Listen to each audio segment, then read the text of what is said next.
أعوذ بالله من الشيطان الرجيم بسم الله الرحمن الرحيم.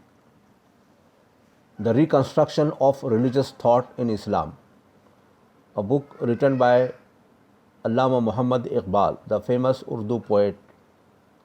This book was published in 1930.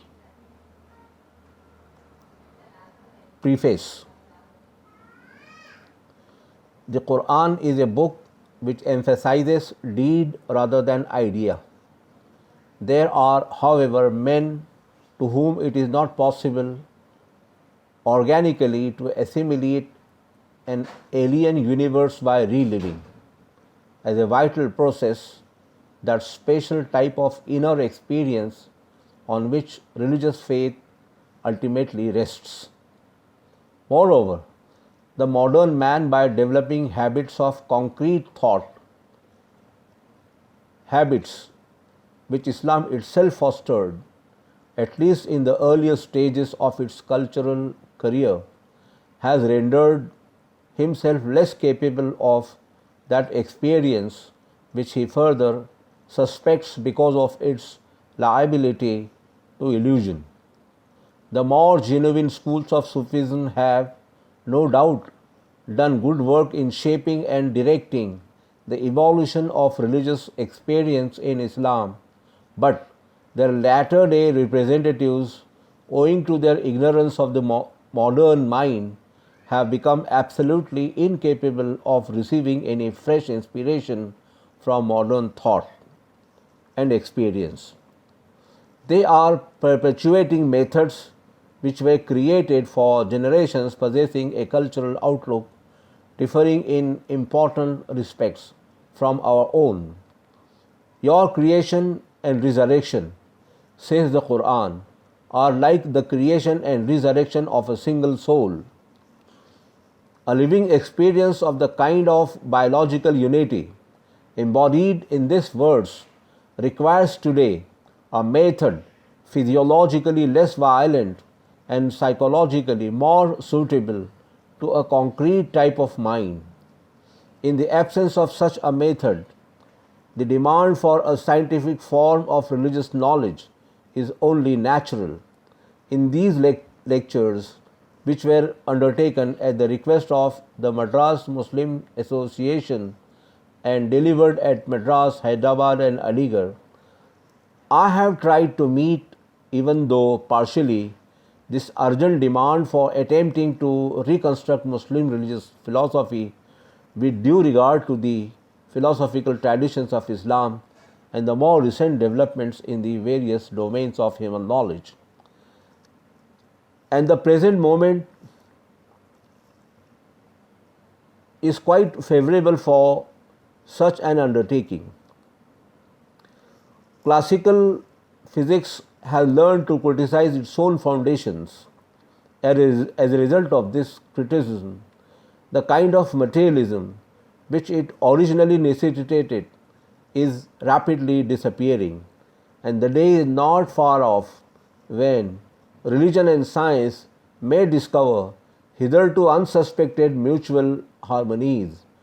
It must, however, be remembered that there is no such thing as finality in philosophical thinking. As knowledge advances and fresh avenues of thought are opened, other views, and probably sounder views than those set forth in these lectures, are possible. Our duty is carefully to watch the progress of human thought and to maintain an independent critical attitude towards it. The Reconstruction of Religious Thought in Islam, knowledge and religious experience. What is the character and general structure of the universe in which we live? Is there a permanent element in the constitution of this universe? How are we related to it? What place do we occupy in it? And what is the kind of conduct that befits the place we occupy? These questions are common to religion, philosophy, and higher poetry. But the kind of knowledge that poetic inspiration brings is essentially individual in its character. It is figurative, vague, and indefinite. Religion, in its more advanced forms, rises higher than poetry. It moves from individual to society. In its attitude towards the ultimate reality, it is opposed to the limitations of man. It enlarges his claims and holds out the prospect of nothing less than a direct vision of reality. Is it then possible to apply the purely rational method of philosophy to religion? The spirit of philosophy is one of free enquiry. It suspects all authority.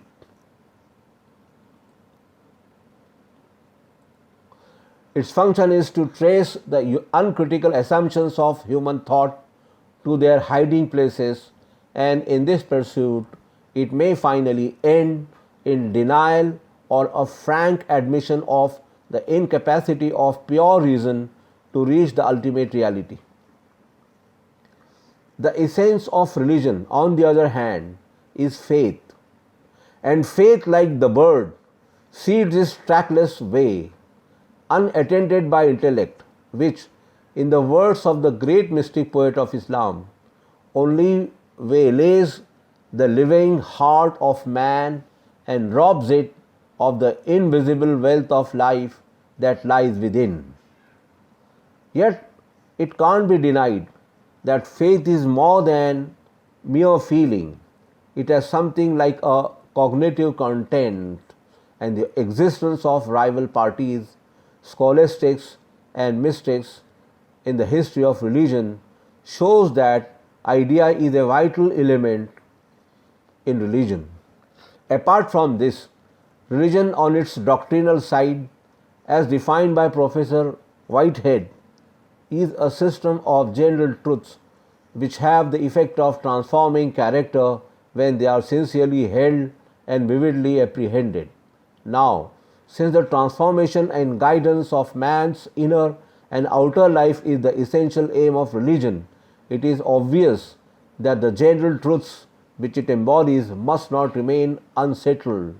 No one would hazard action on the basis of a doubtful principle of conduct. Indeed, in view of its function, religion stands in greater need of a rational foundation of its ultimate principles than even the dogmas of science. Science may ignore a rational metaphysics. Indeed, it has ignored it so far. Religion can hardly afford to ignore the search for a reconciliation of the oppositions of experience and a justification of the environment in which humanity finds itself. That is why Professor Whitehead has acutely remarked that the ages of faith are the ages of rationalism. But to rationalize faith is not to admit the superiority of philosophy over religion. Philosophy, no doubt, has jurisdiction to judge religion, but what is to be judged is of such a nature that it will not submit to the jurisdiction of philosophy except on its own terms. While sitting in judgment on religion, philosophy cannot give religion an inferior place among its data. Religion is not a departmental affair. It is neither mere thought, nor mere feeling, nor mere action. It is an expression of the whole man. Thus, in the evaluation of religion, philosophy must recognize the central position of religion and has no other alternative but to admit it as something focal in the process of reflective synthesis. Nor is there any reason to suppose that thought and intuition are essentially opposed to each other. They spring up from the same root and complement each other.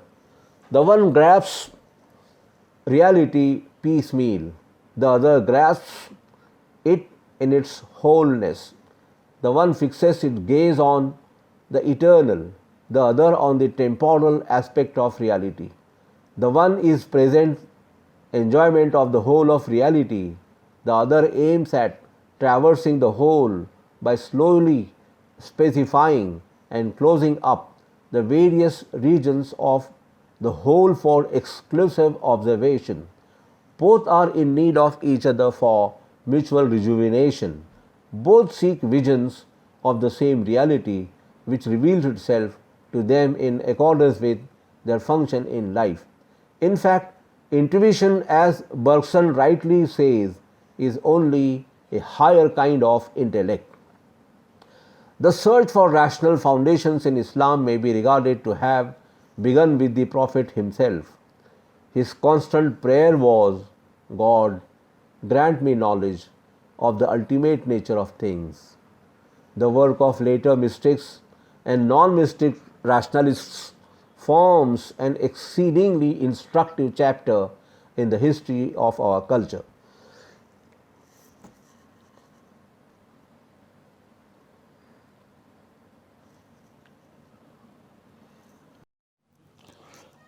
The work of later mystics and non-mystic rationalists forms an exceedingly instructive chapter in the history of our culture, inasmuch as it reveals a longing for a coherent system of ideas, a spirit of wholehearted devotion to truth, as well as the limitations of the age, which rendered the various theological movements in Islam less fruitful than they might have been in a different age.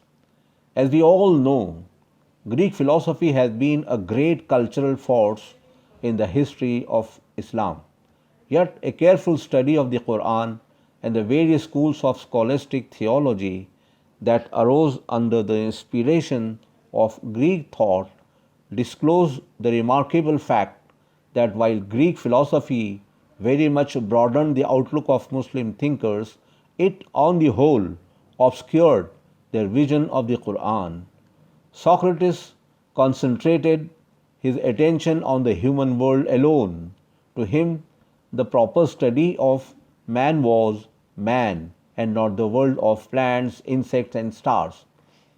How unlike the spirit of the Quran, which sees in the humble bee a recipient of divine inspiration and constantly calls upon the reader to observe the perpetual change of the winds, the alternation of day and night, the clouds, the starry heavens, and the planets swimming through infinite space.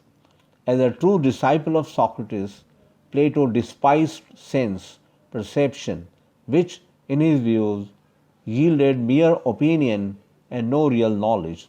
How unlike the Quran, which regards hearing and sight as the most valuable divine gifts and declares them to be accountable to God for their activity in this world. This is what the earlier Muslim students of the Quran completely missed under the spell of classical speculation. They read the Quran in the light of Greek thought.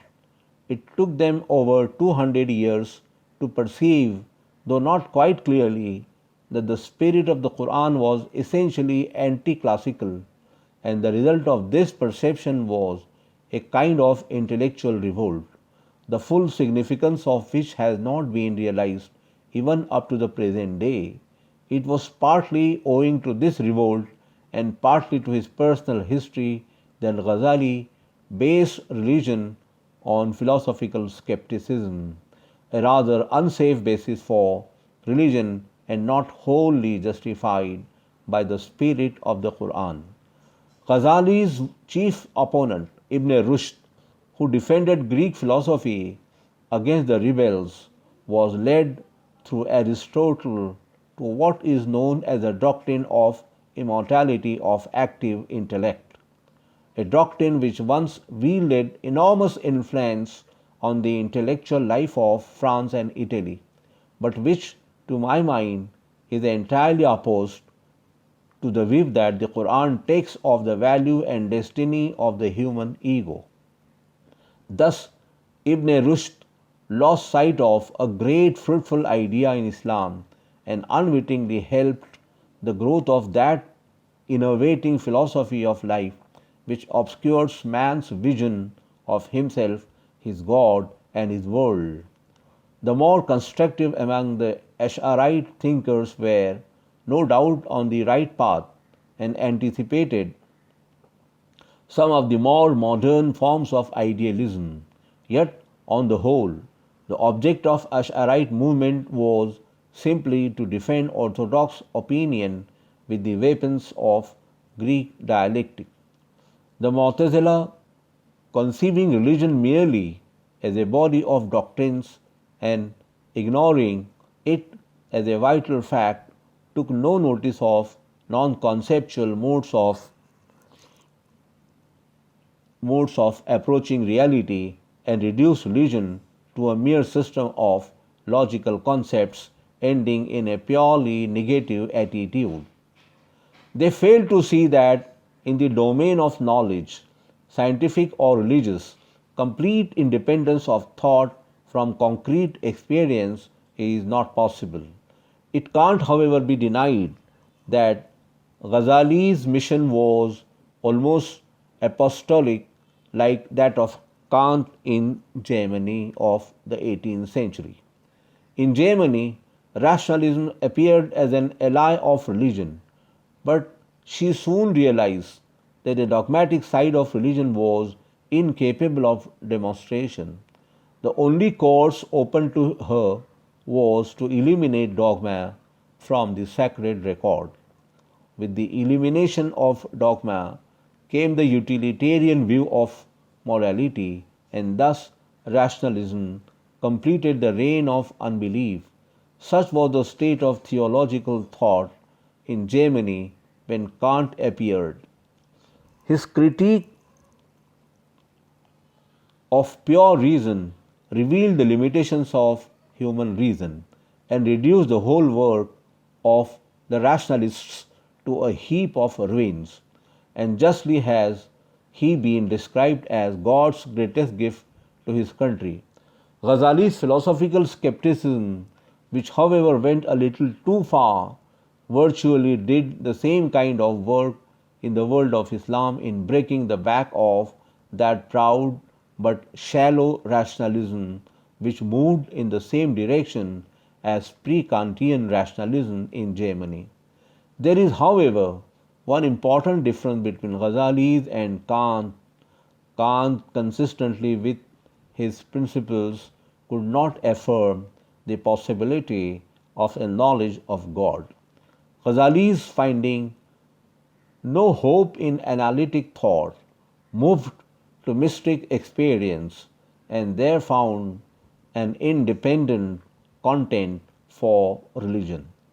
In this way, he succeeded in securing for religion the right to exist independently of science and metaphysics. But the revelation of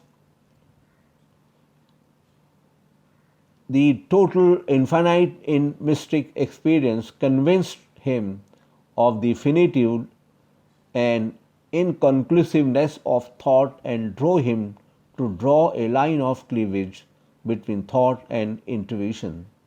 He failed to see that thought and intuition are organically related and that thought must necessarily stimulate finitude and inconclusiveness because of its alliance with serial time.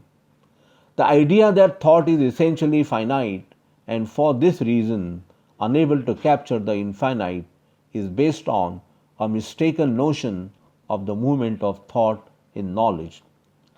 It is the inadequacy of the logical understanding which finds a multiplicity of mutually repellent individualities with no prospect of their ultimate reduction to a unity that makes us skeptical about the conclusiveness of thought. In fact, the logical understanding is incapable of seeing this multiplicity as a coherent universe.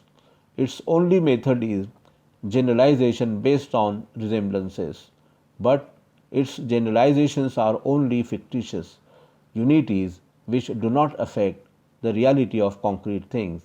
In its deeper movement, however, thought is capable of reaching an immanent infinite in whose self-unfolding movement the various finite concepts are merely movements.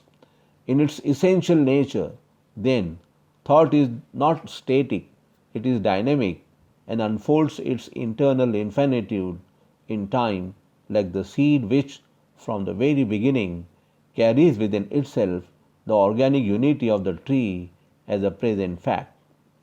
Thought is therefore the whole in its dynamic self expression, appearing to the temporal vision as a series of definite specifications which cannot be understood except by a reciprocal reference. Their meaning lies not in their self identity, but in the larger whole of which they are the specific aspects. This larger whole is to us, to use a Quranic metaphor, a kind of preserved tablet which holds up the entire undetermined possibilities of knowledge as a present reality, revealing itself in serial time as a succession of finite concepts appearing to reach a unity which is already present in them. It is in fact the presence of the total infinite in the movement of knowledge that makes finite thinking possible.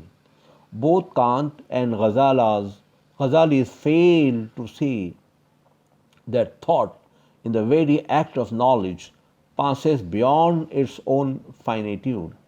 The finitudes of nature are reciprocally exclusive. Not so the finitudes of thought, which is, in its essential nature, incapable of limitation and cannot remain imprisoned in the narrow circuit of its own individuality. In the wide world beyond its nothing is alien to it. It is in its progressive participation in the life of the apparently alien that thought demolishes the walls of its finitude and enjoys its potential infinitude. Its movement becomes possibly only because of the implicit presence in its finite individuality of the infinite, which keeps alive within it the flame of aspiration and sustains it in its endless pursuit. It is a mistake to regard thought as inconclusive, for it too, in its own way, as a greeting of the finite with the infinite. During the last 500 years, religious thought in Islam has been practically stationary. There was a time when European thought received inspiration from the world of Islam. The most remarkable phenomenon of modern history, however, is the enormous rapidity with which the world of Islam is spiritually moving towards the West. There is nothing wrong in this movement, for European culture, on its intellectual side, is only a further development of some of the most important phases of the culture of Islam. Our only fear is that the dazzling exterior of European culture may arrest our movement and we may fail to reach the true inwardness of that culture. During all the centuries of our intellectual stupor, Europe has been seriously thinking on the great problems in which the philosophers and scientists of Islam were so keenly interested. Since the Middle Ages, when the schools of Muslim theology were completed, infinite advance has taken place in the domain of human thought and experience. The extension of man's power over nature has given him a new faith and a fresh sense of superiority over the forces that constitute his environment. New points of view have been suggested, old problems have been restated in the light of fresh experience, and new problems have arisen.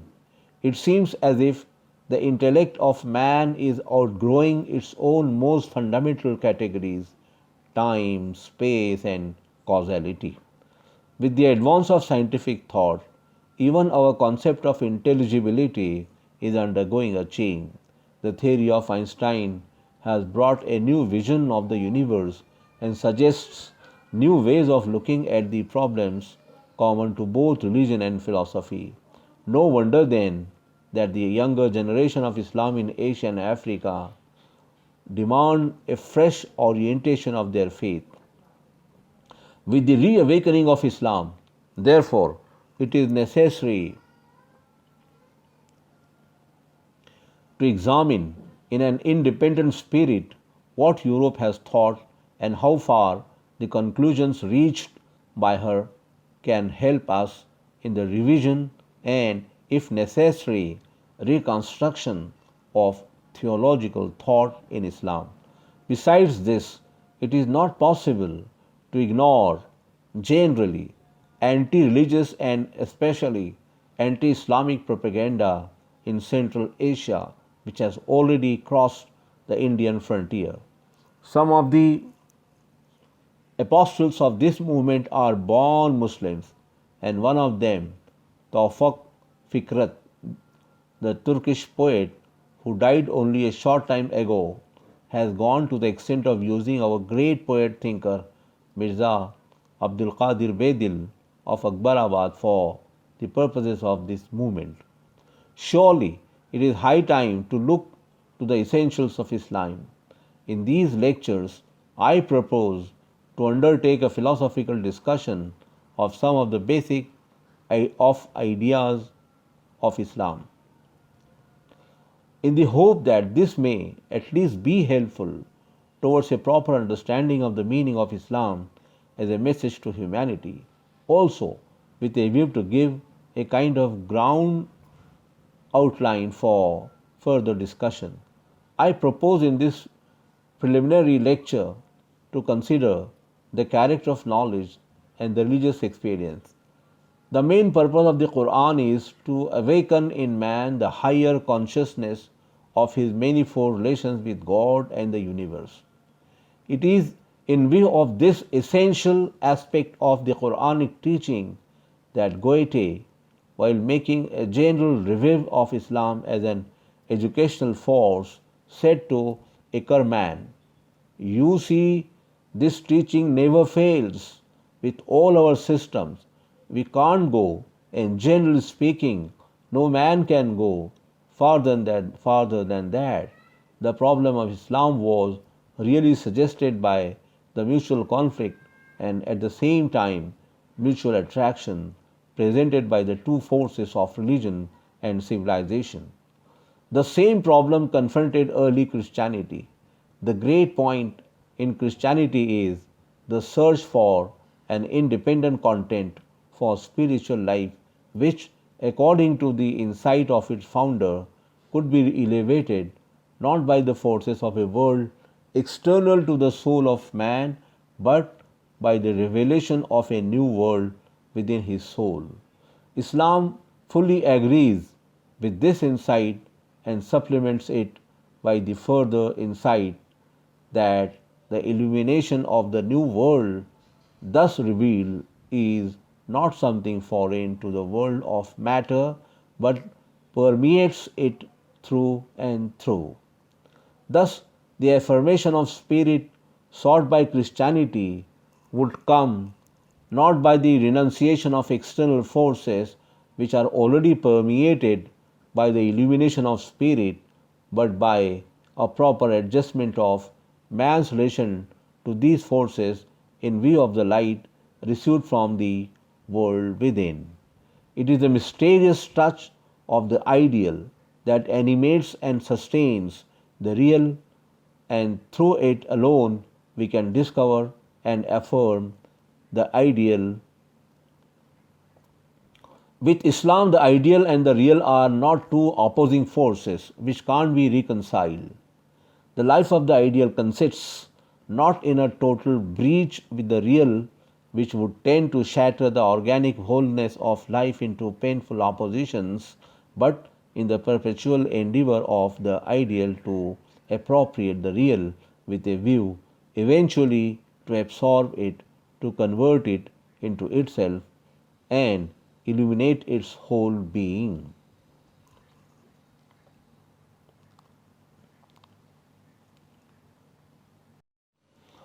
It is the sharp opposition between the subject and the object, the mathematical without and the biological within, that impressed Christianity.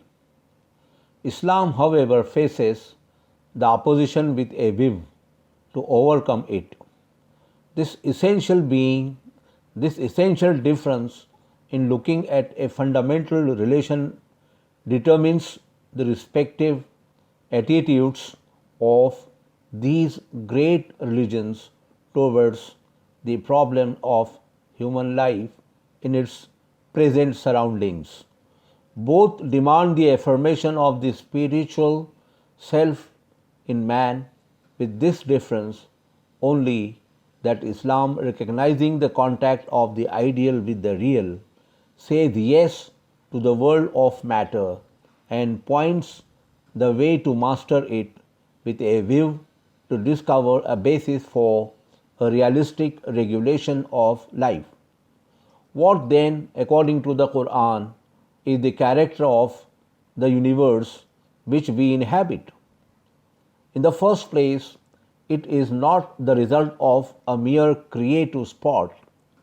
We have not created the heavens and the earth and whatever is between them in sport. We have not created them but for a serious end. But the greater part of them understand it not.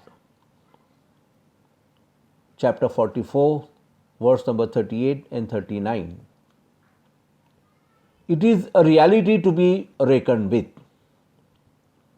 Verily, in the creation of heavens and of the earth, and in the succession of the night and of the day, are signs for men of understanding, who, standing and sitting and reclining, bear God in mind and reflect on the creation of the heavens and of the earth, and say, O our Lord, Thou hast not created this in vain. Chapter 3, verses 190 and 191. Again, the universe is so constituted that it is capable of extension. He, God, adds to His creation what He wills. Chapter 35, verse number 1. It is not a block universe, a finished product, immobile and incapable of change. Deep in its inner being lies, perhaps, the dream of a new birth. Say, go through the earth and see how God had brought forth all creation. Hereafter will He give it another birth. Chapter 29, verse number 20. In fact, this mysterious swing and impulse of the universe, this noiseless swim of time, which appears to us human beings as the movement of day and night, is regarded by the Quran as one of the greatest signs of God. God caused the day and the night to take their turn. Verily, in this is teaching for men of insight. Chapter 24, verse number 44. This is why the Prophet said, do not vilify time, for time is God.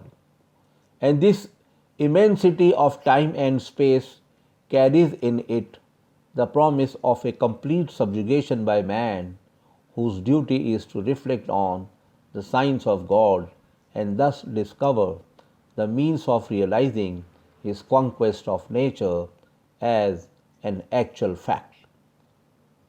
See ye not how God had put under you all that is in the heavens and all that is on the earth, and had been bounteous to you of His favors, both in relation to the seen and the unseen.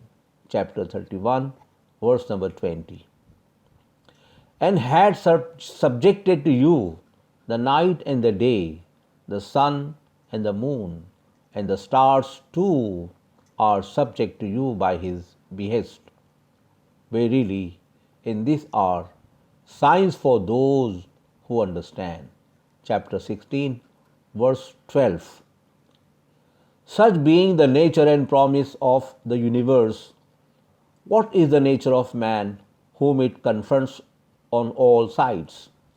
Endowed with a most suitable mutual adjustment of faculties, he discovers himself down below in the scale of life, surrounded on all sides by the forces of obstruction. That of goodliest fabric we created man, then brought him down to the lowest of the low. Chapter 95, verse number 4 and 5. And how do we find him in this environment? A restless being, engrossed in his ideals to the point of forgetting everything else, capable of inflicting pain on himself in his ceaseless quest after fresh scopes for self expression. With all his failings, he is superior to nature, inasmuch as he carries within him a great trust which, in the words of the Quran, the heavens and the earth and the mountains refuse to carry. Verily, we propose to the heavens and to the earth and to the mountains to receive the trust of personality, but they refused the burden and they feared to receive it. Man alone undertook to bear it, but hath proved unjust, senseless. Chapter 33, verse number 72. His career no doubt has a beginning, but he is destined, perhaps, to become a permanent element in the constitution of being. Think man that he shall be thrown away as an object of no use? Was he not a mere embryo? Then he became thick blood, of which God formed him and fashioned him and made him twain, male and female.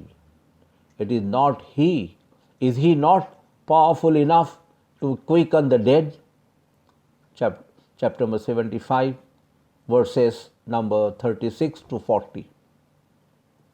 When attracted by the forces around him, man has the power to shape and direct them. When thwarted by them, he has the capacity to build a much vaster world in the depths of his own inner being, wherein he discovered sources of infinite joy and inspiration. Hard his lot and frail his being, like a rose leaf, yet no form of reality is so powerful, so inspiring, and so beautiful as the spirit of man. Thus, in his inmost being, man, as conceived by the Quran, is a creative activity, an ascending spirit who, in his onward march, rises from one state of being to another.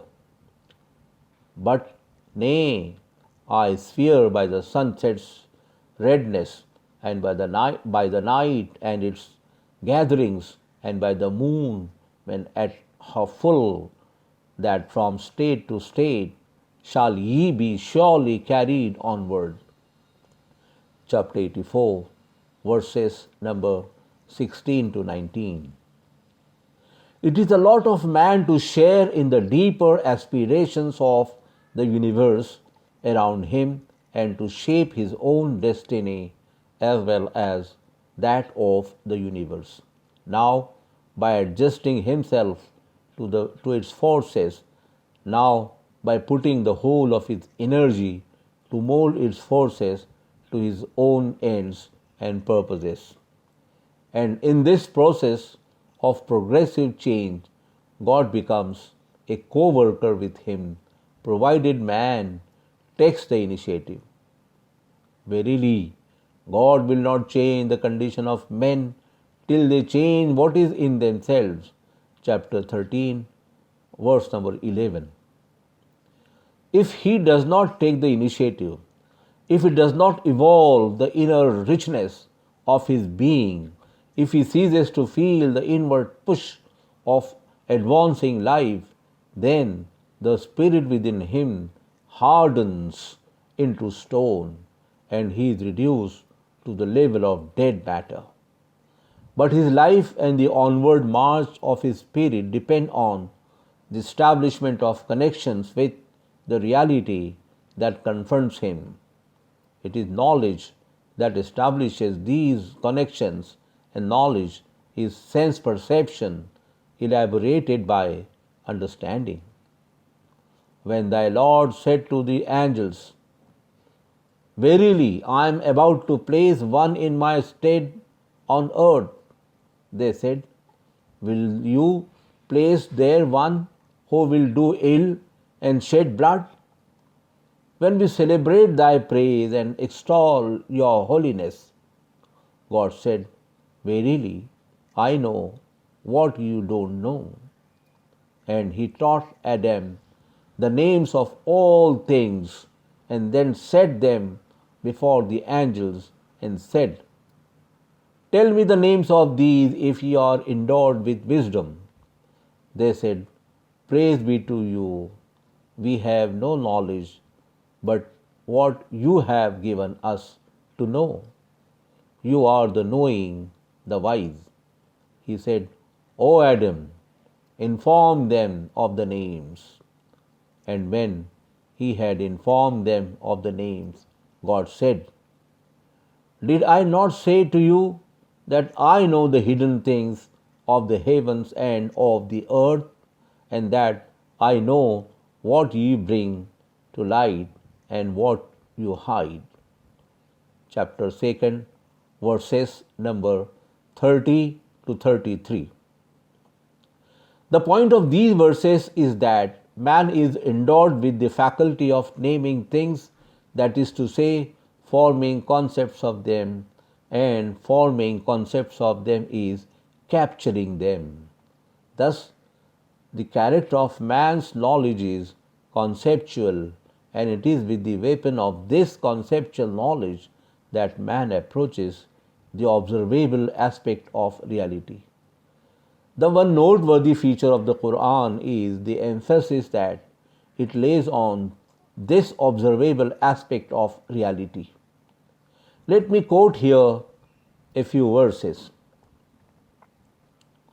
"Assuredly, in the creation of the heavens and of the earth, and in the alternation of night and day, and in the ships which we pass through the sea, with what is useful to man, and in the rain which God sent down from heaven, giving life to the earth after his death, and scattering over it all kinds of cattle, and in the change of the winds, and in the clouds that are made to do service between the heavens and the earth, are signs for those who understand." Chapter 2, verse number 164. "And it is he who had ordained for you that ye may be guided thereby in the darkness of the land and of the sea.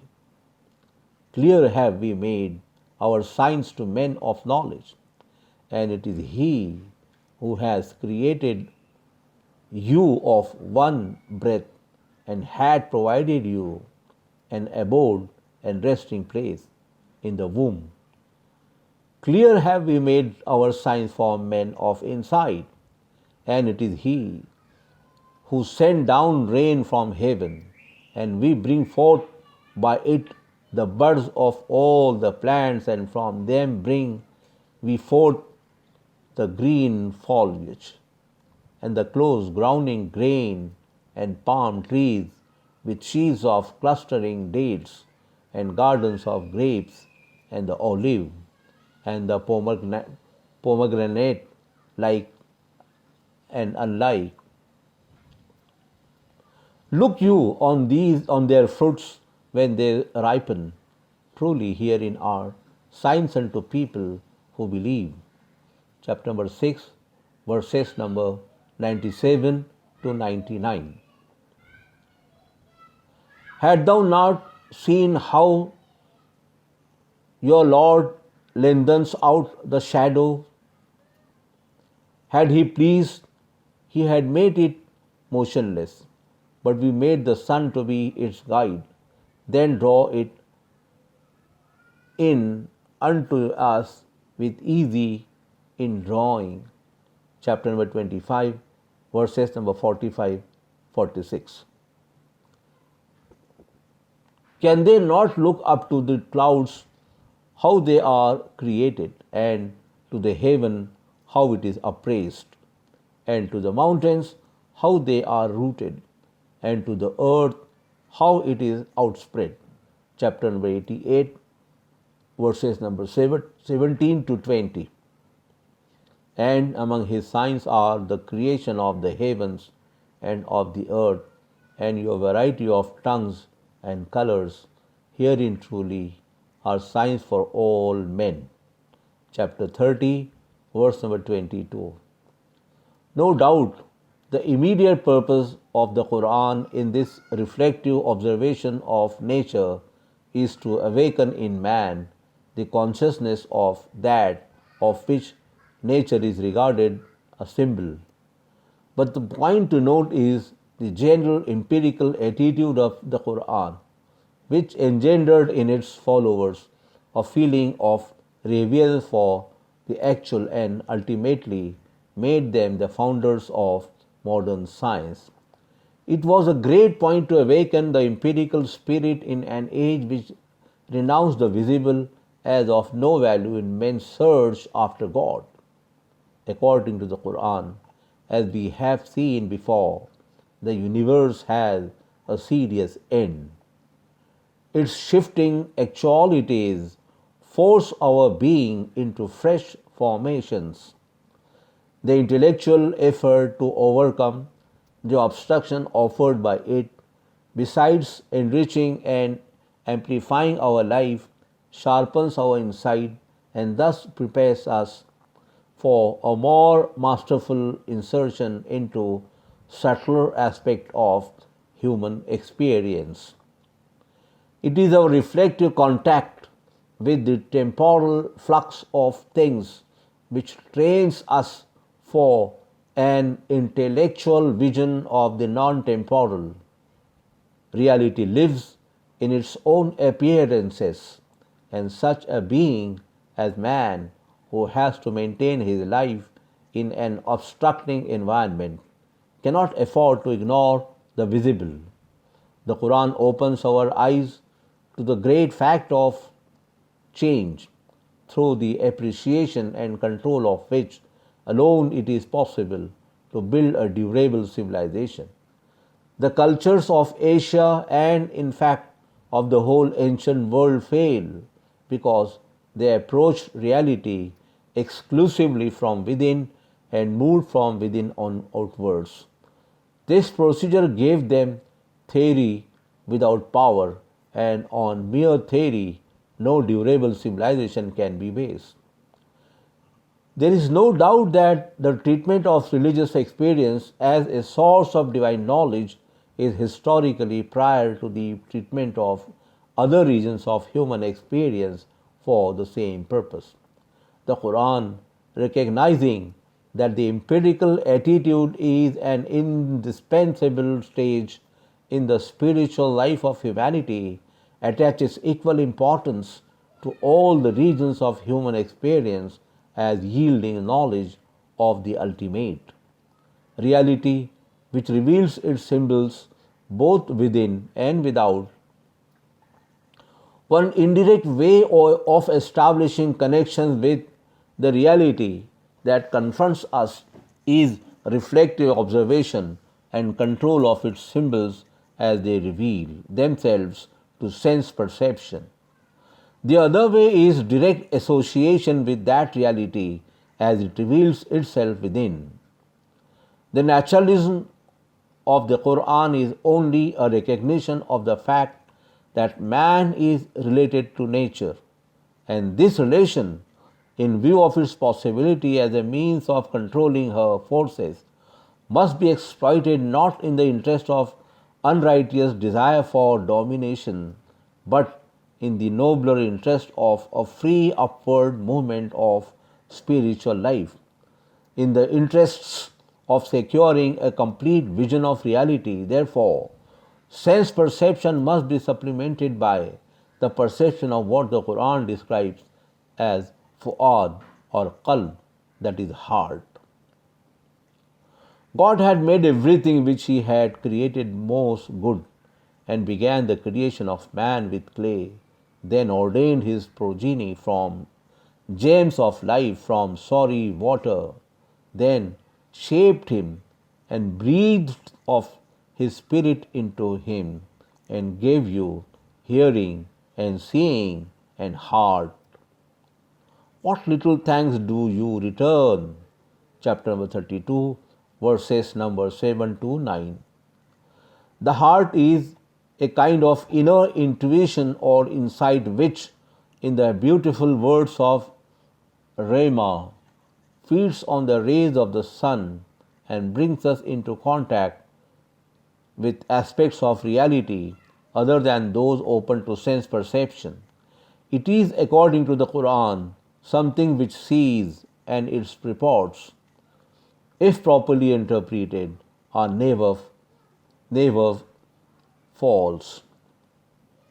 We must not, however, regard it as a mysterious special faculty.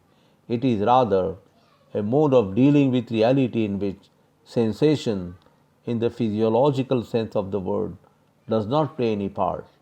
Yet the vista of experience thus open to us is as real and concrete as any other experience. To describe it as psychic, mystical, or supernatural does not detract from its value as experience. To the primitive man, all experience was supernatural. Prompted by the immediate necessities of life, he was driven to interpret his experience, and out of this interpretation gradually emerged nature in our sense of the word. The total reality which enters our awareness and appears on interpretation as an empirical fact has other ways of invading our consciousness and offers further opportunities of interpretation. The revealed and mystic literature of mankind bears ample testimony to the fact that religious experience has been too enduring and dominant in the history of mankind to be rejected as mere illusion. There seems to be no reason, then, to accept the normal way of human experience as fact and reject its other labels as mystical and emotional. The fact of religious experience are facts among other facts of human experience, and in the capacity of yielding knowledge by interpretation, one fact is as good as another.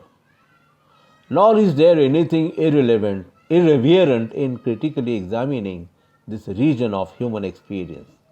The Prophet of Islam was the first critical observer of psychic phenomena.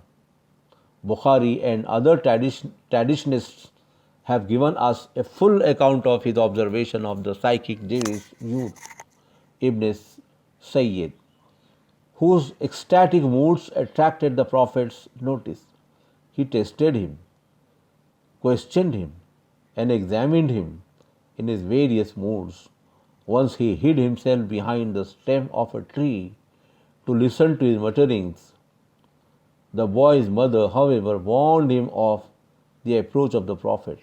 Thereupon the boy immediately shook off his mood, and the Prophet remarked, If she had let him alone, the thing would have been cleared up. The Prophet's companions, some of whom were present during the course of this first psychological observation in the history of Islam, and even later traditionists who took good care to record this important fact, entirely misunderstood the significance of his attitude and interpreted it in their own innocent manner. Professor MacDonald, who seems to have no idea of the fundamental psychological difference between the mystic and the prophetic consciousness, finds humor enough in this picture of one prophet trying to investigate another after the method of the Society for Psychical Research. A better appreciation of the spirit of the Quran, which, as I will show in a subsequent lecture, initiated the cultural movement terminating in the birth of the modern empirical attitude, would have led the professor to see something remarkably suggestive in the prophet's observation of the psychic Jew. However, the first Muslim to see the meaning and value of the prophet's attitude was Ibn Khaldun, who approached the contents of mystic consciousness in a more critical spirit and very nearly reached the modern hypothesis of subliminal selves. As Professor MacDonald says, Ibn Khaldun had some most interesting psychological ideas, and that he would probably have been in close sympathy with Mr. William James's varieties of religious experience. Modern psychology has only recently begun to realize the importance of a careful study of the contents of mystic consciousness, and we are not yet in possession of a really effective scientific method to analyze the contents of non-rational modes of consciousness. With the time at my disposal, it is not possible to undertake an extensive inquiry into the history and the various degrees of mystic consciousness in points of richness and vividness. All that I can do is to offer a few general observations only on the main characteristics of mystic experience. 1. The first point to note is the immediacy of this experience. In this respect, it does not differ from other levels of human experience which supply data for knowledge. All experience is immediate, as regions of normal experience are subject to interpretation of sense data for our knowledge of the external world, so the region of mystic experience is subject to interpretation for our knowledge of God. The immediacy of mystic experience simply means that we know God just as we know other objects. The immediacy of mystic experience simply means that we know God just as we know other objects. God is not a mathematical entity or a system of concepts mutually related to one another and having no reference to experience. The second point is the unanalyzable wholeness of mystic experience. When I experience the table before me, innumerable data of experience merge into the single experience of the table.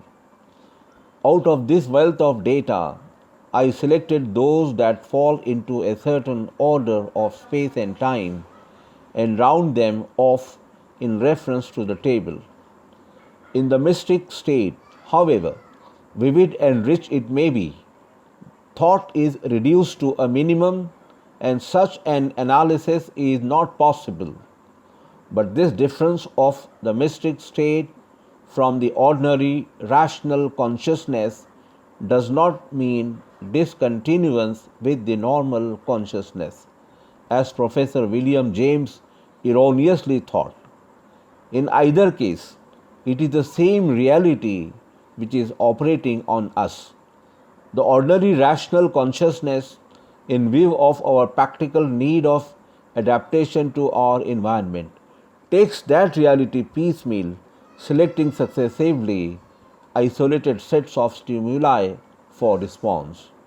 The mystic state brings us into contact with the total passage of reality in which all the diverse stimuli merge into one another and form a single unanalyzable unity in which the ordinary distinction of subject and object does not exist. The third point to note is that to the mystic state is a moment of intimate association with a unique other self, transcending, encompassing, and momentarily suppressing the private personality of the subject of experience. Considering its content, the mystic state is highly objective and cannot be regarded as a mere retirement into the mists of pure subjectivity. But you will ask me how immediate experience of God as an independent other self is at all possible. The mere fact that the mystic state is passive does not finally prove the veritable otherness of the self experience. This question arises in the mind because we assume without criticism that our knowledge of the external world through sense perception is the type of all knowledge.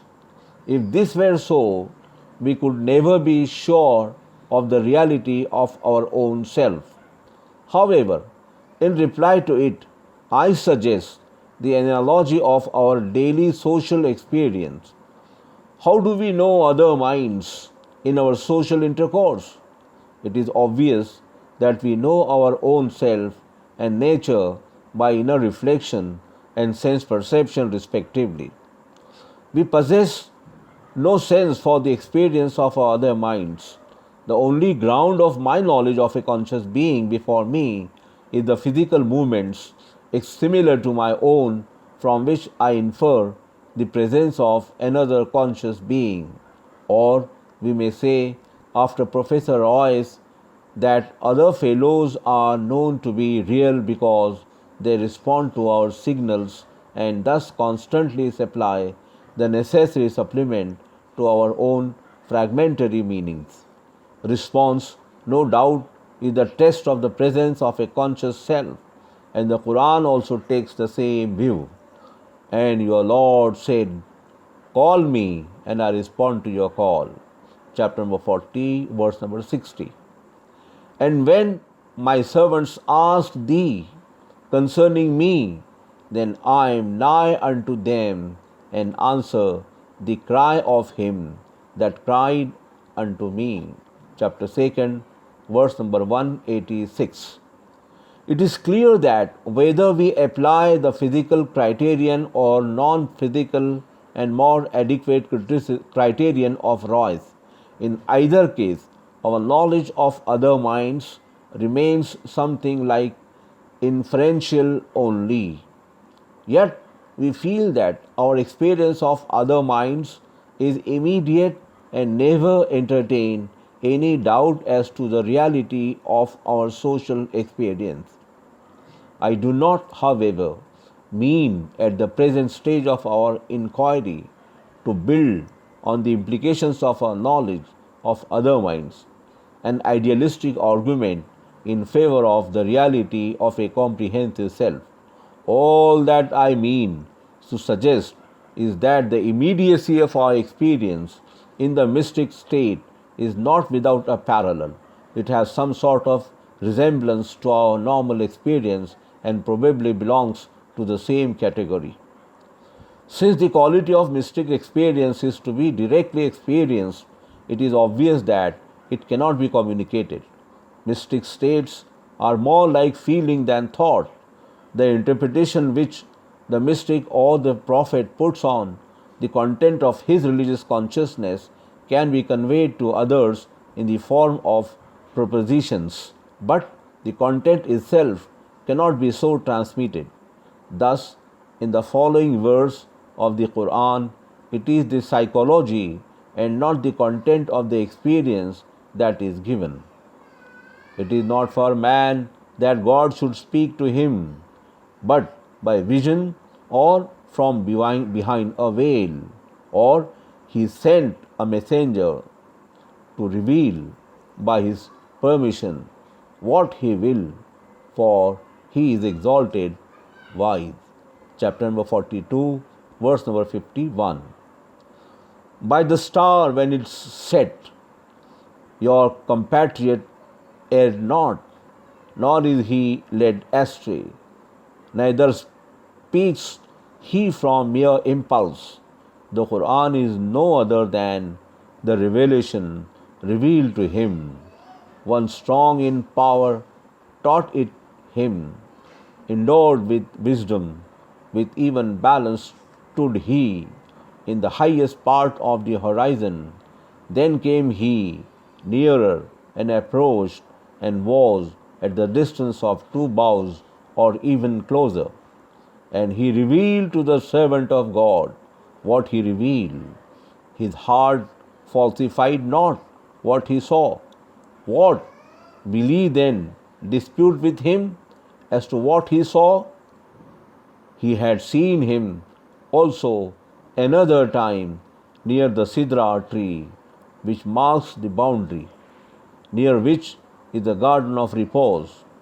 When the Sidra tree was covered with what covered it, his eye turned not aside, nor did it wander, for he saw the greatest of the signs of the Lord.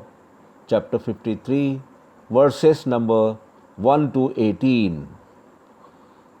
The incommunicability of mystic experience is due to the fact that it is essentially a matter of inarticulate feeling, untouched by discursive intellect.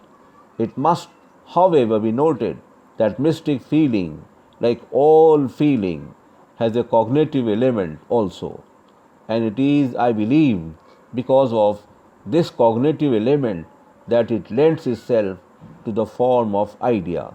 In fact, it is the nature of feeling to seek expression in thought.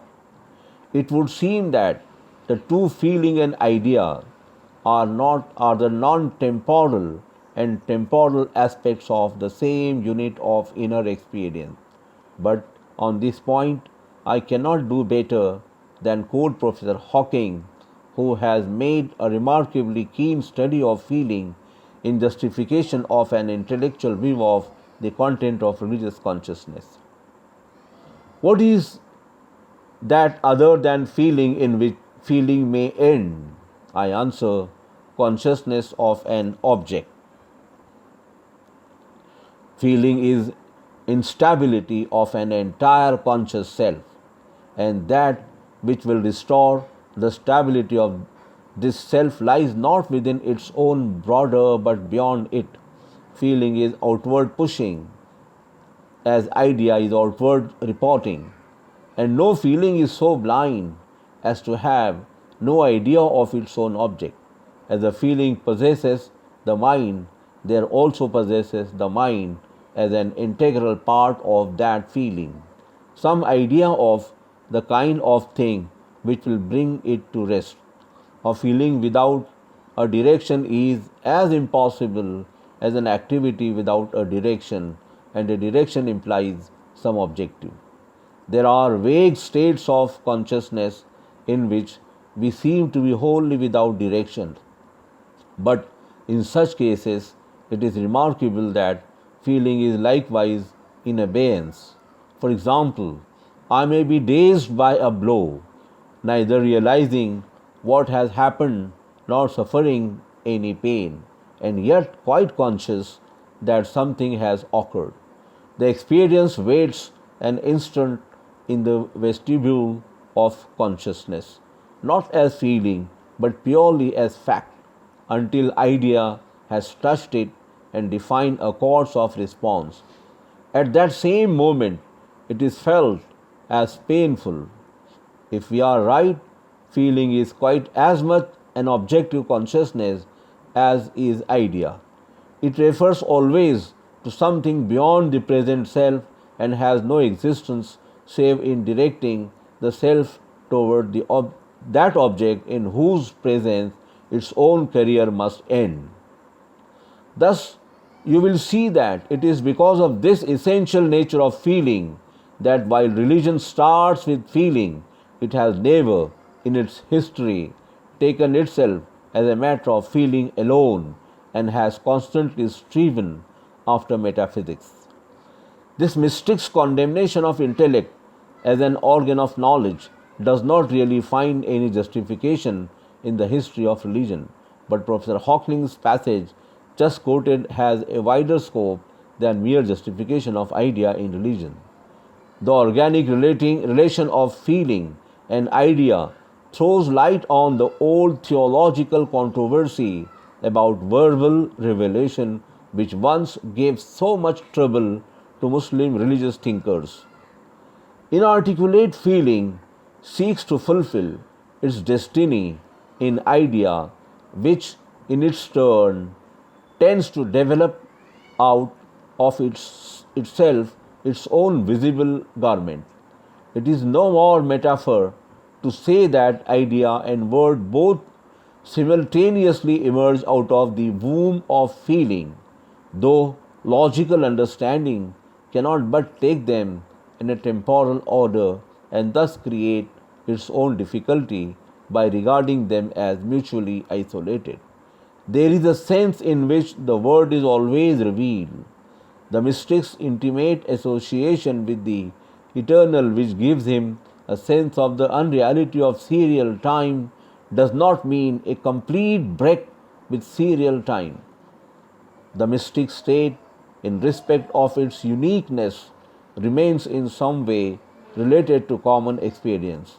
This is clear from the fact that the mystic state soon fades away, though it leaves a deep sense of authority after it has passed away. Both the mystic and the prophet return to the normal levels of experience, but with this difference that the return of the prophet, as I will show later, may be fraught with infinite meaning for mankind. For the purpose of knowledge, then, the region of mystic experience is as real as any other region of human experience and cannot be ignored merely because it cannot be traced back to sense perception. Nor is it possible to undo the spiritual value of the mystic state by specifying the organic conditions which appear to determine it. Even if the postulate of modern psychology as to the interrelation of body and mind is assumed to be true, it is illogical to discredit the value of the mystic state as a revelation of truth. Psychologically speaking, all states, whether their content is religious or non-religious, are organically determined. The scientific form of mind is as much organically determined as the religious.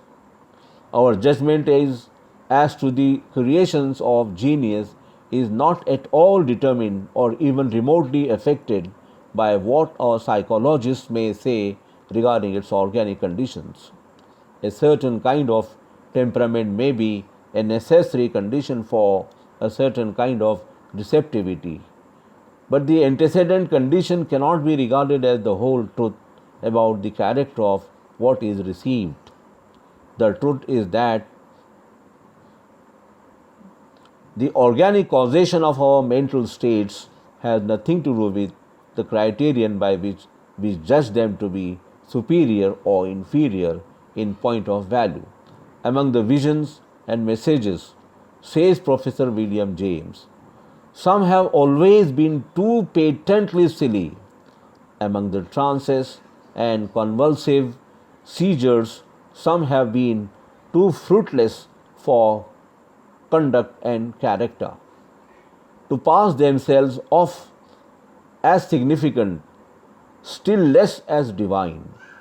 In the history of Christian mysticism, the problem how to discriminate between such messages and experiences as were really divine miracles and such others as the demon in his malice was able to counterfeit, thus making the religious person twofold more the child of hell he was before, has always been a difficult one to solve, needing all the sagacity and experience of the best directors of conscience. In the end, it had come to our empiricist criterion: by their fruits you shall know them, not by their roots. The problem of Christian mysticism, alluded to by Professor James, has been in fact the problem of all mysticism. The demon in his malice does counterfeit experiences which creep into the circuit of the mystic state. As we read in the Quran, we have not sent any apostle or prophet before thee, among whose desires Satan injected not some wrong desire, but God shall bring to naught that which Satan had suggested. Thus shall God affirm his revelations, for God is knowing and wise. Chapter 22, verse number 52. And it is in the elimination of the satanic from the divine that the followers of Freud have done inestimable service to religion. Though I cannot help saying that the main theory of this neuropsychology does not appear to me to be supported by any adequate evidence. If our vagrant impulses assert themselves in our dreams or at other times we are not strictly ourselves, it does not follow that they remain imprisoned in a kind of lumber room behind the normal self. The occasional invasion of these suppressed impulses on the region of our normal self tends more to show the temporary disruption of our habitual system of responses rather than their perpetual presence in some dark corner of the mind. However, the theory is briefly this: during the process of our adjustment to our environment, we are exposed to all sorts of stimuli. Our habitual responses to these stimuli gradually fall into a relatively fixed system, constantly growing in complexity by absorbing some and rejecting other impulses which do not fit in with our permanent system of responses. The rejected impulses recede into what is called the unconscious region of the mind, and there wait for a suitable opportunity to assert themselves and take their revenge on the focal self. They may disturb our plans of action, distort our thought, build our dreams and fantasies, or carry us back to forms of primitive behavior, which the evolutionary process has left far behind. Religion, it is said, is a pure fiction created by these repudiated impulses of mankind with a view to find a kind of fairyland for free, unobstructed movement. Religious beliefs and dogmas, according to the theory, are no more than merely primitive theories of nature, whereby mankind has tried to redeem reality from its elemental ugliness and to show it off as something nearer to the heart's desire than the facts of life would warrant. That there are religions and forms of art which provide a kind of cowardly escape from the facts of life, I do not deny. All that I contend is that this is not true of all religions. No doubt, religious beliefs and dogmas have a metaphysical significance, but it is obvious that they are not interpretations of those data of experience which are the subject of the science of nature. Religion is not physics or chemistry, seeking an explanation of nature in terms of causation. It really aims at interpreting a totally different region of human experience, religious experience, the data of which cannot be reduced to the data of any other science. In fact, it must be said, in justice to religion, that it insisted on the necessity of concrete experience in religious life long before science learned to do so. The conflict between the two is due not to the fact that the one is and the other is not, based on concrete experience. Both see concrete experience as a point of departure. Their conflict is due to the misapprehension that both interpret the same data of experience. We forget that religion aims at reaching the real significance of a special variety of human experience. Nor is it possible to explain away the content of religious consciousness by attributing the whole thing to the working of the sex impulse.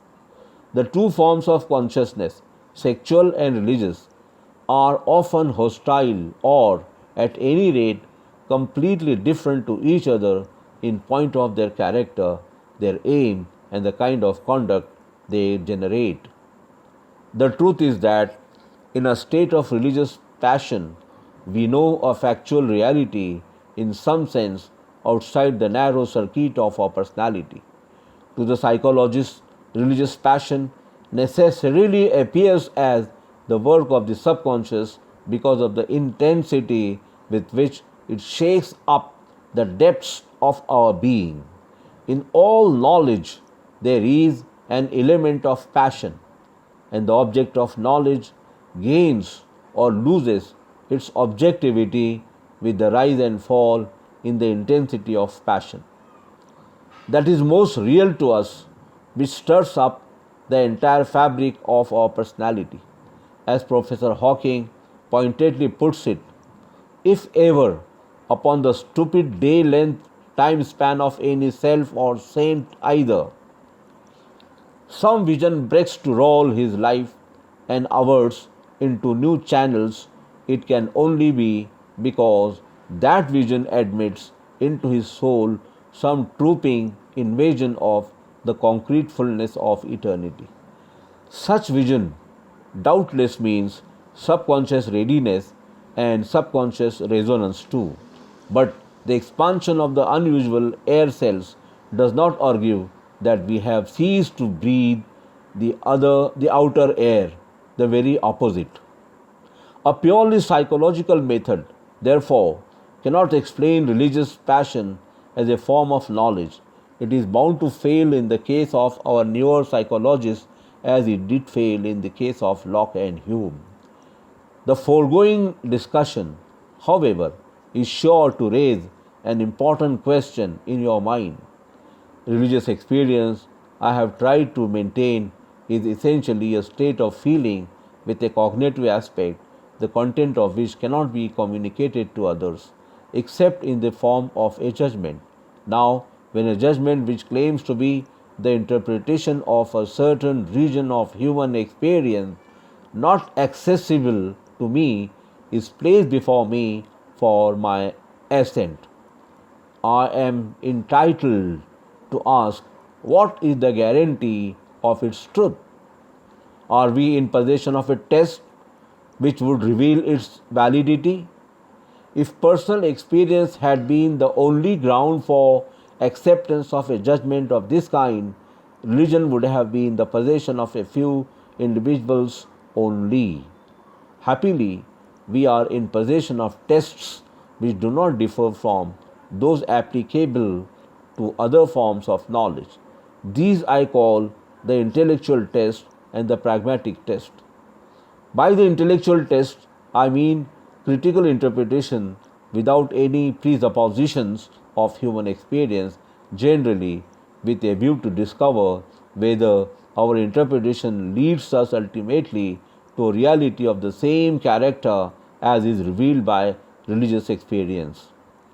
The pragmatic test judges it by its fruits.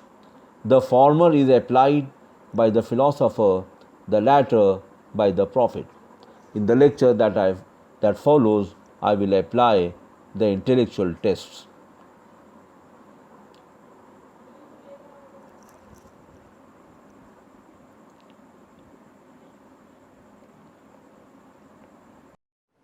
The philosophical test of the revelations of religious experience. Scholastic philosophy has put forward three arguments for the existence of God. These arguments, known as the cosmological, the teleological, and the ontological, embody a real movement of thought in its quest after the absolute, but regarded as logical proofs, I am afraid they are open to serious criticism and further betray a rather superficial interpretation of experience. The cosmological argument views the world as a finite effect, as a finite effect, and passing through a series of dependent sequences related as causes and effects stops at uncaused first cause because of the unthinkability of an infinite regress. It is, however, obvious that a finite effect can give only a finite cause, or at most an infinite series of such causes. To finish the series at a certain point and to elevate one member of the series to the dignity of an uncaused first cause is to set at naught the very law of causation on which the whole argument proceeds. Further, the first cause reached by the argument necessarily excludes its effect, and this means that the effect constituting a limit to its own cause reduces it to something finite.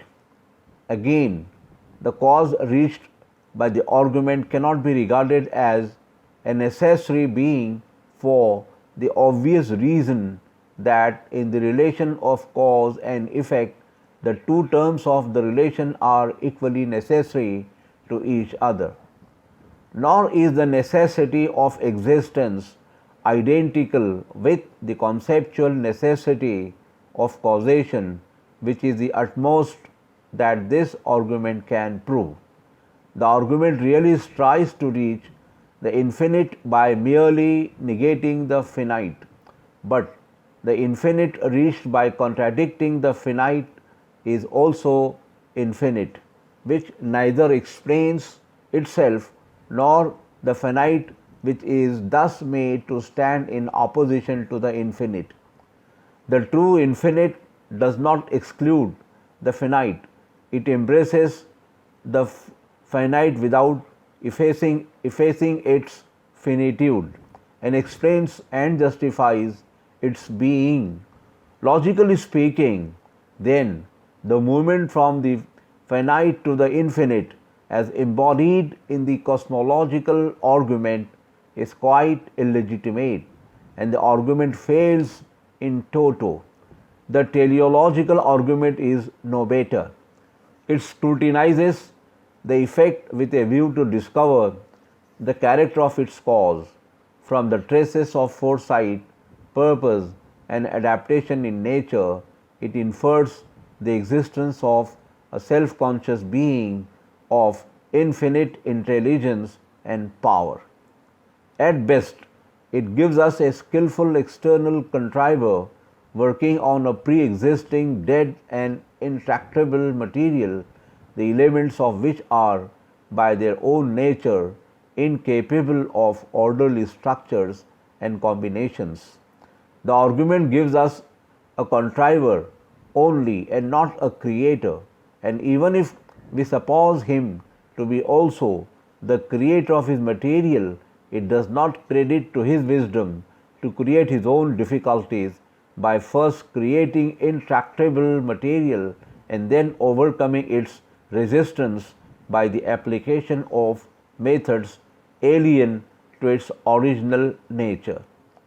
The designer regarded as external to his material must always remain limited by his material, and hence a finite designer whose limited resources compel him to overcome his difficulties after the fashion of a human mechanician.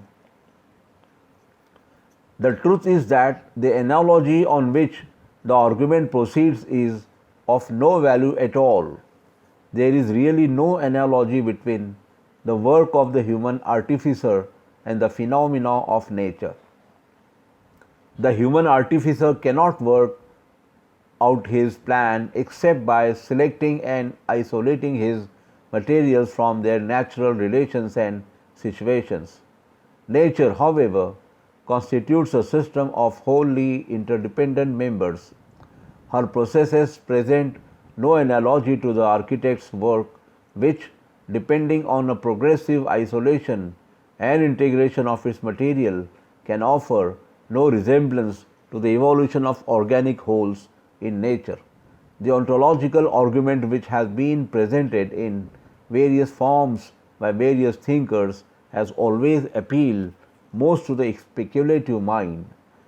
The Cartesian form of the argument runs thus: to say that an attribute is contained in the nature or in the concept of a thing is the same as to say that the attribute is true of this thing and that it may be affirmed to be in it.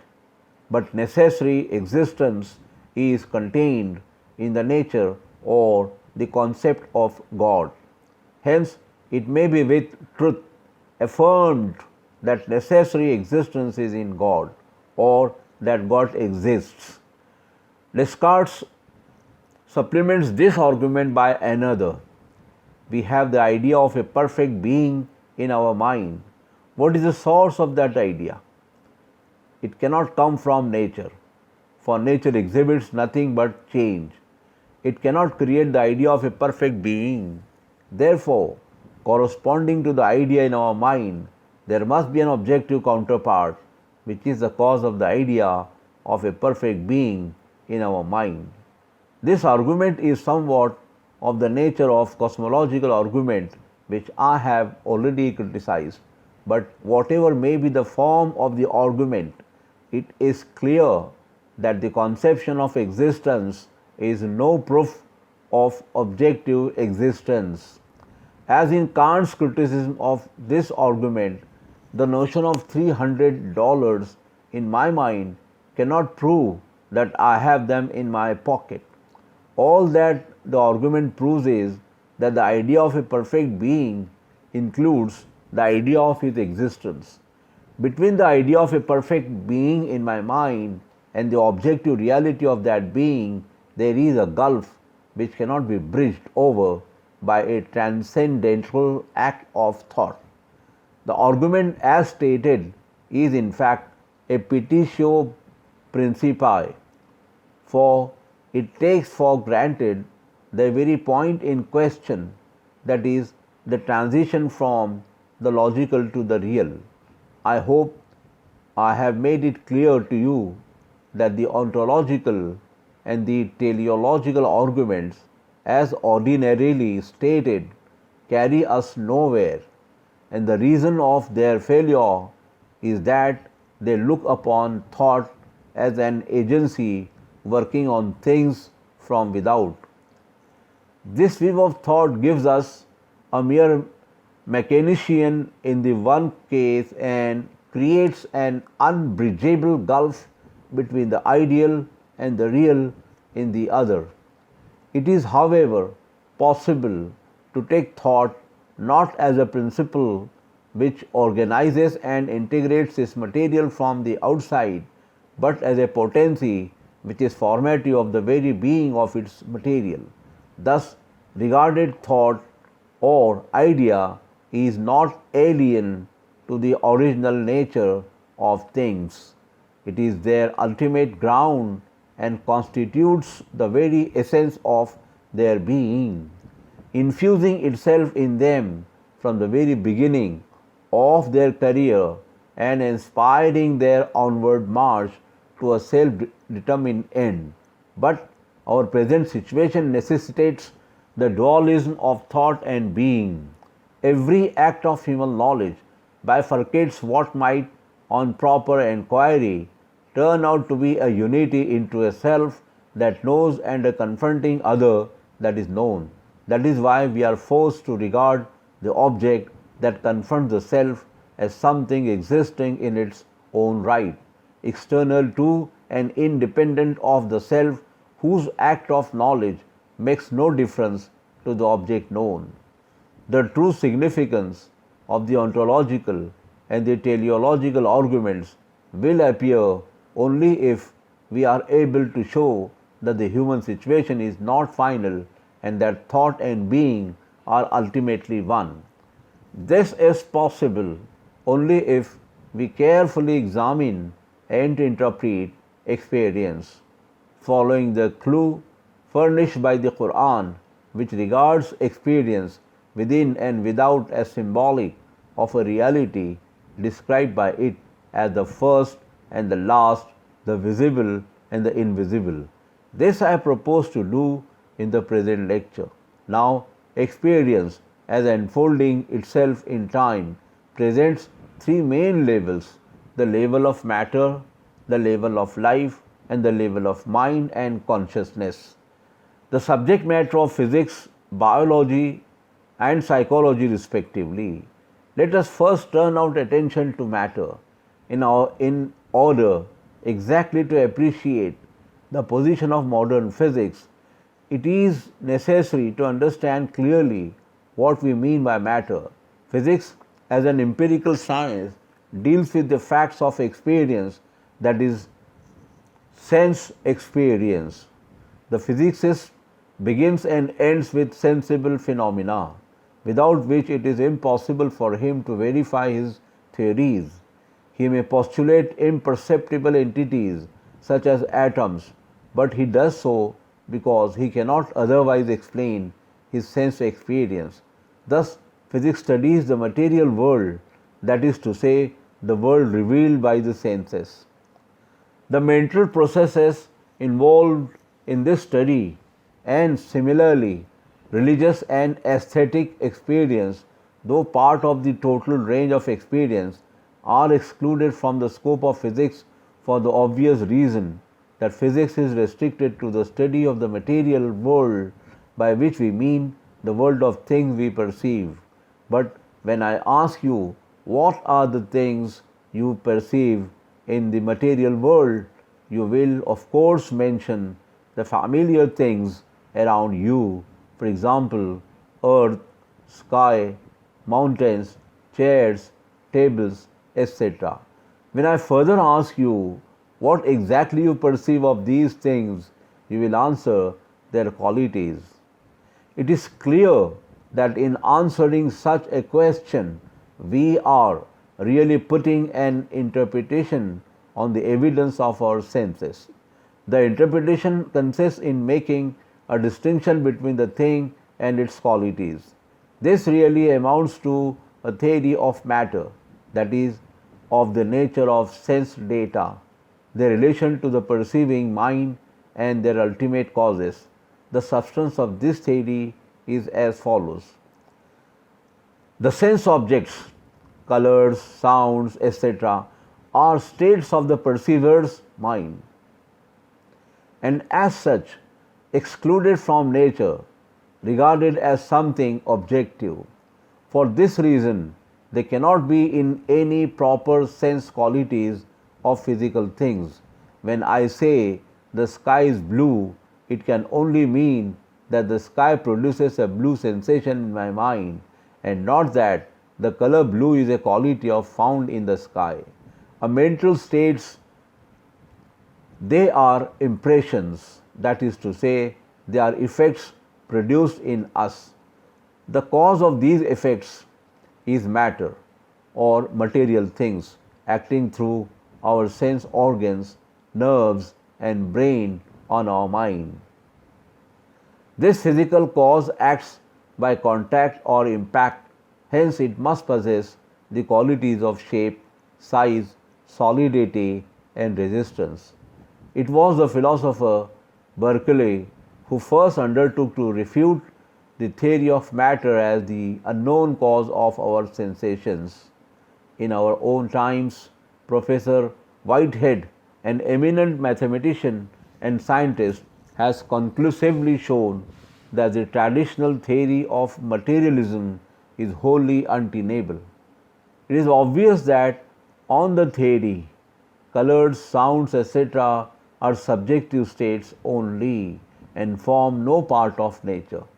What enters the eye and the ear is not color or sound, but invisible ether waves and inaudible air waves. Nature is not what we know her to be.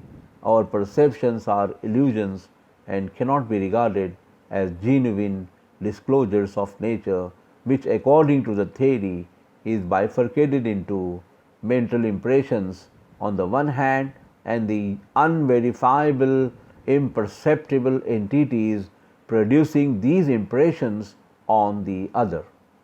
If physics constitutes a really coherent and genuine knowledge of perceptibly known objects, the traditional theory of matter must be rejected for the obvious reason that it reduces the evidence of our senses, on which alone the physicist, as observer and experimenter, must rely, to the mere impressions of the observer's mind.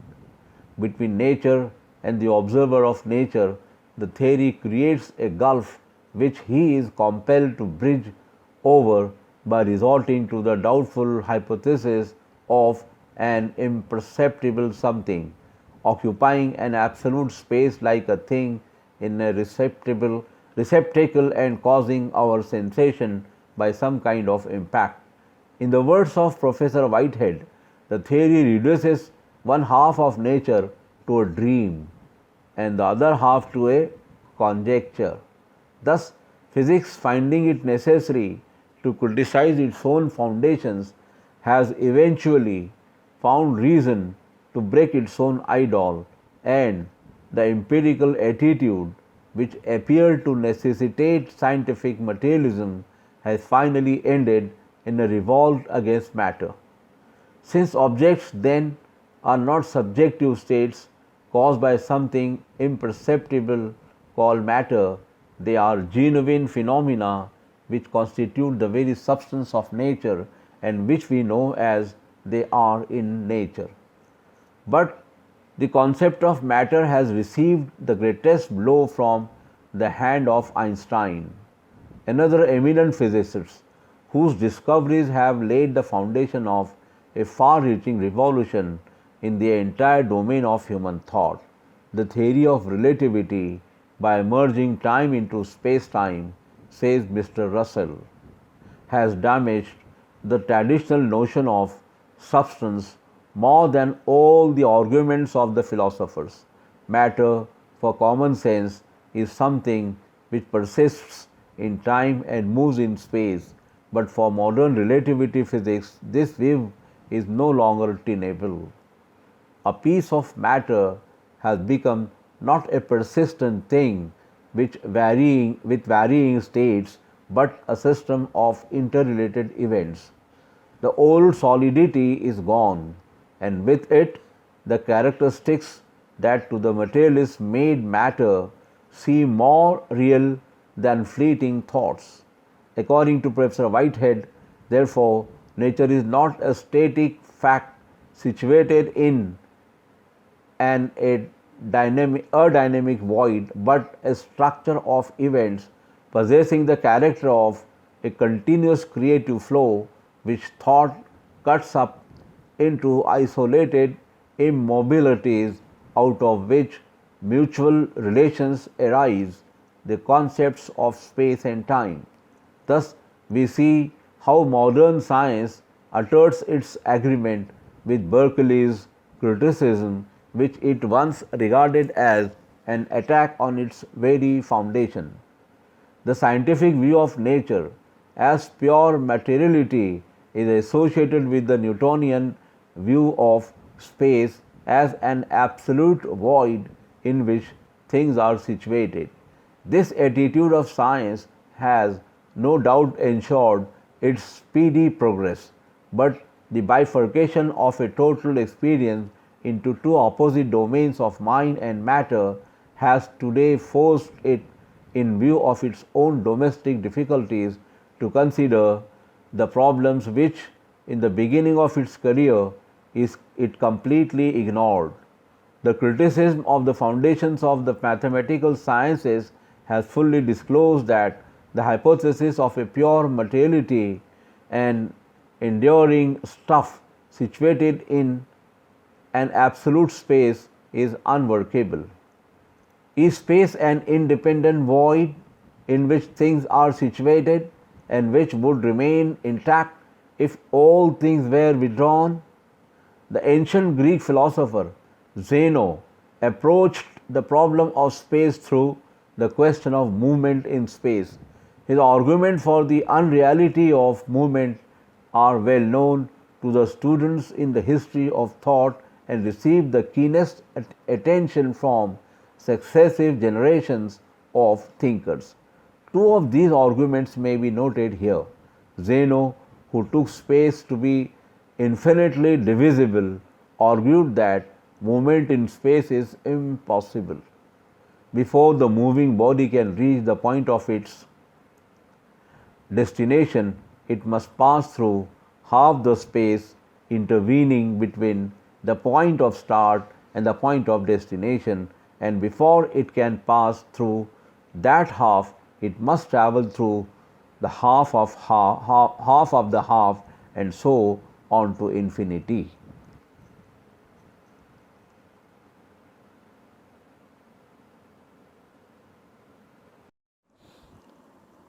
We cannot move from one point of space to another without passing through an infinite number of points in the intervening space.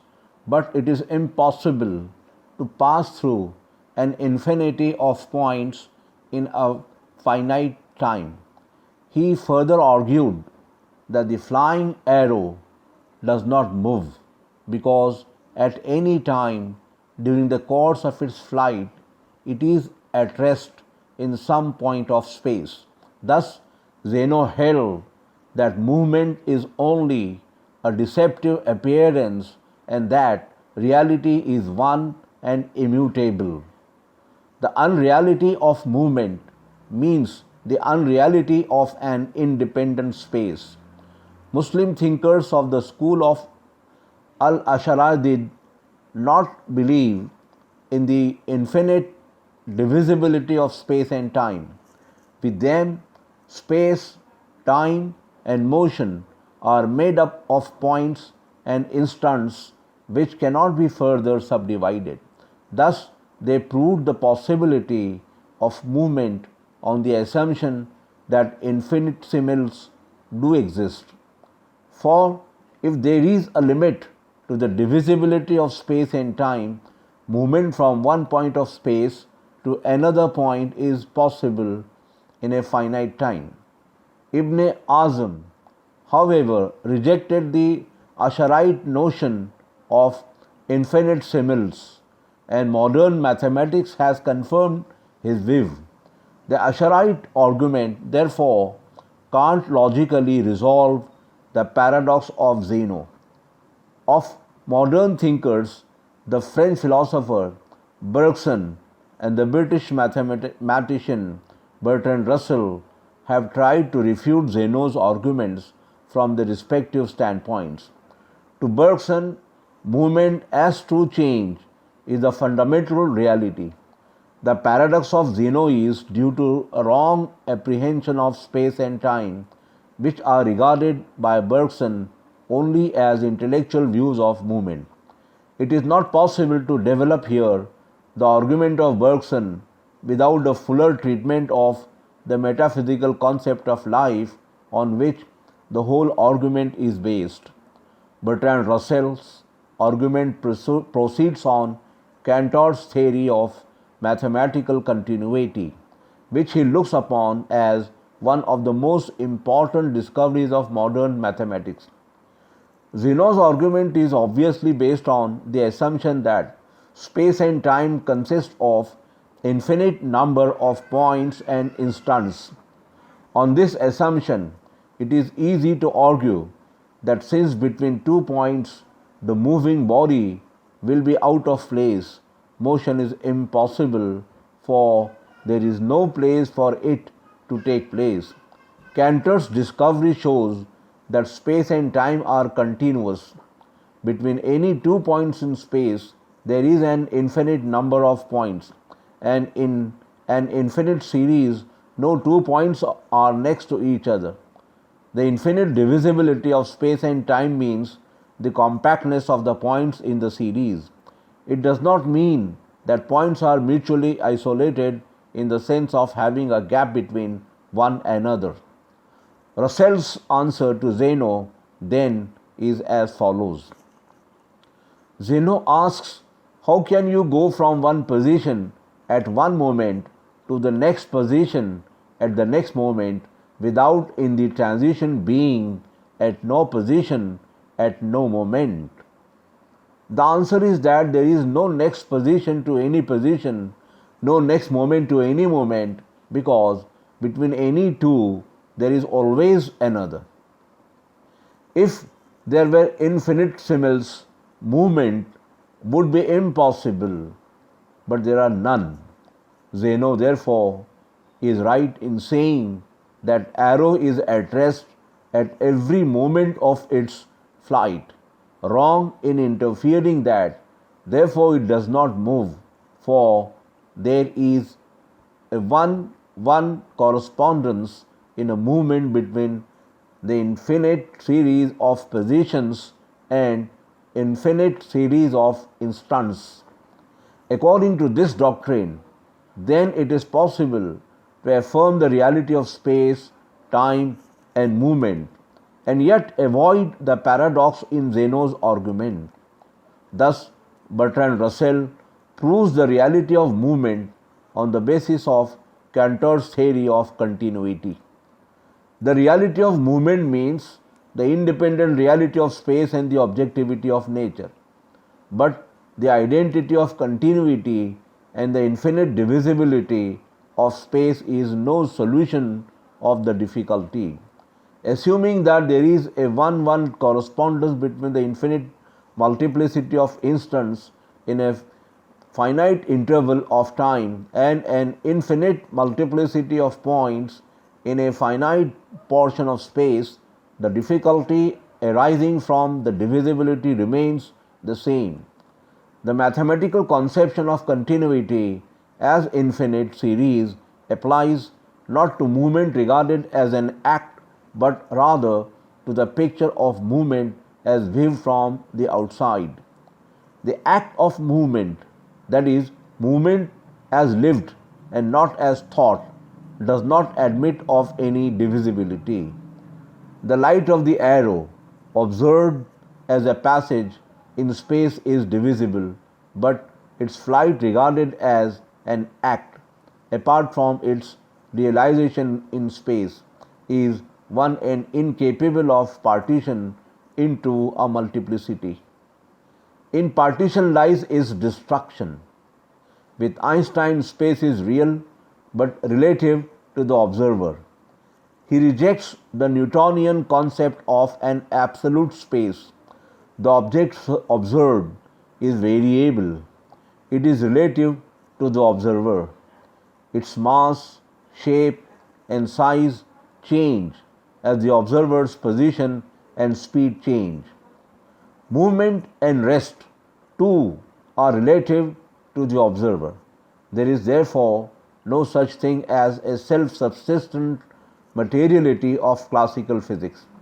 It is, however, necessary here to guard against a misunderstanding. The use of the word observer in this connection has misled Weldon Carr into the view that the theory of relativity inevitably leads to monadistic idealism.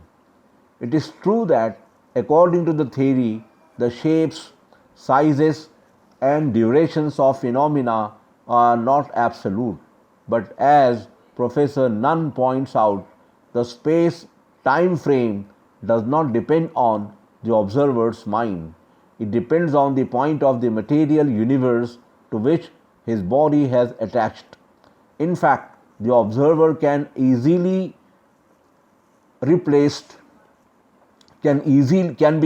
replaced by a recording apparatus. Personally, I believe that the ultimate character of reality is spiritual. But in order to avoid a widespread misunderstanding, it is necessary to point out that Einstein's theory, which as a scientific theory deals only with the structure of things, throws no light on the ultimate nature of things which possesses that structure. The philosophical value of the theory is twofold. First, it destroys not the objectivity of nature but the view of substance as simple location in space, a view which led to materialism in classical physics. Substance for modern relativity physics is not a persistent thing with variable states, but a system of interrelated events. In Whitehead's presentation of the theory, the notion of matter is entirely replaced by the notion of organism. Secondly, the theory makes space dependent on matter. The universe, according to Einstein, is not a kind of island in an infinite space. It is finite but boundless. Beyond it, there is no empty space. In the absence of matter, the universe would shrink to a point. Looking, however, at the theory from the standpoint that I have taken in these lectures, Einstein's relativity presents one great difficulty, that is, the unreality of time. A theory which takes time to be a kind of fourth dimension of space must, it seems, regard the future as something already given, as indubitably fixed as the past. Time, as a free creative movement, has no meaning for the theory. It does not pass. Events do not happen. We simply meet them. It must not, however, be forgotten that the theory neglects certain characteristics of time as experienced by us, and it is not possible to say that the nature of time is exhausted by the characteristics which the theory does note in the interest of a systematic account of those aspects of nature which can be mathematically treated. Nor is it possible for us laymen to understand what the real nature of Einstein's time is. It is obvious that Einstein's time is not Bergson's pure duration, nor can we regard it as serial time. Serial time is the essence of causality as defined by Kant. The cause and its effect are mutually so related that the former is chronologically prior to the latter, so that if the former is not, the latter can't be. If the mathematical time is serial time, then on the basis of the theory, it is possible, by a careful choice of the velocities of the observer and the system in which a given set of events is happening, to make the effect precede its cause. It appears to me that time regarded as the fourth dimension of space really ceases to be time. A modern Russian writer, Ouspensky, in his book called Tertium Organum, conceives the fourth dimension to be the movement of a three-dimensional figure in a direction not contained in itself.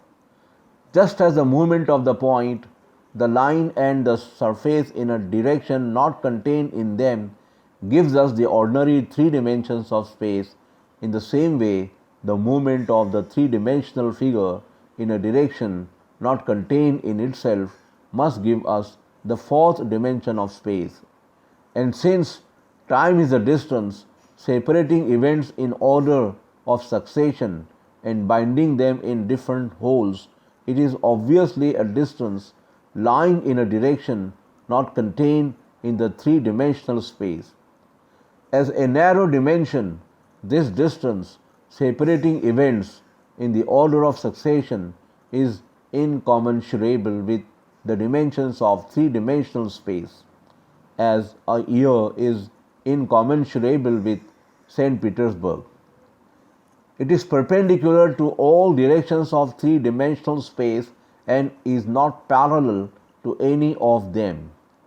Elsewhere in the same book, Ouspensky describes our time sense as a mystery space sense and argues on the basis of our psychic constitution that one, two, or three-dimensional beings the higher dimension must always appear as succession in time.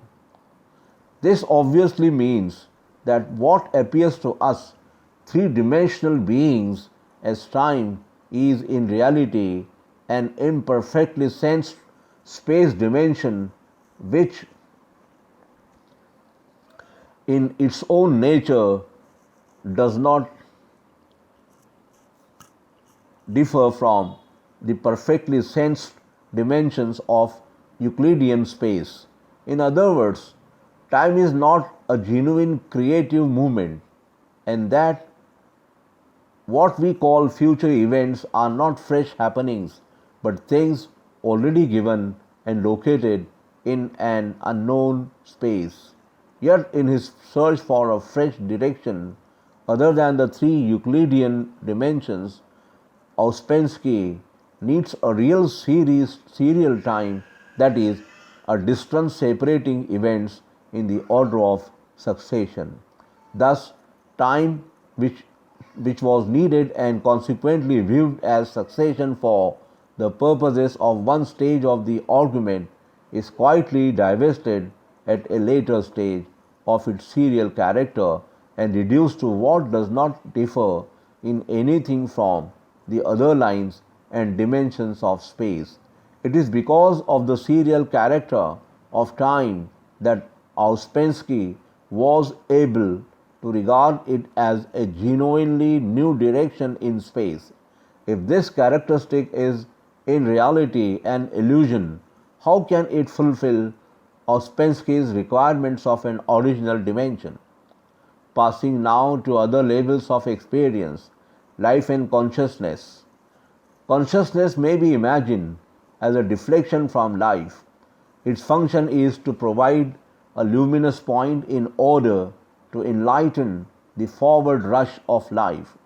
It is a case of tension, a state of self-concentration by means of which life manages to shut out all memories and associations which have no bearing on a present action. It has no well-defined fringes. It shrinks and expands as the occasion demands. To describe it as an epiphenomenon of the processes of matter is to deny it as an independent activity, and to deny it as an independent activity is to deny the validity of all knowledge, which is only a systematized expression of consciousness.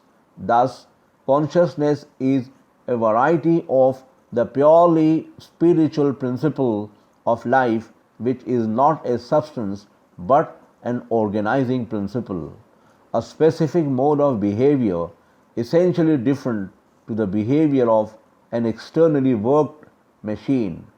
Since, however, we cannot conceive of a purely spiritual energy except in association with a definite combination of sensible elements through which it reveals itself, we are apt to take this combination as the ultimate ground of spiritual energy. The discoveries of Newton in the sphere of matter and those of Darwin in the sphere of natural history reveal a mechanism. All problems, it was believed, were really the problems of physics. Energy and atoms with the properties self-existing in them could explain everything, including life, thought, will, and feeling. The concept of mechanism, a purely physical concept, claimed to be the all-embracing explanation of nature, and the battle for and against mechanism is still being fiercely fought in the domain of biology. The question then is whether the passage to reality through the revelations of sense perception necessarily leads to a view of reality essentially opposed to the view that religion takes of its ultimate character. Its natural science finally committed to materialism. There is no doubt that theories of science constitute trustworthy knowledge because they are verifiable and enable us to predict and control the events of nature. But we must not forget that what is called science is not a single systematic view of reality. It is a mass of sectional views of reality, fragments of a total experience which do not seem to fit together. Natural science deals with matter, with life, and with mind. But the moment you ask the question, how matter, life, and mind are mutually related, you begin to see the sectional character of the various sciences that deal with them and the inability of these sciences taken singly to furnish a complete answer to your question. In fact, the various natural sciences are like so many vultures falling on the dead body of nature and each running away with a piece of its flesh. Nature, as a subject of science, is a highly artificial affair, and this artificiality is a result of that selective process to which science must subject her in the interest of precision. The moment you put the subject of science in the total human experience, it begins to disclose a different character. Thus, religion, which demands the whole of reality and for this reason must occupy a central place in any synthesis of all the data of human experience, has no reason to be afraid of any sectional views of reality. Natural science is by nature sectional. It cannot, if it is true to its own nature and function, set up its theory as a complete view of reality. The concepts we use in the organization of knowledge are, therefore, sectional in character, and their application is relative to the level of experience to which they are applied. The concept of cause, for instance, the essential feature of which is priority to the effect, is relative to the subject matter of physical science, which studies one special kind of activity to the exclusion of other forms of activity observed by others. When we rise to the level of life and mind, the concept of cause fails us, and we stand in need of concepts of a different order of thought. The action of living organisms, initiated and planned in view of an end, is totally different to causal action. The subject matter of our inquiry, therefore, demands the concepts of end and purpose which act from within, unlike the concept of cause which is external to the effect and acts from without.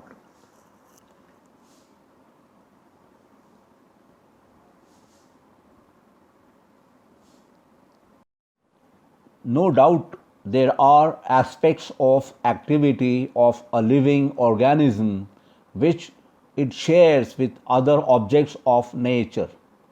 In the observation of these aspects, the concepts of physics and chemistry would be needed, but the behavior of the organism is essentially a matter of inheritance and incapable of sufficient explanation in terms of molecular physics.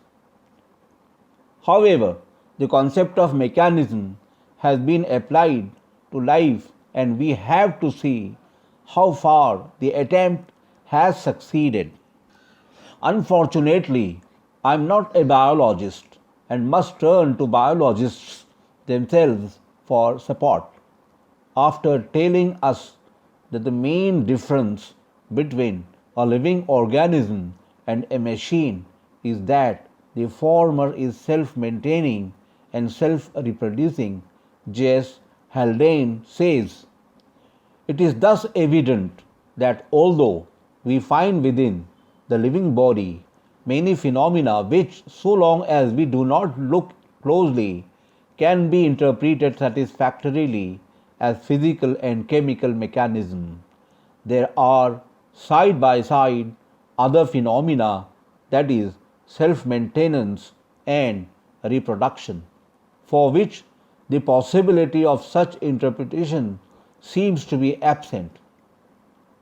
The mechanists assume that the bodily mechanisms are so constructed as to maintain, repair, and reproduce themselves.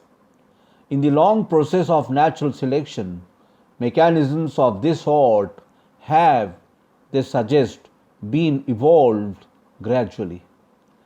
Let us examine this hypothesis.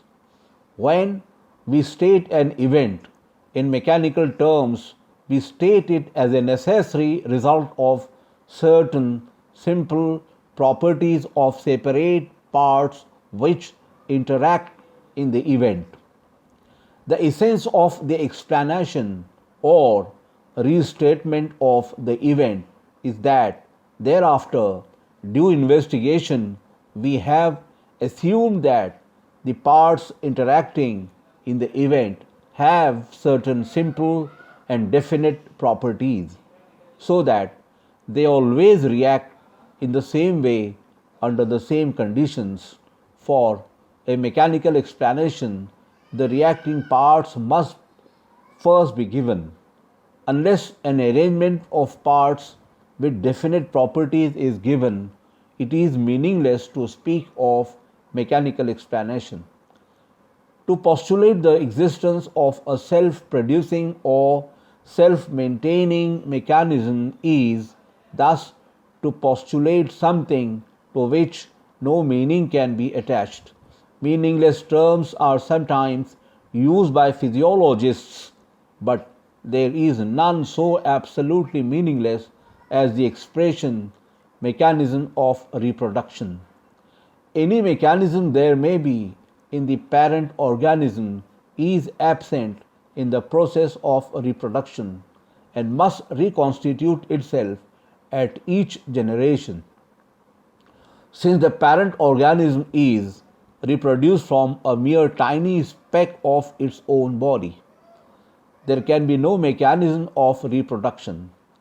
The idea of a mechanism which is constantly maintaining or reproducing its own structure is self contradictory. A mechanism which reproduces itself would be a mechanism without parts and therefore not a mechanism. Life is then a unique phenomenon, and the concept of mechanism is inadequate for its analysis. Its factual wholeness, to use an expression of Reich, another notable biologist, is a kind of unity which, looked at from another point of view, is also a plurality. In all the purposive processes of growth and adaptation to its environment, whether this adaptation is secured by the formation of fresh or the modification of old habits, it possesses a career which is unthinkable in the case of a machine. And the possession of a career means that the sources of its activity cannot be explained except in reference to a remote past, the origin of which, therefore, must be sought in a spiritual reality revealable in but non discoverable by any analysis of spatial experience.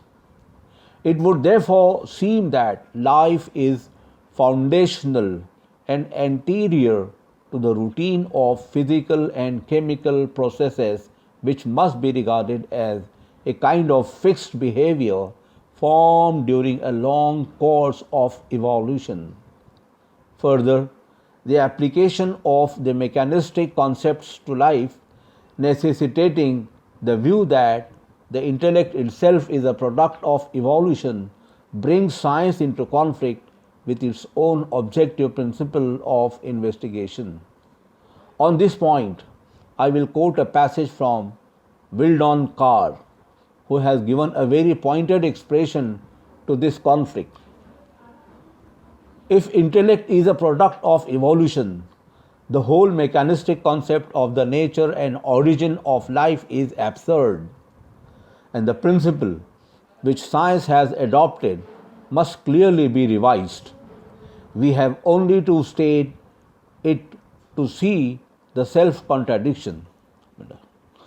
How can the intellect, a mode of apprehending reality, be itself an evolution of something which only exists as an abstraction of that mode of apprehending, which is the intellect?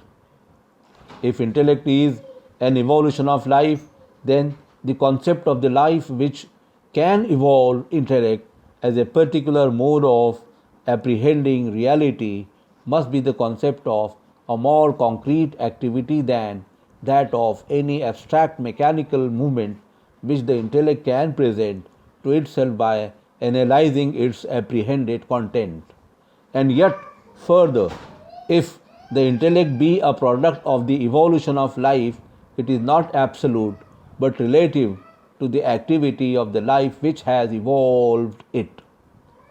How then, in such case, can science exclude the subjective aspect of the knowing and build on the objective presentation as an absolute?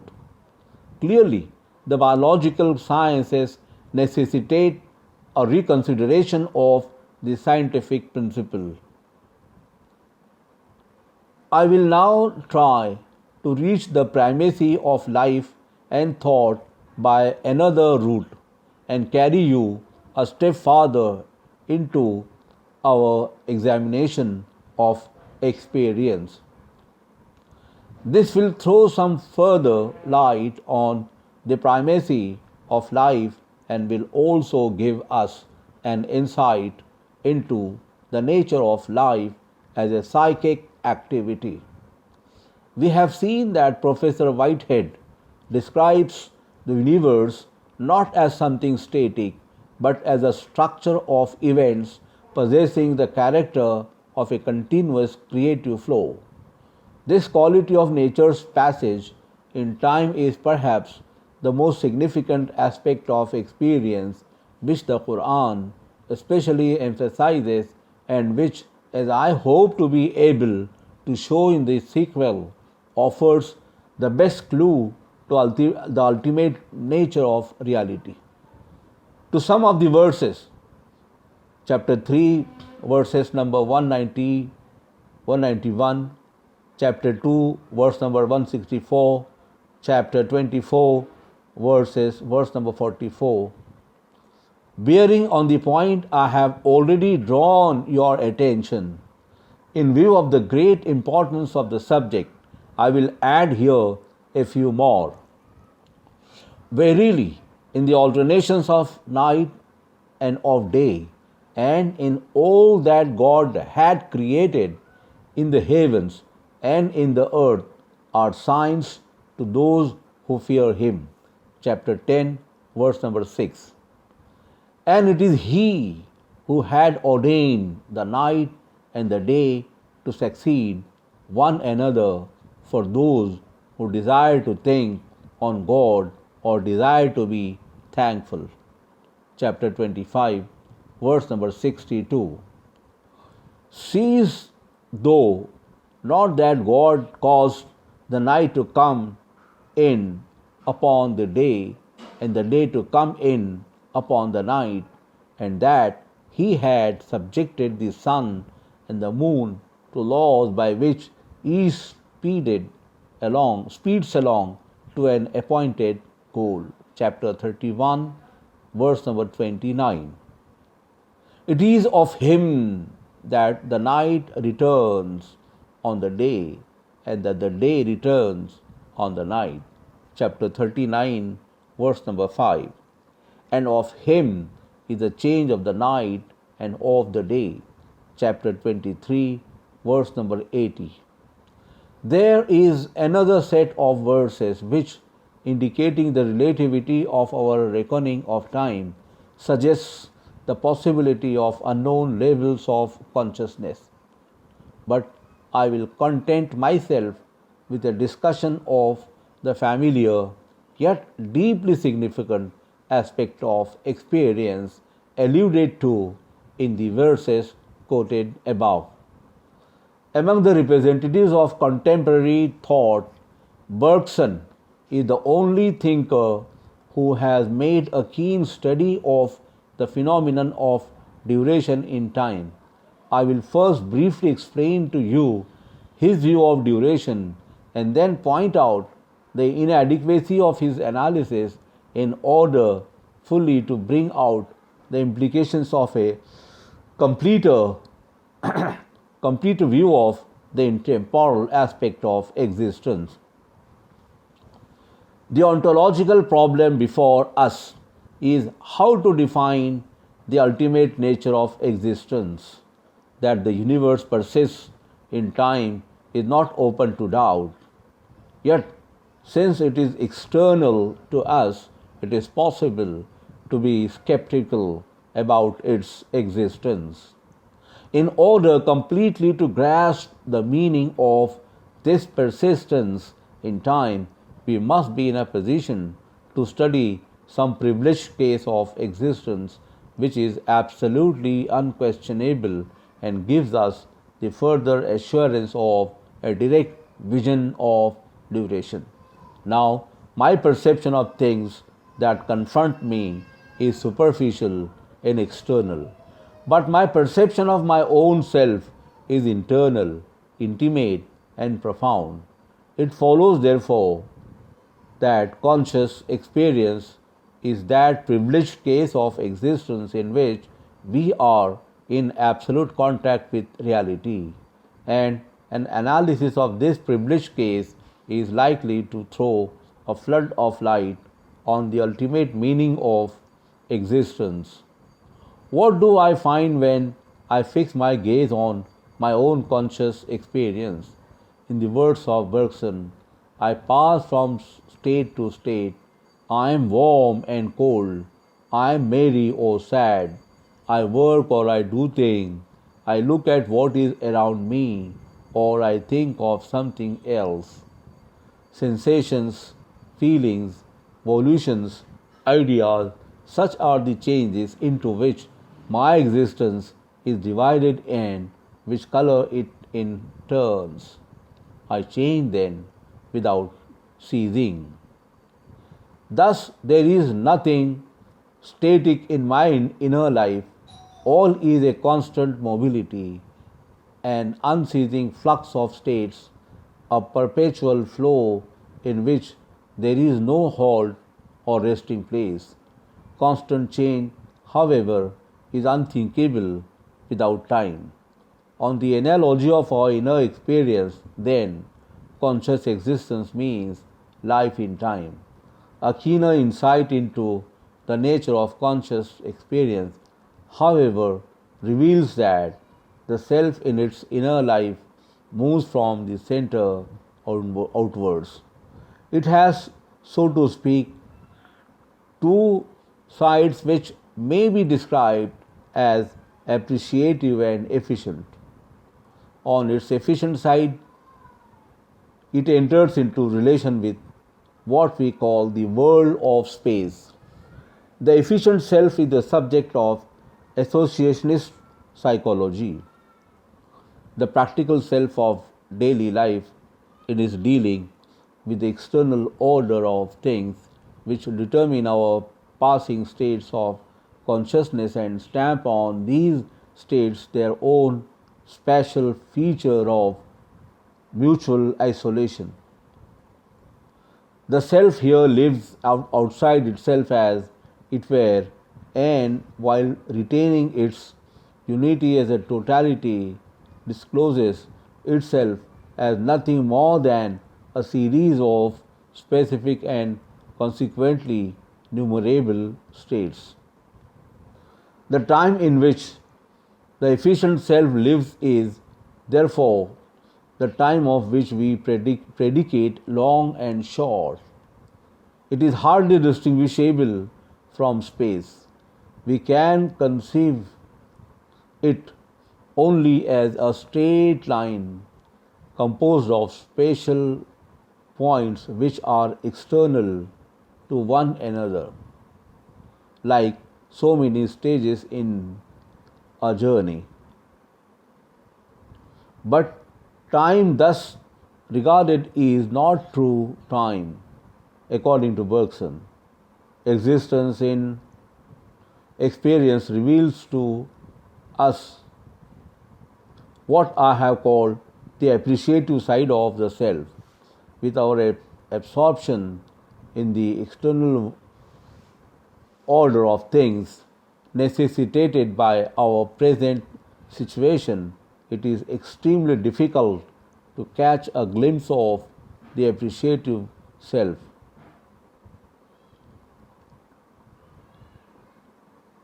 In our constant pursuit after external things, we weave a kind of veil around the appreciative self, which thus becomes completely alien to us.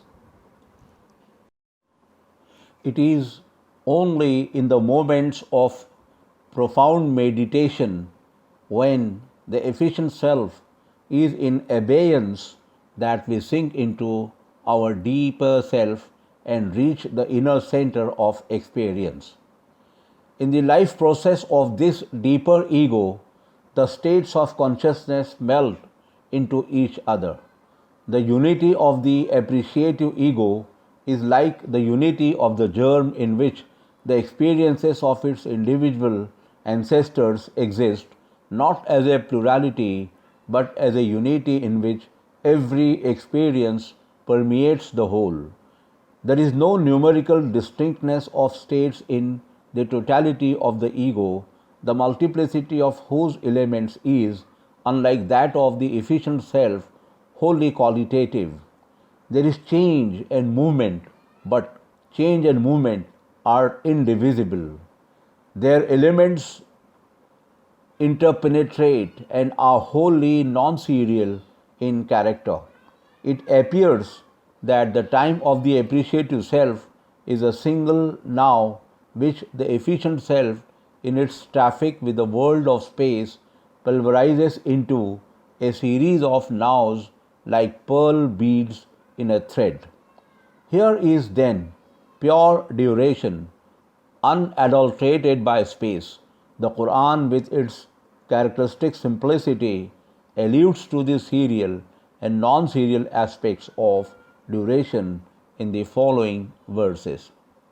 And put thou thy trust in him that lived and dies not, and celebrates his praise, who in 6 days created the heavens and the earth, and what is between them, then mounted his throne, the God of mercy.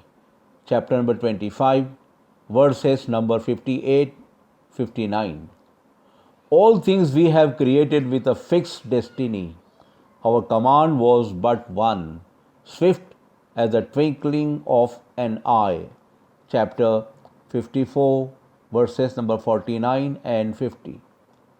If we look at the movement embodied in the creation from the outside, that is to say, if we apprehend it intellectually, it is a process lasting through thousands of years.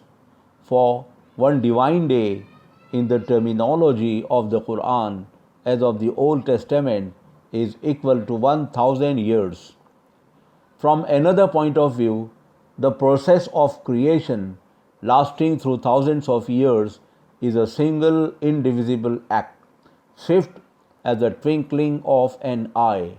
It is, however, impossible to express this inner experience of pure duration in words, for language is shaped on the serial time of our daily efficient self.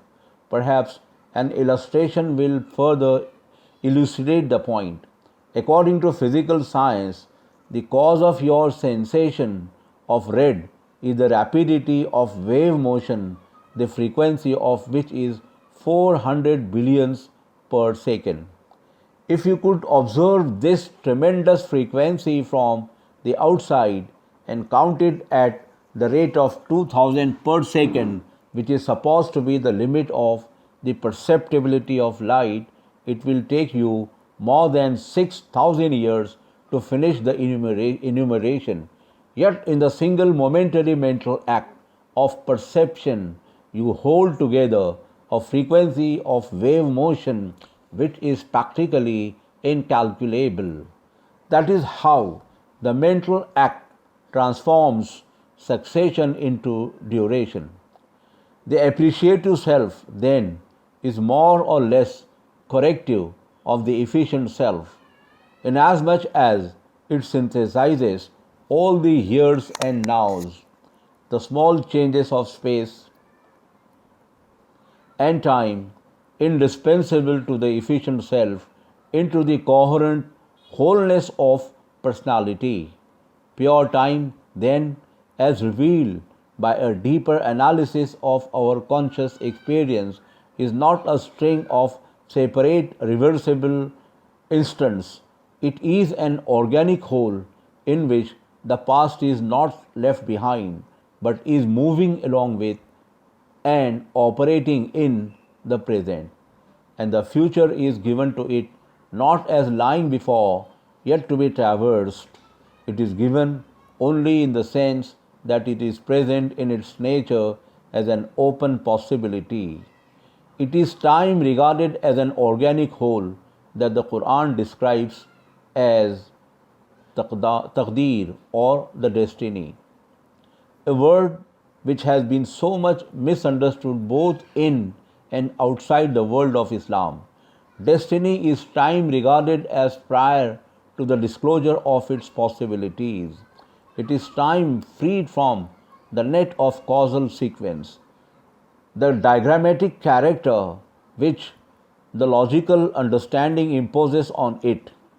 In one word, it is time as felt and not as thought and calculated. If you ask me why the Emperor Humayun and Shah Tahmasp of Persia were contemporaries, I can give you no causal explanation. The only answer that can possibly be given is that the nature of reality is such that among its infinite possibilities of becoming, the two possibilities known as the lives of Humayun and Shah Tahmasp should realize themselves together. Time regarded as destiny forms the very essence of things. As the Quran says, God created all things and assigned to each its destiny. The destiny of a thing, then, is not an unrelenting fate working from without like a taskmaster. It is the inward reach of a thing, its realizable possibilities which lie within the depths of its nature and serially actualize themselves without any feeling of external compulsion. Thus, the organic wholeness of duration does not mean that full fledged events are lying, as it were, in the womb of reality and drop one by one like the grains of sand from the hourglass. If time is real and not a mere repetition of homogeneous moments which make conscious experience a delusion, then every moment in the life of reality is original, giving birth to what is absolutely novel and unforeseeable. Every day does some new work employ him, says the Quran. To exist in real time is not to be bound by the fetters of serial time, but to create it from moment to moment and to be absolutely free and original in creation. In fact, all creative activity is free activity. Creation is opposed to repetition, which is a characteristic of mechanical action. That is why it is impossible to explain the creative activity of life in terms of mechanism. Science seeks to establish uniformities of experience, that is, the laws of mechanical repetition. life with its intense feeling of spontaneity constitutes a center of indetermination and thus falls outside the domain of necessity. Hence, science cannot comprehend life. The biologist who seeks a mechanical explanation of life is led to do so because he confines his study to the lower forms of life whose behavior discloses resemblances to mechanical action. If he studies life as manifested in himself, that is, his own mind freely choosing, rejecting, reflecting, surveying the past and the present, and dynamically imagining the future, he is sure to be convinced of the inadequacy of his mechanical concepts. On the analogy of our conscious experience, then, the universe is a free creative movement. But how can we conceive a movement independent of a concrete thing that moves? The answer is that the notion of things is derivative. We can derive things from movement. We cannot derive movement from immobile things. If, for instance, we suppose material atoms, such as the atoms of Democritus, to be the original reality, we must import movement into them from the outside as something alien to their nature. Whereas if we take movement as original, static things may be derived from it. In fact, physical science has reduced all things to movement. The essential nature of the atom in modern science is electricity and not something electrified. Apart from this, things are not given in immediate experience as things already possessing definite contours, for immediate experience is a continuity without any distinctions in it. What we call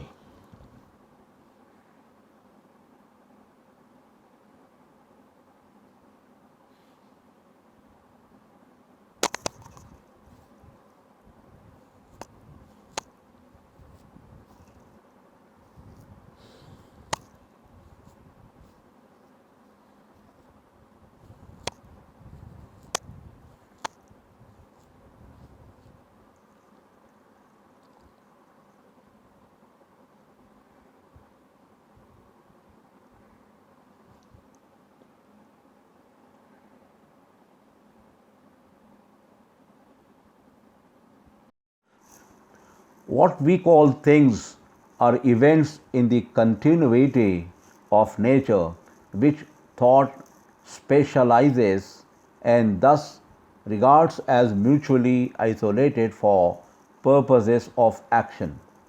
The universe, which seems to us to be a collection of things, is not a solid stuff occupying a void. It is not a thing but an act. The nature of thought, according to Bergson, is serial. It cannot deal with the movement except by viewing it as a series of stationary points. It is therefore the operation of thought working with static concepts that gives the appearance of a series of immobilities to what is essentially dynamic in its nature. The coexistence and succession of these immobilities is the source of what we call space and time. According to Bergson, then, reality is a free, unpredictable, creative, vital impetus of the nature of volition which thought specializes and views as a plurality of things. A full criticism of this view cannot be undertaken here. Suffice it to say that the vitalism of Bergson ends in an insurmountable dualism of will and thought. This is really due to the partial view of intelligence that he takes. Intelligence, according to him, is a specializing activity. It is shaped on matter alone. and has only mechanical categories at its disposal. But as I pointed out in my first lecture, thought has a deeper movement also. While it appears to break up reality into static fragments, its real function is to synthesize the elements of experience by employing categories suitable to the various levels which experience presents. It is as much organic as life. The movement of life as an organic growth involves a progressive synthesis of its various stages. Without this synthesis, it will cease to be organic growth. It is determined by ends, and the presence of ends means that it is permeated by intelligence. Nor is the activity of intelligence possible without the presence of ends. In conscious experience, life and thought permeate each other. They form a unity. Thought, therefore, in its true nature, is identical with life. Again, in Bergson's view, the forward rush of the vital impulse in its creative freedom is unilluminated by the light of an immediate or a remote purpose. It is not aiming at a result. It is wholly arbitrary, undirected, chaotic, and unforeseeable in its behavior. It is mainly here that Bergson's analysis of our conscious experience reveals its inadequacy. He regards conscious experience as the past moving along with and operating in the present.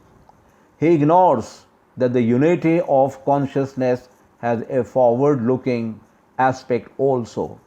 Life is only a series of acts of attention, and an act of attention is inexplicable without reference to a purpose, conscious or unconscious. Even our acts of perception are determined by our immediate interests and purposes. The Persian poet Arfa has given a beautiful expression to this aspect of human perception. He says, if your heart is not deceived by the mirage, be not proud of the sharpness of your understanding, for your freedom from this optical illusion is due to your imperfect thirst. The poet means to say that if you had a vehement desire for drink, the sands of the desert would have given you the impression of a lake. Your freedom from the illusion is due to the absence of a keen desire for water. You have perceived the thing as it is because you were not interested in perceiving it as it is not. Thus, ends and purposes, whether they exist as conscious or subconscious tendencies, form the warp and woof of our conscious experience, and the notion of purpose cannot be understood except in reference to the future. The past, no doubt, abides and operates in the present, but this operation of the past in the present is not the whole of consciousness. The element of purpose discloses a kind of forward look in consciousness. Purposes not only color our present states of consciousness but also reveal its future direction. In fact, they constitute the forward push of our life and thus, in a way, anticipate and influence the states that are yet to be. To be determined by an end is to be determined by what ought to be. Thus, past and future both operate in the present state of consciousness, and the future is not wholly undetermined as Bergson's analysis of our conscious experience shows. A state of attentive consciousness involves both memory and imagination as operating factors. on the analogy of our conscious experience. Therefore, reality is not a blind vital impulse wholly unilluminated by idea. Its nature is through and through teleological. Bergson, however, denies the teleological character of reality on the ground that teleology makes time unreal. According to him, the portals of the future must remain wide open to reality, otherwise, it will not be free and creative. No doubt, if teleology means the working out of a plan in view of a predetermined end or goal, it does make time unreal. It reduces the universe to a mere temporal reproduction of a pre existing eternal scheme or structure in which individual events have already found their proper places, waiting, as it were, for their respective turns to enter into the temporal sweep of history. All is already given somewhere in eternity. The temporal order of events is nothing more than a mere imitation of the eternal mold. Such a view is hardly distinguishable from mechanism which we have already rejected. In fact, it is a kind of veiled materialism in which fate or destiny takes the place of rigid determinism, leaving no scope for human or even divine freedom. The world, regarded as a process realizing a preordained goal, is not a world of free, responsible moral agents. It is only a stage on which puppets are made to move by a kind of pull from behind. There is, however, another sense of teleology. From our conscious experience, we have seen that to live is to shape and change ends and purposes and to be governed by them. Mental life is teleological in the sense that while there is no far off distant goal towards which we are moving, there is a progressive formation of fresh ends, purposes, and ideal scales of value as the process of life grows and expands. We become by ceasing to be what we are. Life is a passage through a series of deaths, but there is a system in the continuity of this passage, its various stages, in spite of apparently abrupt changes in our evaluation of things, are organically related to one another. The life history of the individual is, on the whole, a unity and not a mere series of mutually ill adapted events. The world process or the movement of the universe in time is certainly devoid of purpose. If by purpose we mean a foreseen end, a far off fixed destination to which the whole creation moves, to endow the world process with purpose in this sense is to rob it of its originality and its creative character. Its ends are terminations of a career that are ends to come and not necessarily premeditated. A time process cannot be conceived as a line already drawn. It is a line in the drawing and actualization of open possibilities. It is purposive only in this sense that it is selective in character and brings itself to some sort of a present fulfillment by actively preserving and supplementing the past.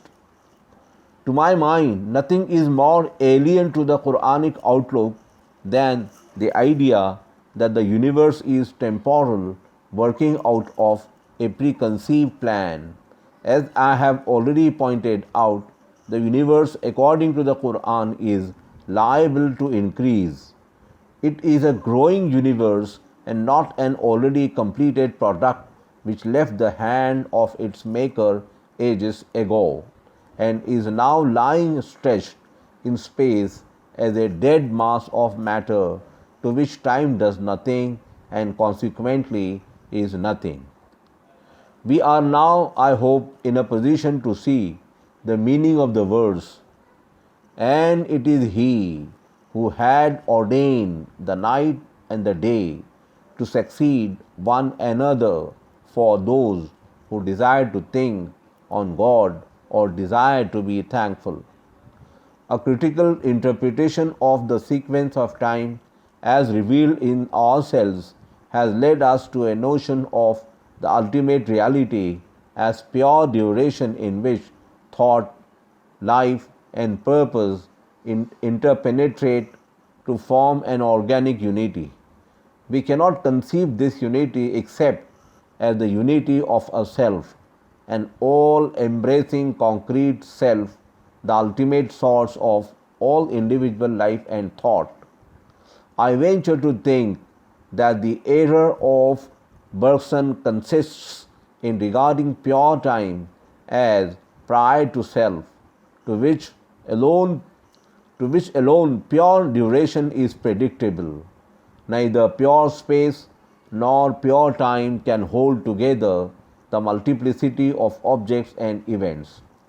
It is the appreciative act of an enduring self only which can seize the multiplicity of duration, broken up into an infinity of instants, and transform it to the organic wholeness of a synthesis. To exist in pure duration is to be a self, and to be a self is to be able to say, I am. Only that truly exists which can say, I am. It is the degree of the intuition of I amness that determines the place of a thing in the scale of being. We too say, I am, but our I amness is dependent and arises out of the distinction between the self and the not self. The ultimate self, in the words of the Quran, can afford to dispense with all the worlds. To him, the not self does not present itself as a confronting other, or else it would have to be like our finite self in spatial relation with the confronting other. What we call nature or the not self is only a fleeting moment in the life of God. His I amness is independent, elemental, absolute. Of such a self, it is impossible for us to form an adequate conception. As the Quran says, naught is like him, yet he hears and sees. Now a self is unthinkable without a character, that is, a uniform mode of behavior. Nature, as we have seen, is not a mass of pure materiality occupying a void. It is a structure of events, a systematic mode of behavior, and as such, organic to the ultimate self. Nature is to the divine self as character is to the human self. In the picturesque phrase of the Quran, it is the habit of Allah. From the human point of view, it is an interpretation which, in our present situation, we put on the creative activity of the absolute ego. At a particular moment in its forward movement, it is finite. But since the self to which it is organic is creative, it is liable to increase and is consequently boundless in the sense that no limit to its extension is final. Its boundlessness is potential, not actual. Nature then must be understood as a living, ever growing organism whose growth has no final external limits. Its only limit is internal, that is, the immanent self which animates and sustains the whole, as the Quran says, and verily unto thy Lord is the limit. chapter 53, verse number 42. Thus, the view that we have taken gives a fresh spiritual meaning to physical science.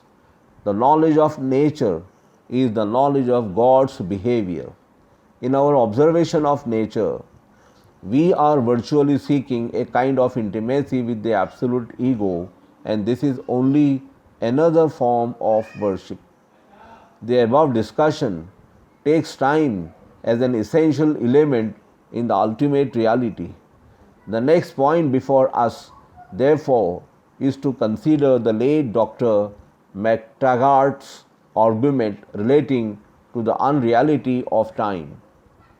Time, according to Dr. MacTaggart, is unreal because every event is past, present, and future.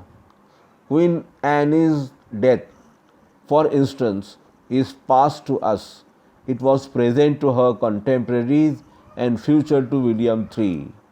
Thus, the event of Anne's death combines characteristics which are incompatible with each other.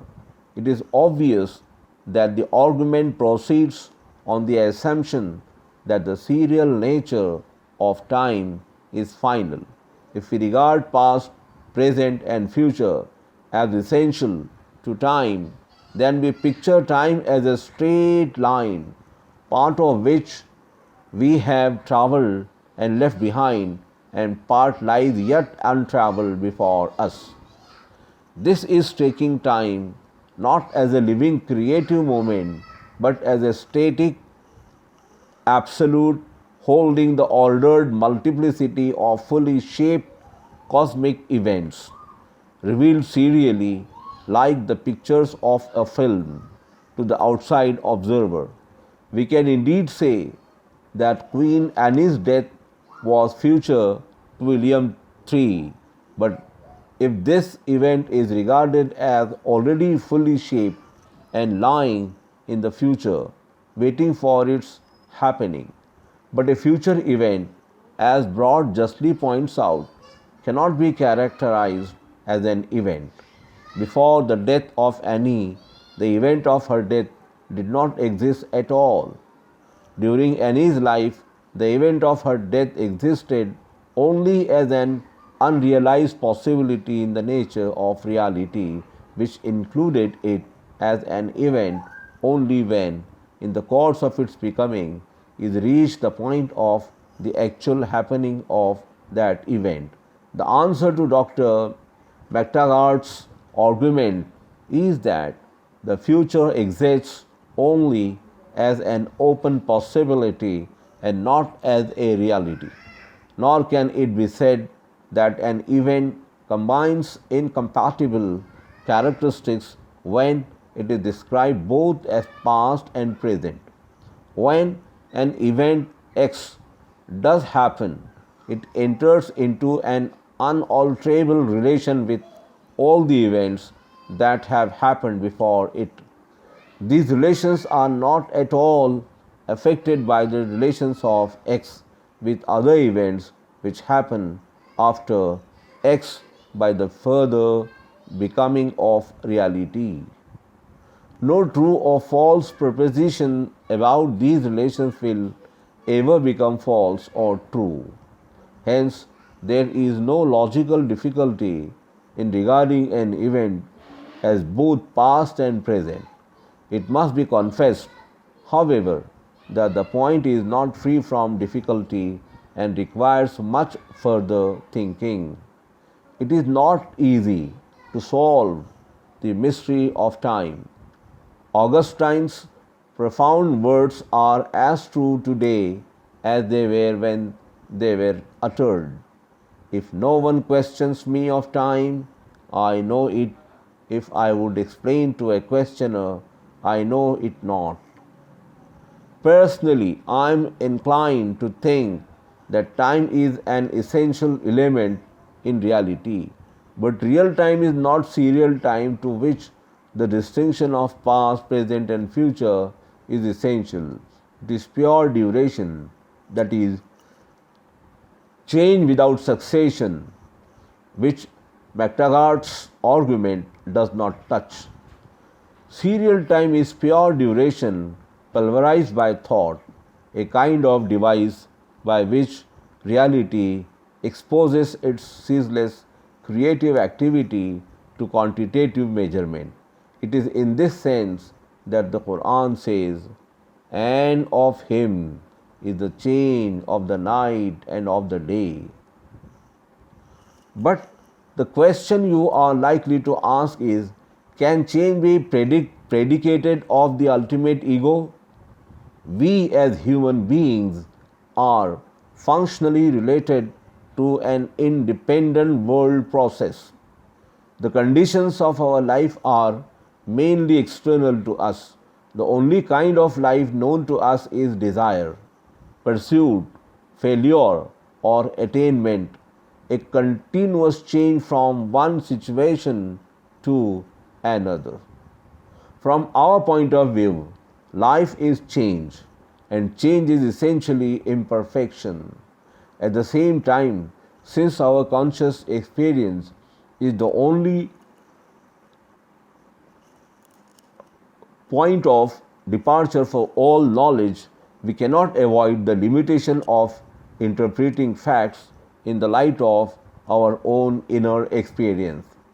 An anthropomorphic conception is especially unavoidable in the apprehension of life, for life can be apprehended from within only. As the poet Nasir Ali of Sirhind imagines the idol saying to the Brahmin, "You had made me after your own image.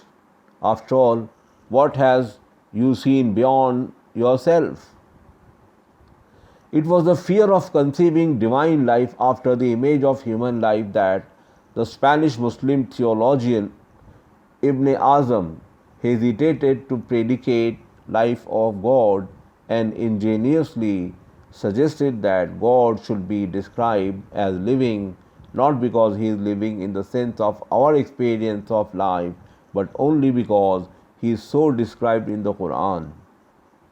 Confining himself to the surface of our conscious experience and ignoring its deeper phases, Ibn Azam must have taken life as a serial chain, a succession of attitudes towards an obstructing environment. Serial change is obviously a mark of imperfection, and if we confine ourselves to this way of change, the difficulty of reconciling divine perfection with divine life becomes insuperable. Ibn Azam must have felt that the perfection of God can be retained only at the cost of his life. There is, however, a way out of the difficulty. The absolute ego, as we have seen in the whole of reality, he is not so situated as to take a perspective view of an alien universe. Consequently, the phases of his life are wholly determined from within. Change, therefore, is the sense of a movement from an imperfect to a relatively perfect state, or vice versa, is obviously inapplicable to his life. But change in this sense is not the only possible form of life. A deeper insight into our conscious experience shows that beneath the appearance of serial duration, there is true duration. The ultimate ego exists in pure duration, wherein change ceases to be a succession of varying attitudes and reveals its true character as continuous creation, untouched by weariness and unseizable by slumber or sleep. To conceive the ultimate ego as changeless in this sense of change is to conceive him as utter inaction, a motiveless, stagnant neutrality, and absolute nothing. To the creative self, change cannot mean imperfection. The perfection of the creative self consists not in a mechanistically conceived immobility, as Aristotle might have led Ibn Azam to think. It consists in the vaster basis of his creative activity and the infinite scope of his creative vision. God's life is self revelation, not the pursuit of an ideal to be reached. The not yet of man does mean pursuit and may mean failure. The not yet of God means unfailing realization of the infinite creative possibilities of His being, which retains its wholeness throughout the entire process. In the endless self repeating flows for evermore, the same. Myriads arches springing, meeting, hold at rest the mighty frame. Stream from all things, love of living, grandest star and humblest clod, all the straining, all the striving is eternal peace in God. Goethe. Thus, a comprehensive philosophical criticism of all the facts of experience on its efficient as well as appreciative side brings us to the conclusion that the ultimate reality is a rationally directed creative life. To interpret this life as an ego is not a fashion God after the image of man. It is only to accept the simple fact of experience that life is not a formless fluid but an organizing principle of unity, a synthetic activity which holds together and focalizes the dispersing dispositions of the living organism for a constructive purpose. The operation of thought, which is essentially symbolic in character, veils the true nature of life and can picture it only as a kind of universal current flowing through all things. The result of an intellectual view of life, therefore, is necessarily pantheistic. But we have a first hand knowledge of the appreciative aspect of life from within. Intuition reveals life as a centralizing ego. This knowledge, however, imperfect as giving us only a point of departure, is a direct revelation of the ultimate nature of reality.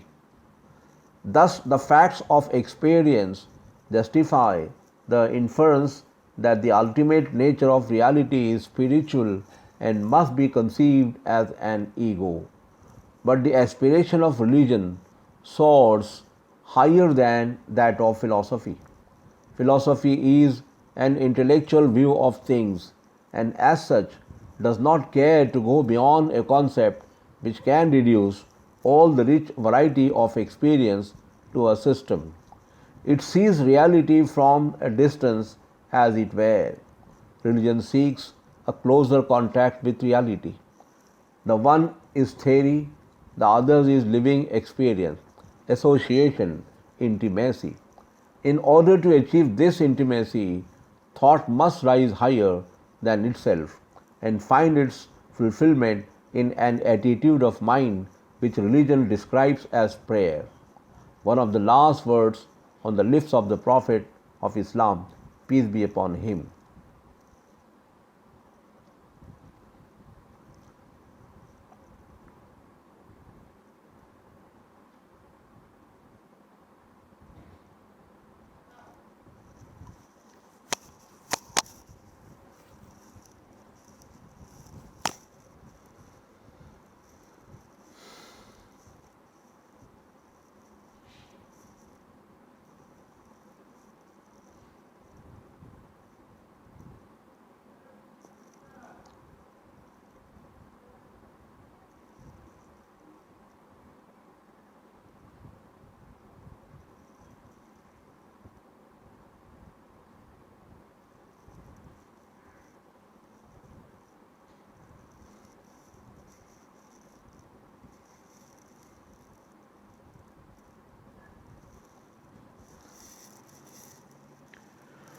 The conception of God and the meaning of prayer. We have seen that the judgment based upon religious experience fully satisfies the intellectual test. The more important regions of experience, examined with an eye on a synthetic view, reveal as the ultimate ground of all experience a rationally directed creative will which we have found reasons to describe as an ego. In order to emphasize the individuality of the ultimate ego, the Quran gives him the proper name of Allah and further defines him as follows. Say, Allah is one. All things depend on him. He begets not and he is not begotten, and there is none like unto him. Chapter 112, verses number 1 to 4. But it is hard to understand what exactly is an individual. As Bergson has taught us in his creative evolution, individuality is a matter of degrees and is not fully realized even in the case of the apparently closed off unity of the human being. In particular, it may be said of individuality, says Bergson, that while the tendency to individuate is everywhere present in the organized world, it is everywhere opposed by the tendency towards reproduction. For the individuality to be perfect, it would be necessary that no detached part of the organism could live separately, but then reproduction would be impossible. For what is reproduction but the building up of a new organism with a detached fragment of the old? Individuality, therefore, harbors its own enemy at home. In the light of this passage, it is clear that the perfect individual, closed off as an ego, peerless and unique, cannot be conceived as harboring its own enemy at home. It must be conceived as superior to the antagonistic tendency of reproduction. This characteristic of the perfect ego is one of the most essential elements in the Quranic conception of God, and the Quran mentions it over and over again. Not so much with a view to attack the current Christian conception as to accentuate its own view of a perfect individual. It may, however, be said that the history of religious thought discloses various ways of escape from an individualistic conception of the ultimate reality, which is conceived as some vague, vast, and pervasive cosmetic element, such as light. This is the view that Farnell has taken in his Gifford lectures on the attributes of God. I agree that the history of religion reveals modes of thought that tend towards pantheism, but I venture to think that insofar as the Quranic identification of God with light is concerned, Farnell's view is incorrect. The full text of the verse of which he quotes a portion only is as follows. God is the light of the heavens and of the earth.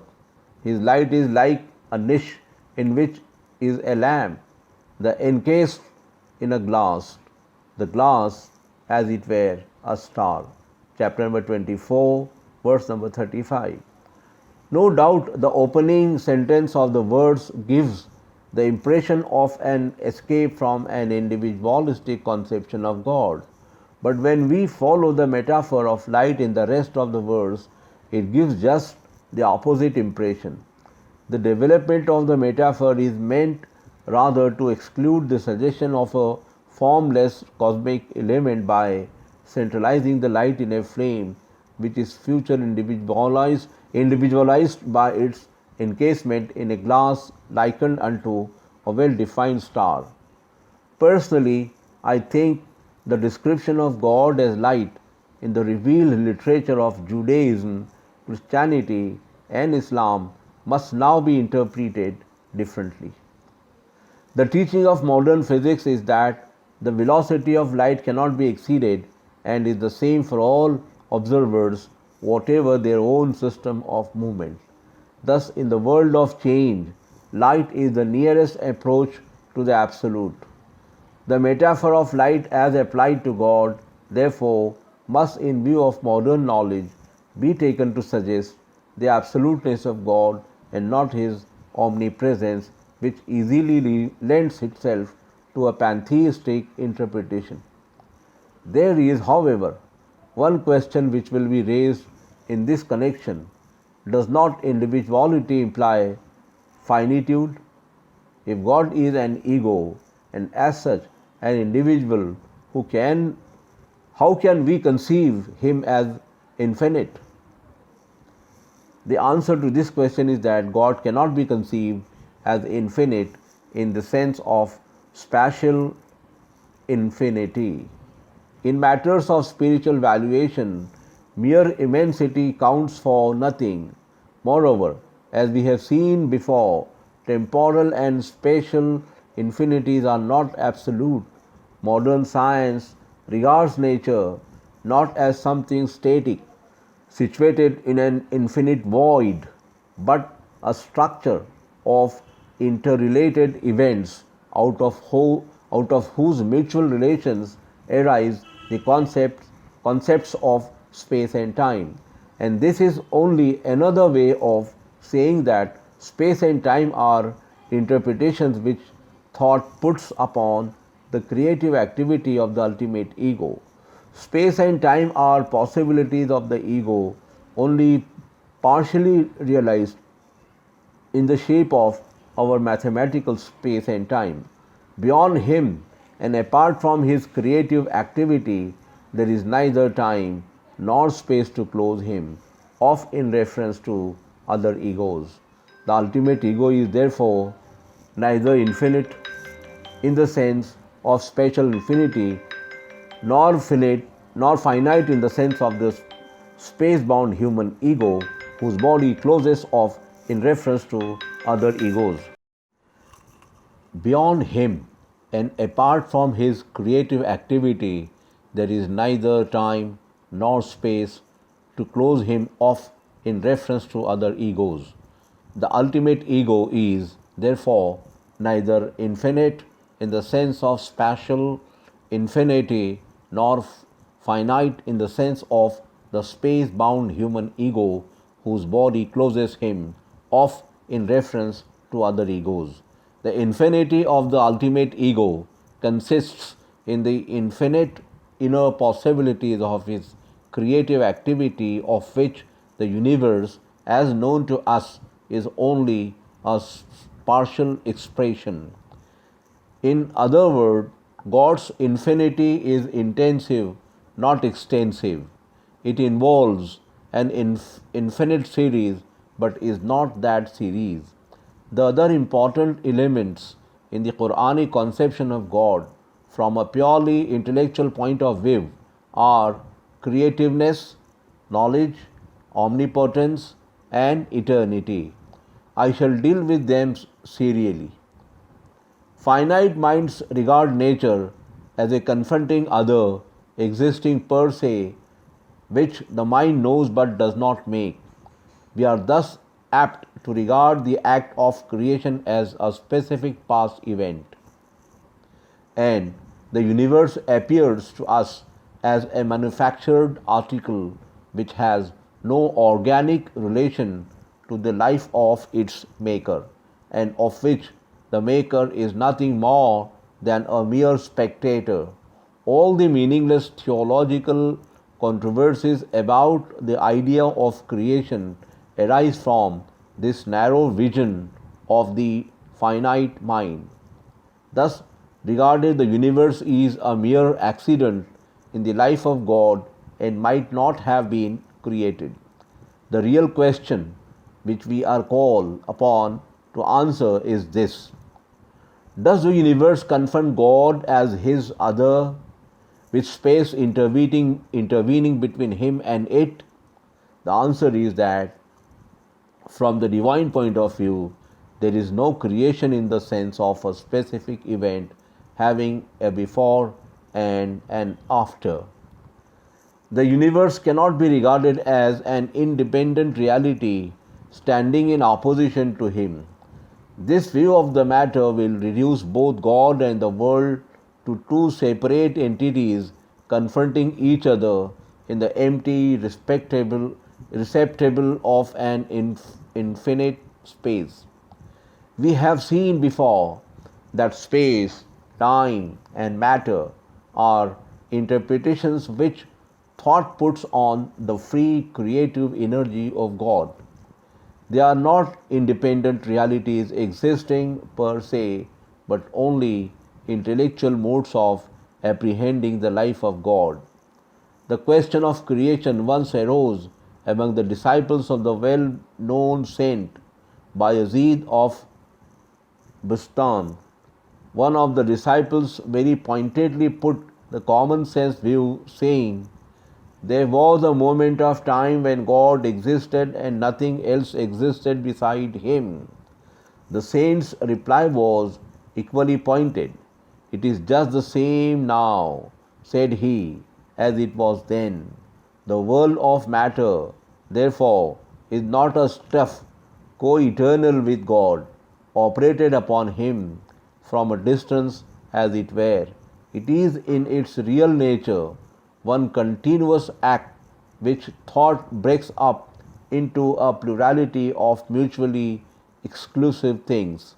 Professor Eddington has thrown further light on this important point, and I take the liberty to quote from his book, Space, Time, and Gravitation.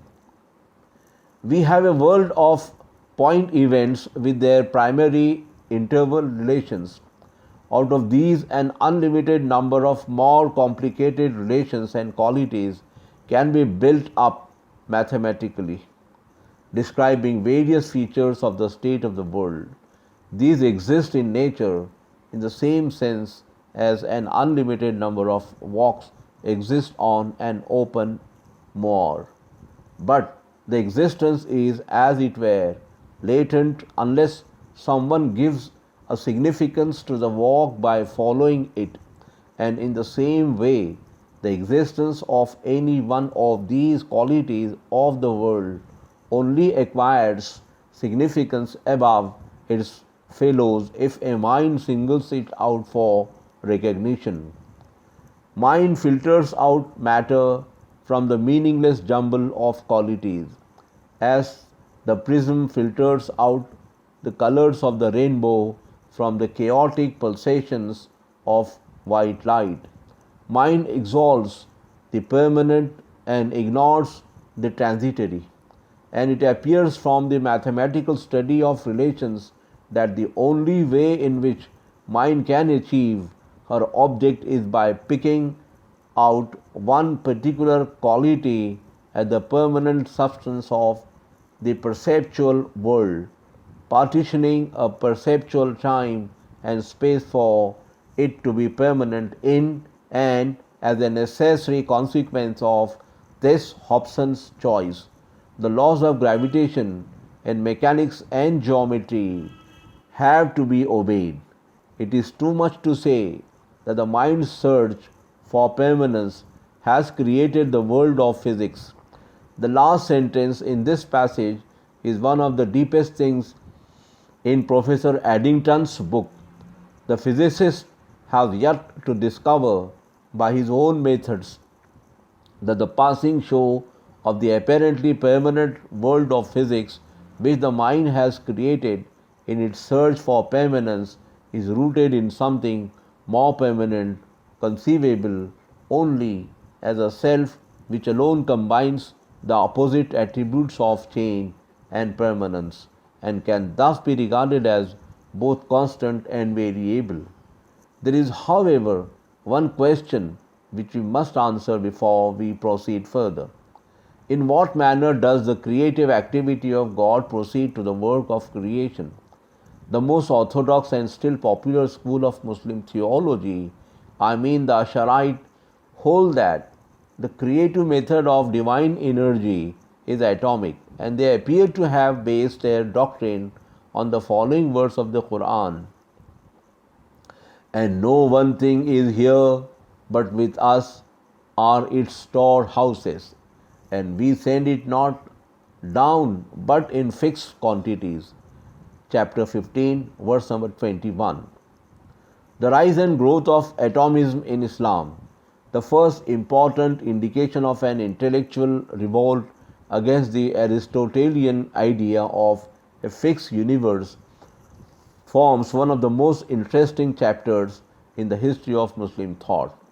The views of school of Ba'arah were first shaped by Abi Hashim AD 933, and those of the school of Baghdad by that most exact and daring theological thinker Abu Bakr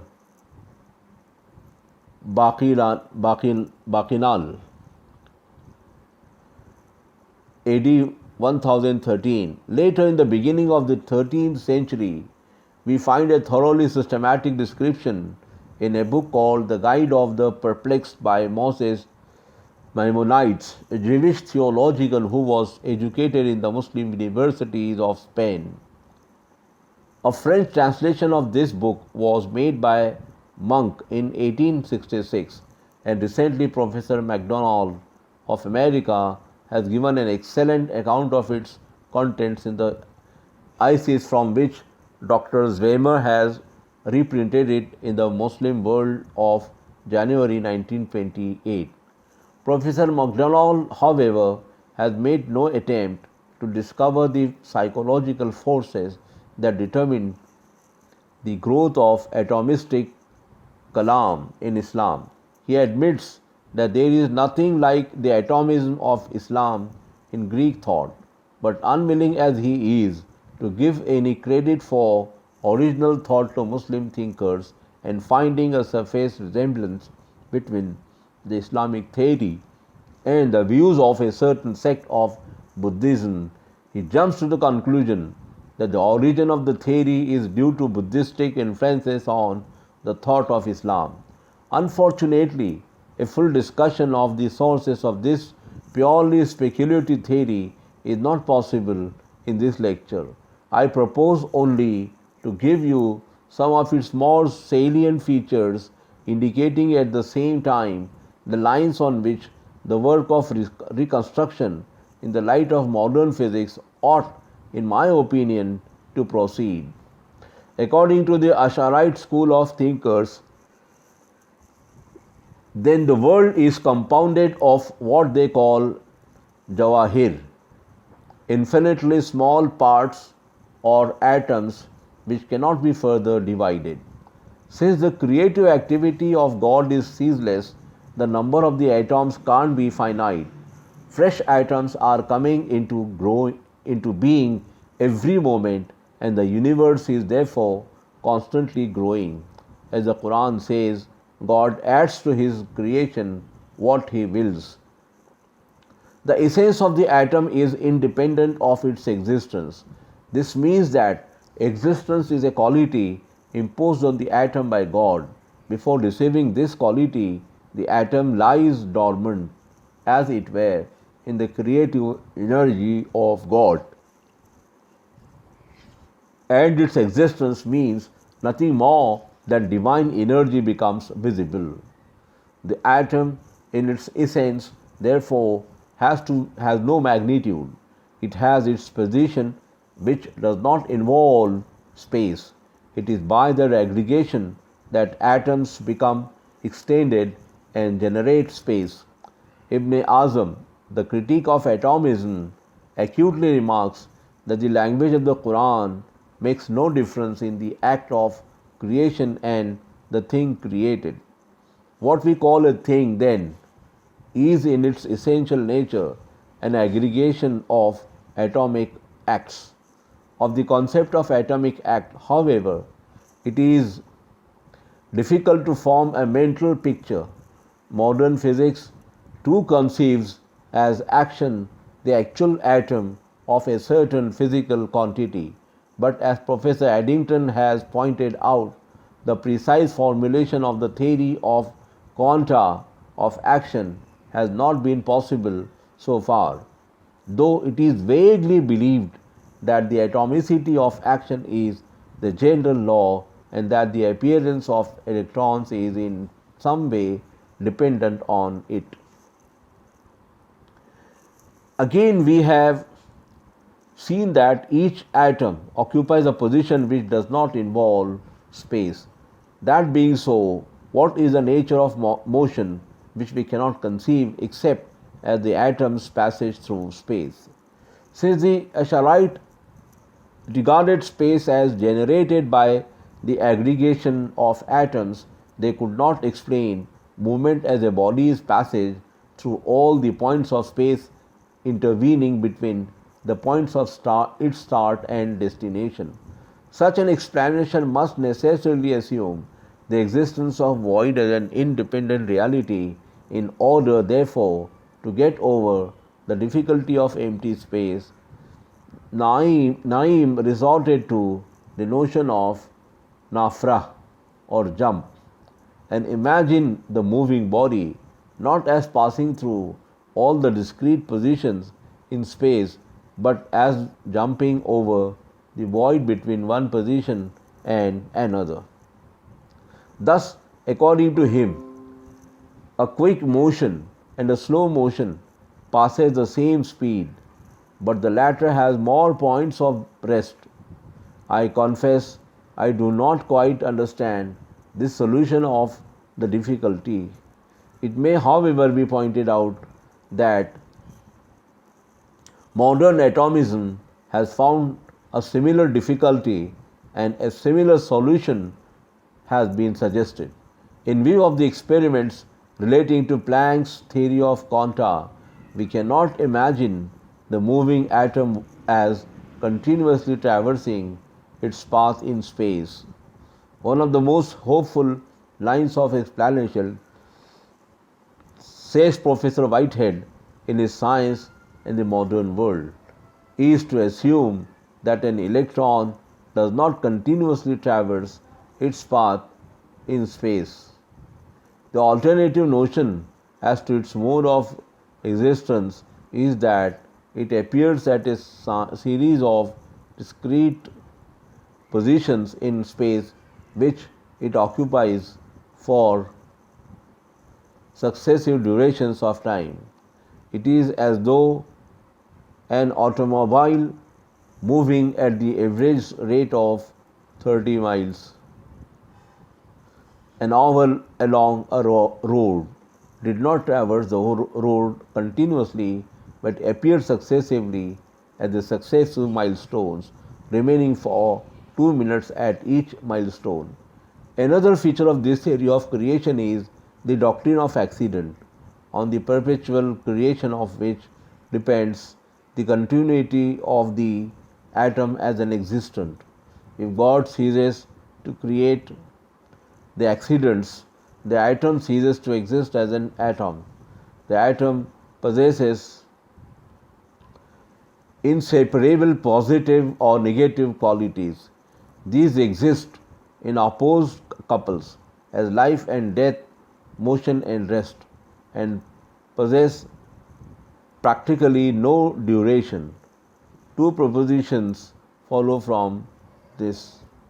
One, nothing has stable nature. Second, there is a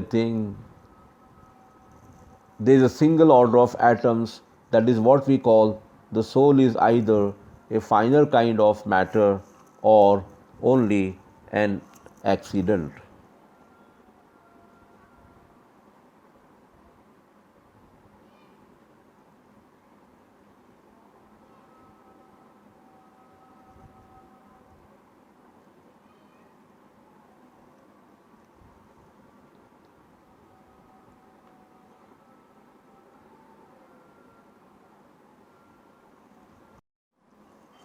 I am inclined to think that in view of the idea of continuous creation which the Asharites intended to establish, there is an element of truth in the first proposition. I have said before that in my opinion the spirit of the Quran is on the whole anti-classical. I regard the Ash'arite thought on this point as a genuine effort to develop on the basis of an ultimate will or energy a theory of creation which, with all its shortcomings, is far more true to the spirit of the Quran than the Aristotelian idea of a fixed universe. The duty of the future theologians of Islam is to reconstruct this purely speculative theory and to bring it into closer contact with modern science, which appears to be moving in the same direction. The second proposition looks like pure materialism. It is my belief that the Ash'arite view that the nafs is an accident is opposed to the real trend of their own theory, which makes the continuous existence of the atom dependent on the continuous creation of accidents in it. It is obvious that motion is inconceivable without time, and since time comes from psychic life, the latter is more fundamental than motion. No psychic life, no time. No time, no motion. Thus, it is really what the Ash'arite call the accident which is responsible for the continuity of the atom as such.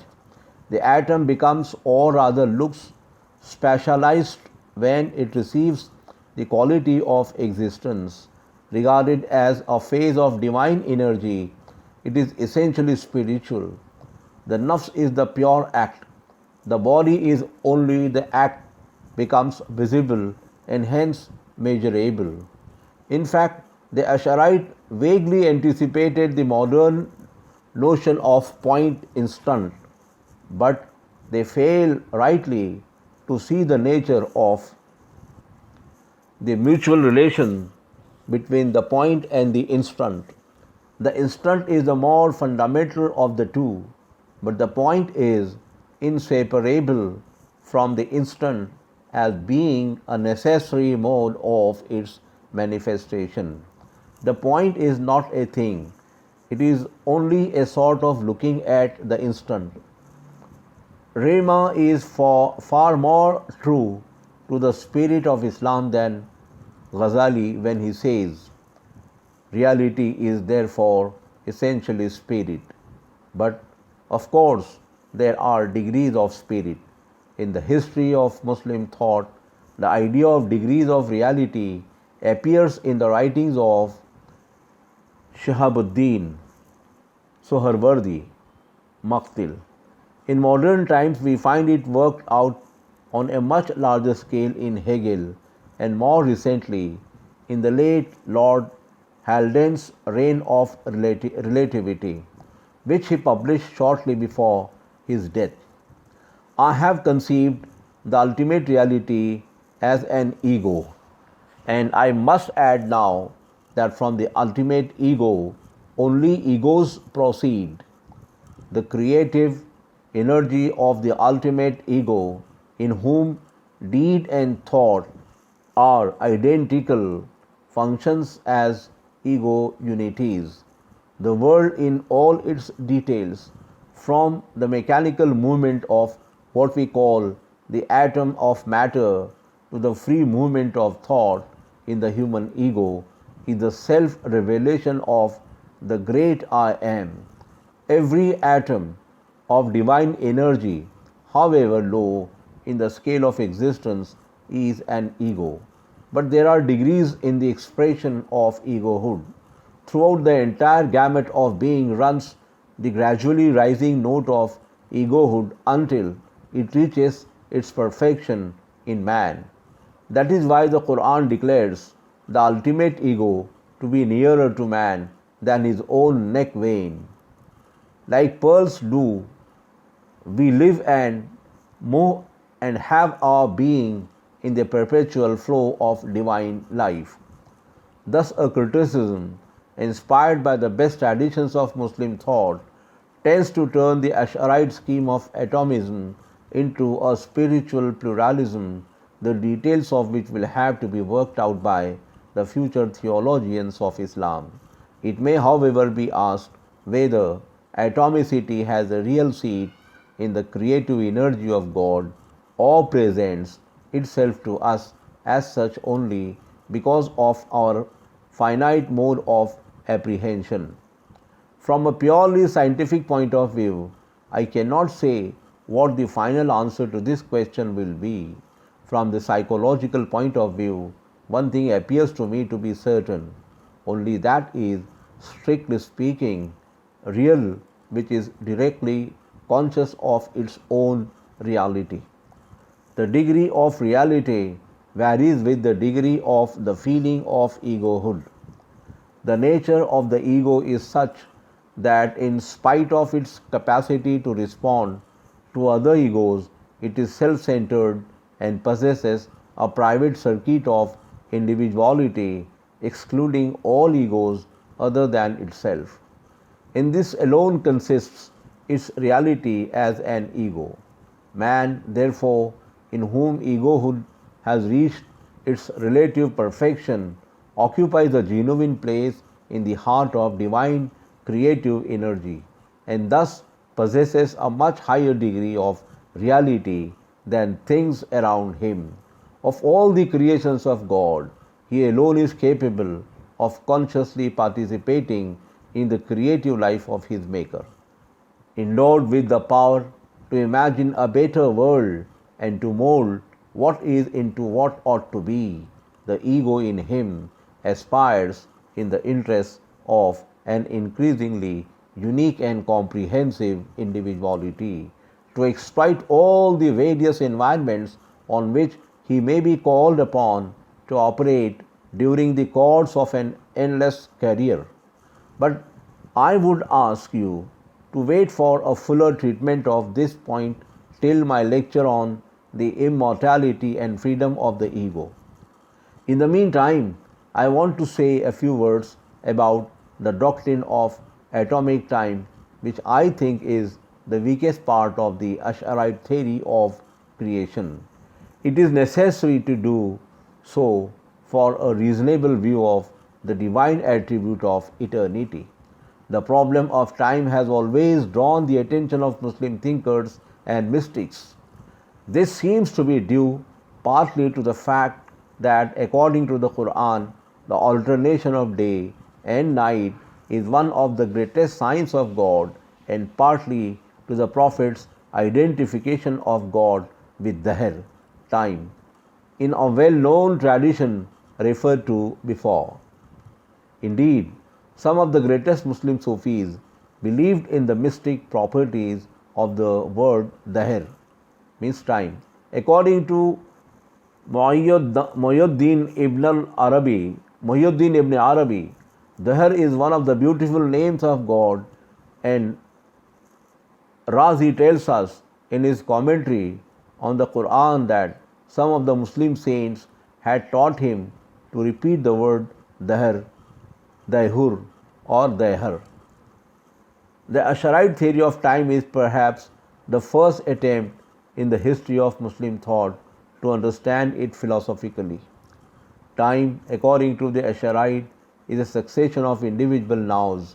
From this view, it obviously follows that between every two individual nows or moments of time, there is an unoccupied moment of time, that is to say, a void of time. The absurdity of this conclusion is due to the fact that they looked at the subject of their inquiry from a wholly objective point of view. They took no lesson from the history of Greek thought, which had adopted the same point of view and had reached no results. In our own time, Newton described time as something which in itself and from its own nature flows equally. The metaphor of stream implied in this description suggests serious objections to Newton's equally objective view of time. We cannot understand how a thing is affected on its immersion in this stream and how it differs from things that do not participate in its flow, nor can we form any idea of the beginning, the end, and the boundaries of time if we try to understand it on the analogy of a stream.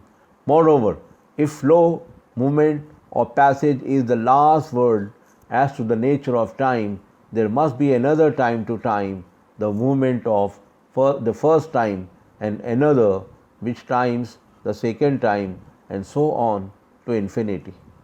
Thus, the notion of time as something wholly objective is beset with difficulties. It must, however, be admitted that the practical Arab mind could not regard time as something unreal like the Greeks, nor can it be denied that even though we possess no sense organ to perceive time, it is a kind of flow and has, as such, a genuine objective, that is to say, atomic aspect. In fact, the verdict of modern science is exactly the same as that of the Ash'arite, for recent discoveries in physics regarding the nature of time assume the discontinuity of matter. The following passage from Professor Rogier's Philosophy and New Physics is noteworthy in this connection. Contrary to the ancient adage, natura non facit saltus, it becomes apparent that the universe varies by sudden jumps and not by imperceptible degrees. A physical system is capable of only a finite number of distinct states. Since between two different and immediately consecutive states the world remains motionless, time is suspended so that time itself is discontinuous. There is an atom of time. The point, however, is that the constructive endeavor of the Ash'arite as of the moderns was wholly lacking in psychological analysis, and the result of this shortcoming was that they altogether failed to perceive the subjective aspect of time. It is due to this failure that in their theory the systems of material atoms and time atoms lie apart, with no organic relation between them. It is clear that if we look at time from a purely objective point of view, serious difficulties arise, for we cannot apply atomic time to God and conceive Him as a life in the making. Professor Alexander appears to have done in his lectures on space, time and deity. Later, Muslim theologians fully realized these difficulties.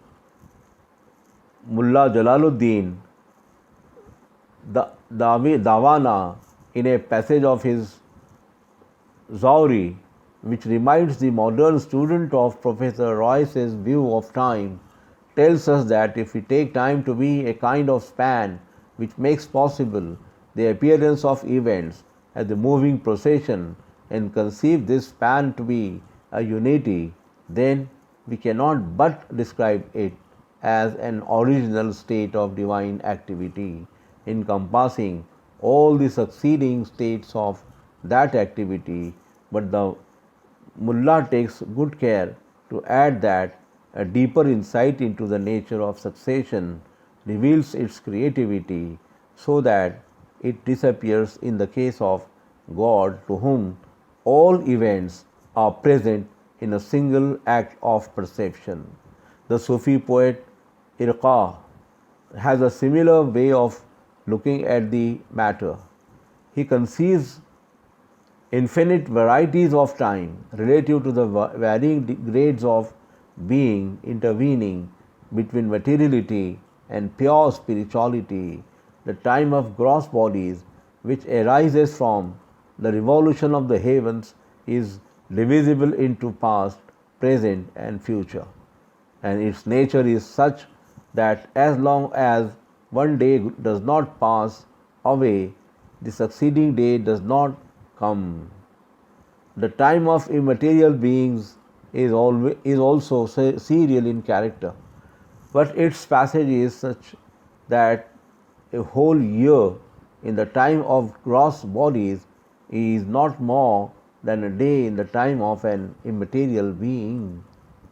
Rising higher and higher in the scale of immaterial beings, we reach divine time, time which is absolutely free from the quality of passage and consequently does not admit of divisibility, sequence, and change.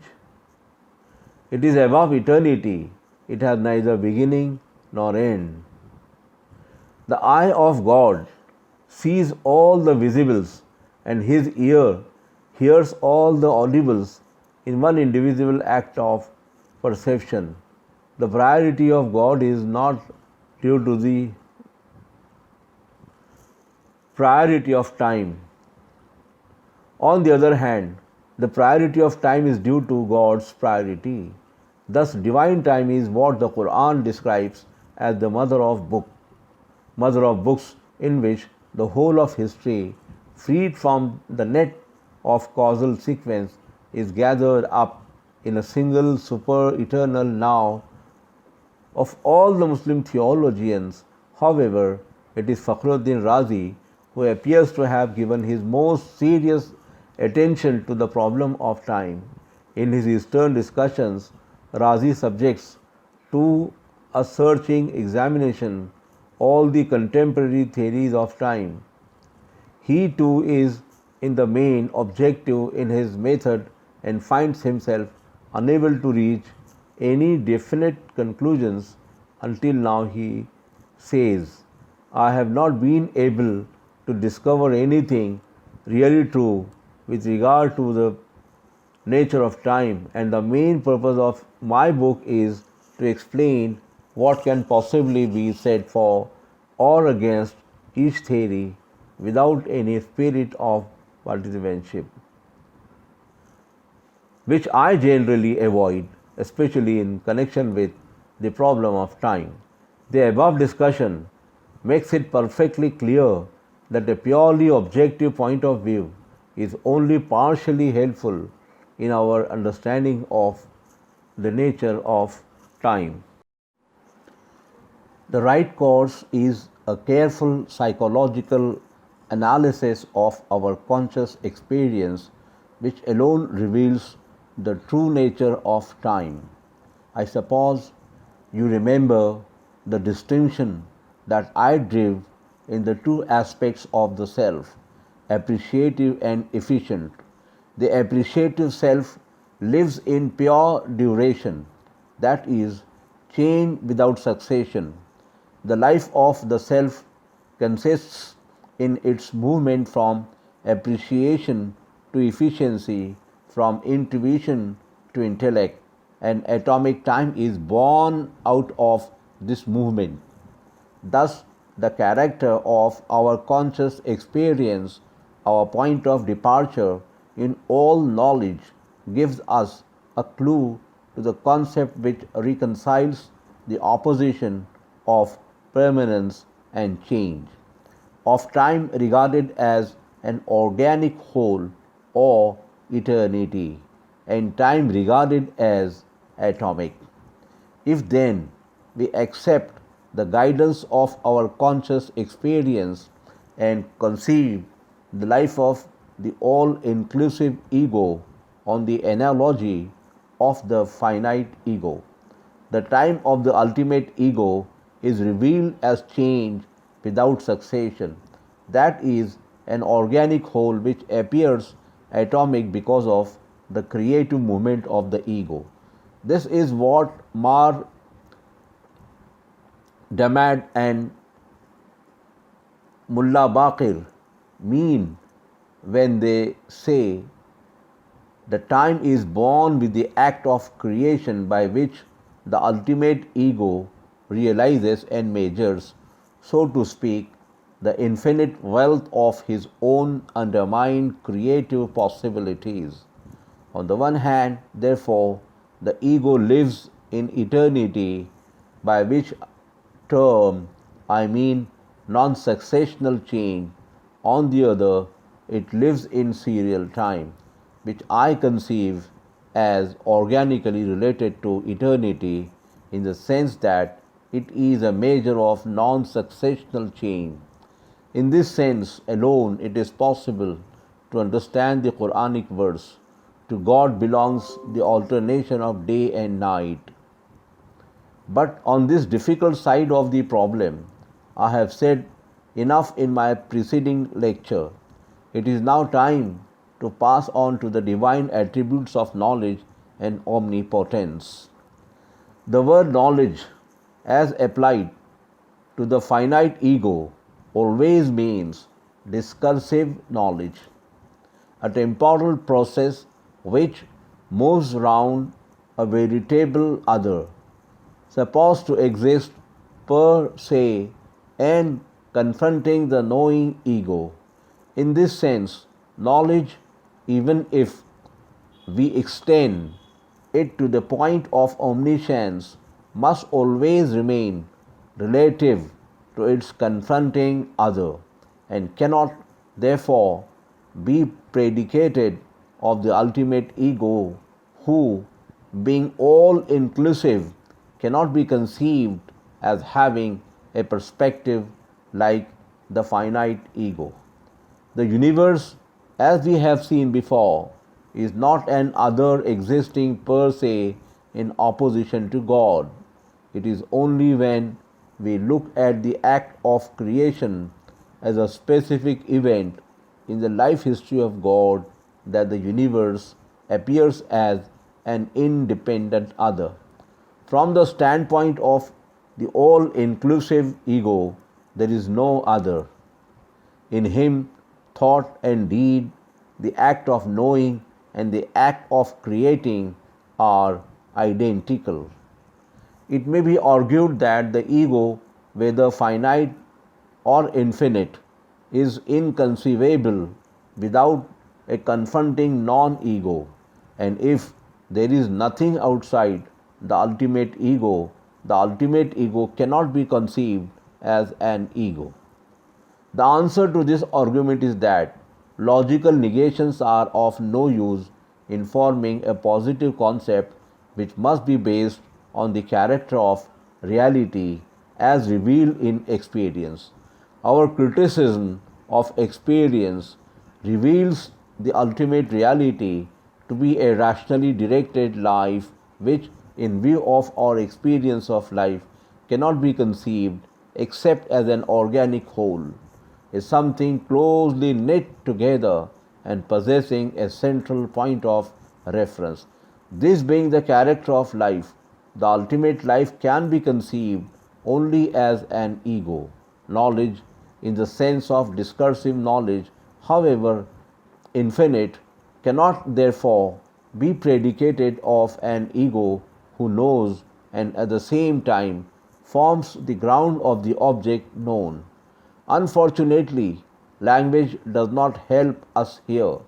We possess no word to express the kind of knowledge which is also creative of its object. The alternative concept of divine knowledge is omniscience in the sense of a single indivisible act of perception which makes God immediately aware of the entire sweep of history, regarded as an order of specific events in an eternal now. This is how Jalaluddin Dawana, Iraka, and Professor Royce in our own times conceived God's knowledge. There is an element of truth in this conception, but it suggests a closed universe, a fixed futurity, a predetermined, unalterable order of specific events which, like a superior fate, has once for all determined the directions of God's creative activity. In fact, divine knowledge, regarded as a kind of passive omniscience, is nothing more than the inert void of pre-Einsteinian physics, which confers a semblance of unity on things by holding them together. A sort of mirror passively reflecting the details of an already finished structure of things which the finite consciousness reflects in fragments only. Divine knowledge must be conceived as a living creative activity to which the objects that appear to exist in their own right are organically related. By conceiving God's knowledge as a kind of reflecting mirror, we no doubt save His foreknowledge of future events, but it is obvious that we do so at the expense of His freedom. The future certainly pre exists in the organic whole of God's creative life, but it pre exists as an open possibility, not as a fixed order of events with definite outlines.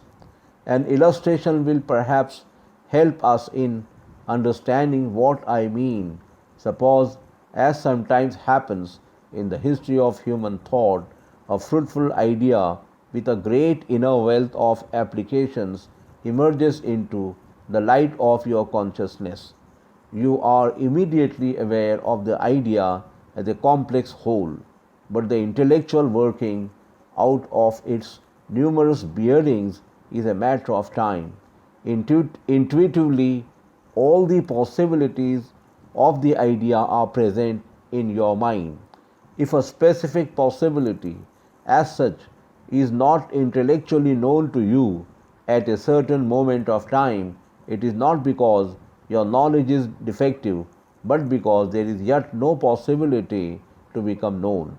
The idea reveals the possibility of its application with advancing experience, and sometimes it takes more than one generation of thinkers before these possibilities are exhausted. Nor is it possible, on the view of divine knowledge as a kind of passive omniscience, to reach the idea of a creator. If history is regarded merely as a gradually revealed photo of a predetermined order of events, then there is no room in it for novelty and initiation. Consequently, we can attach no meaning to the word creation, which has a meaning for us only in view of our own capacity for original action. The truth is that the whole theological controversy relating to predestination is due to pure speculation with no eye on the spontaneity of life, which is a fact of actual experience. No doubt, the emergence of egos endowed with the power of spontaneous and hence unforeseeable action is, in a sense, a limitation on the freedom of the all inclusive ego. But this limitation is not externally imposed, it is born out of his own creative freedom, whereby he has chosen finite egos to be participators of his life, power, and freedom. But how, it may be asked, is it possible to reconcile limitation with omnipotence? This word limitation need not frighten us. The Quran has no liking for abstract universals. It always fixes its gaze on the concrete, which the theory of relativity has only recently taught modern philosophy to see. All activity, creational or otherwise, is a kind of limitation without which it is impossible to conceive God as a concrete operative ego. Omnipotence, abstractly conceived, is merely a blind, capricious power without limits. The Quran has a clear and definite conception of nature as a cosmos of mutually related forces. For it therefore views divine omnipotence as intimately related to divine wisdom, and finds the infinite power of God revealed not in the arbitrary and the capricious, but in the recurrent, the regular, and the orderly. At the same time, the Quran conceives God as holding all goodness in His hands. If then the rationally directed divine will is good, a very serious problem arises. The course of evolution, as revealed by modern science, involves almost universal suffering and wrongdoing. No doubt, wrongdoing is confined to man only, but the fact of pain is almost universal. Thought it is equally true that men can suffer and have suffered the most excruciating pain for the sake of what they have believed to be good. Thus, the two facts of moral and physical evil stand out prominent in the life of nature, nor can the relativity of evil and the presence of forces that tend to transmute it be a source of consolation to us, for in spite of all this relativity and transmutation, there is something terribly positive about it. How is it then possible to reconcile the goodness and omnipotence of God with the immense volume of evil in His creation? This painful problem is really the crux of theism. No modern writer has put it more accurately than Naumann in his brief Uber religion. We possess, he says, a knowledge of the world which teaches us a God of power and strength who sends out life and death as simultaneously as shadow and light, and a revelation, a faith as to salvation which declares the same God to be Father. The following of the world God produces the morality of the struggle for existence, and the service of the Father of Jesus Christ produces the morality of compassion. And yet they are not two gods but one God. Somehow or other their arms intertwine. Only no mortal can say where and how this occurs. To the optimist Browning, all is well with the world. To the pessimist Schopenhauer, the world is one perpetual winter wherein a blind will expresses itself in an infinite variety of living things which bemoan their emergence for a moment and then disappear forever. The issue thus raised between optimism and pessimism cannot be finally decided at the present stage of our knowledge of the universe. Our intellectual constitution is such that we can take only a piecemeal view of things. We cannot understand the full import of the great cosmic forces which work havoc and at the same time sustain and amplify life. The teaching of the Quran, which believes in the possibility of improvement in the behavior of man and his control over natural forces, is neither optimism nor pessimism. It is meliorism, which recognizes a growing universe and is animated by the hope of man's eventual victory over evil. But the clue to a better understanding of our difficulty is given in the legend relating to what is called the fall of man. In this legend, the Quran partly retains the ancient symbols, but the legend is materially transformed with a view to put an entirely fresh meaning into it. The Quranic method of complete or partial transformation of legends in order to besolve them with new ideas and thus to adapt them to the advancing spirit of time is an important point which has nearly always been overlooked both by Muslim and non-Muslim students of Islam. The object of the Quran in dealing with these legends is seldom historical.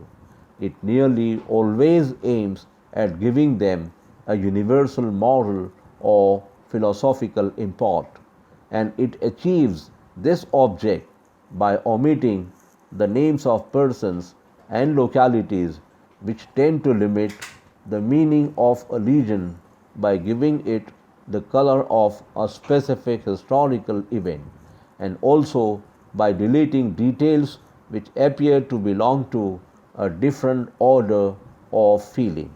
This is not an uncommon method of dealing with legends. It is common in non religious literature. An instance in point is the legend of Faust, to which the touch of Goethe's genius has given a wholly new meaning. Turning to the legend of the fall, we find it in a variety of forms in the literatures of the ancient world.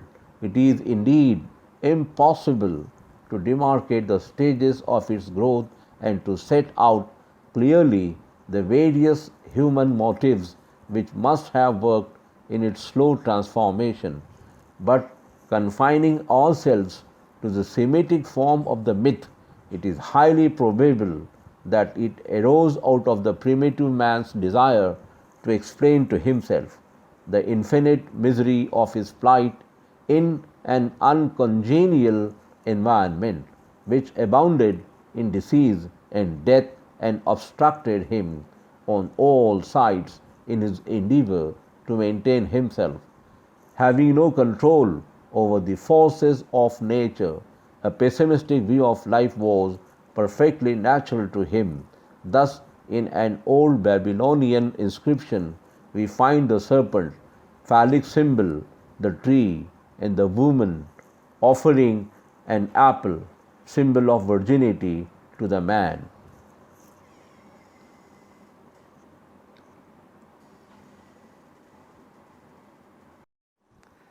The meaning of the myth is clear. The fall of man from a supposed state of bliss was due to the original sexual act of the human pair. The way in which the Quran handles this legend becomes clear when we compare it with the narration of the book of Genesis. The remarkable points of difference between the Quranic and the biblical narrations suggest unmistakably the purpose of the Quranic narration. 1. The Quran omits the serpent and the rib story altogether. The former omission is obviously meant to free the story from its phallic setting and its original suggestion of a pessimistic view of life. The latter omission is meant to suggest that the purpose of the Quranic narration is not historical, as in the case of the Old Testament, which gives us an account of the origin of the first human pair by way of a prelude to the history of Israel.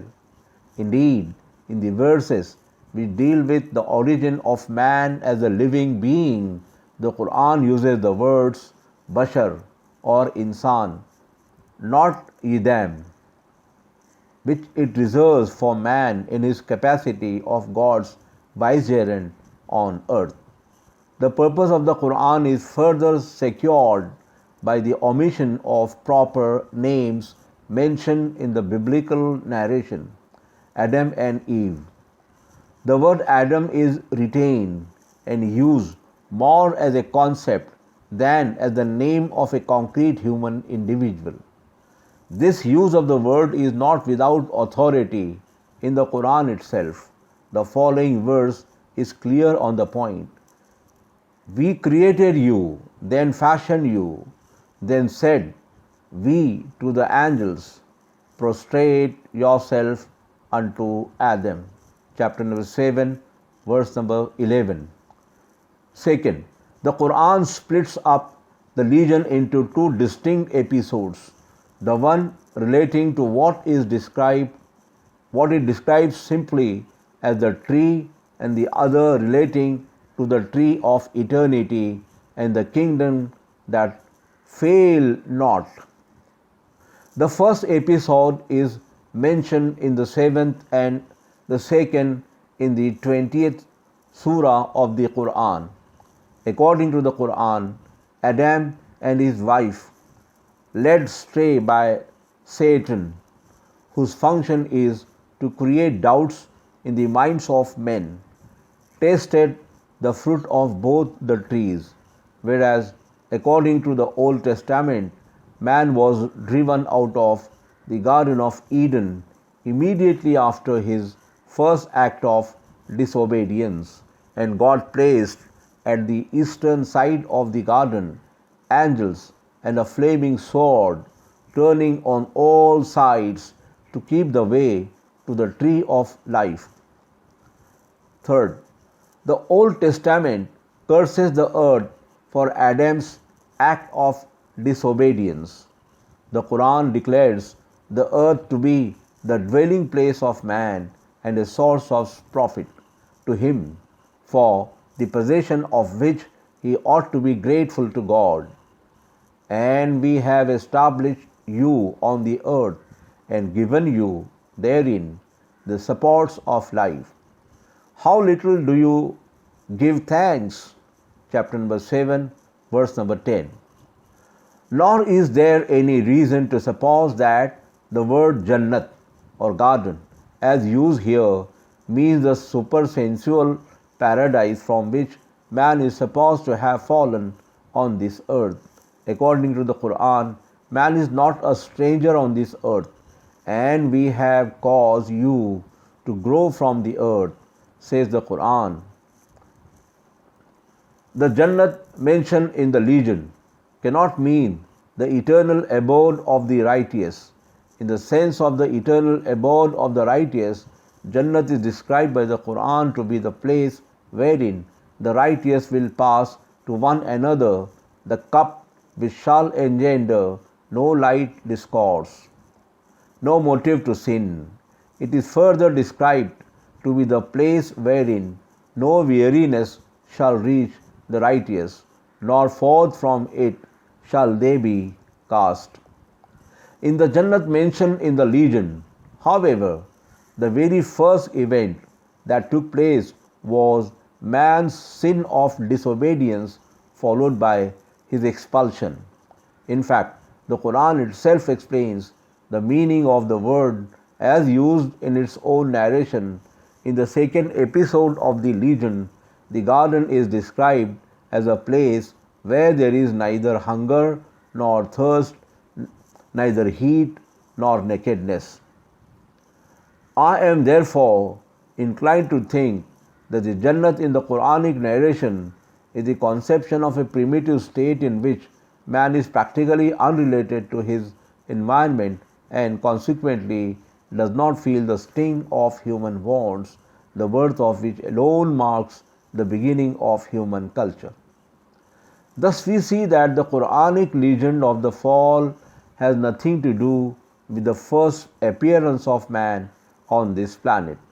Its purpose is rather to indicate man's rise from a primitive state of instinctive appetite to the conscious possession of a free self, capable of doubt and disobedience.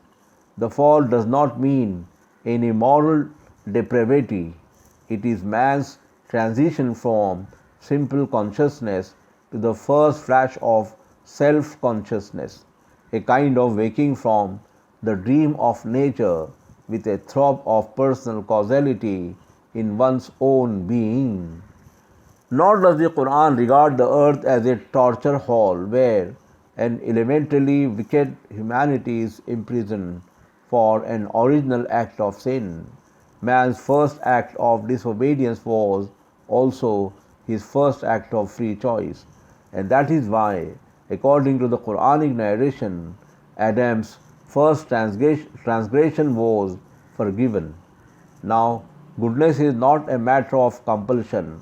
It is the self's free surrender to the moral ideal and arises out of a willing cooperation of free egos.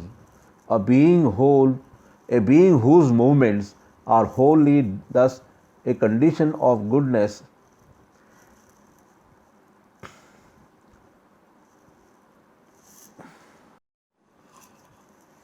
A being whose movements are wholly determined, like a machine, cannot produce goodness. Freedom is thus a condition of goodness. But to permit the emergence of a finite ego who has the power to choose after considering the relative values of several courses of action open to him, is really to take a great risk, for the freedom to choose good involves also the freedom to choose what is the opposite of good.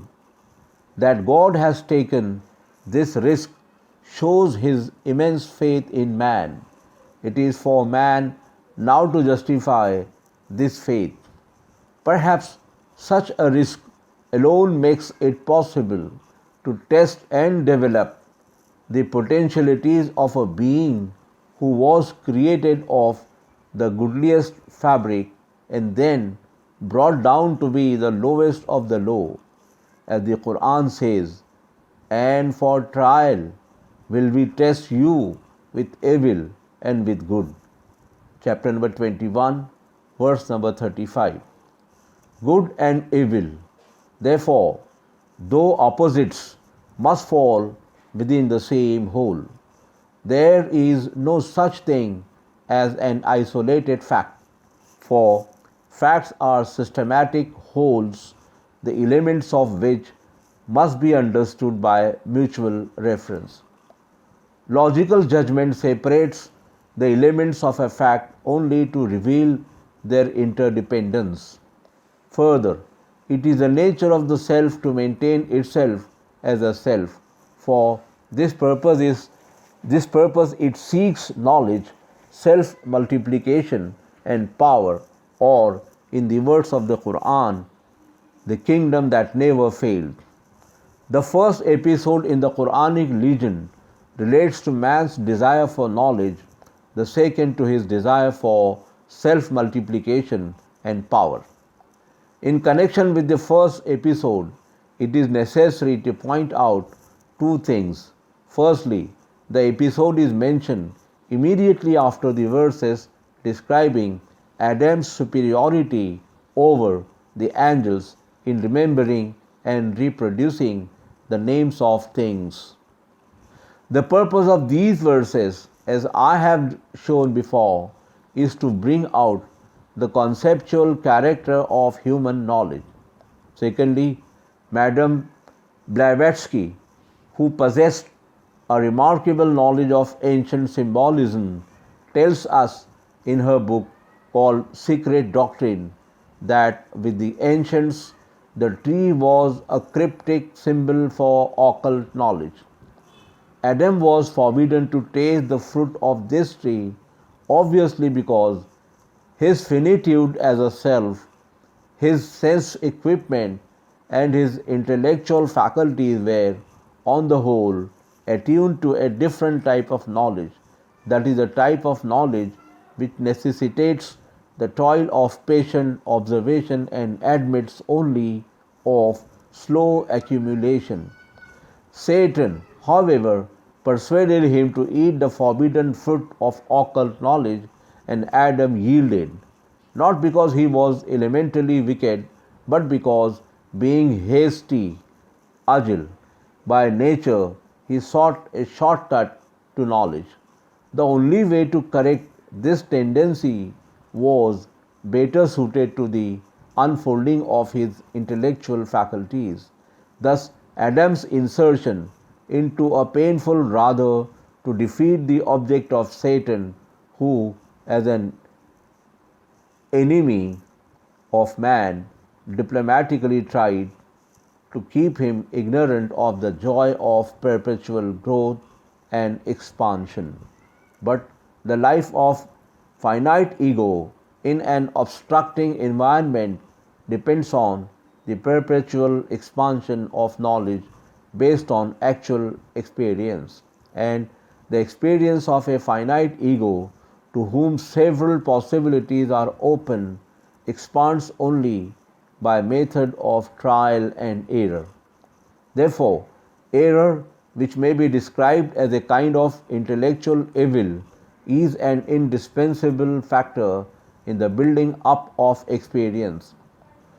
The second episode of the Quranic legend is as follows.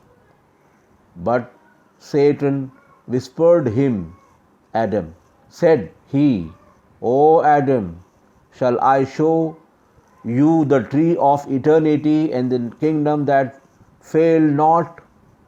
And they both ate thereof, and their nakedness appeared to them.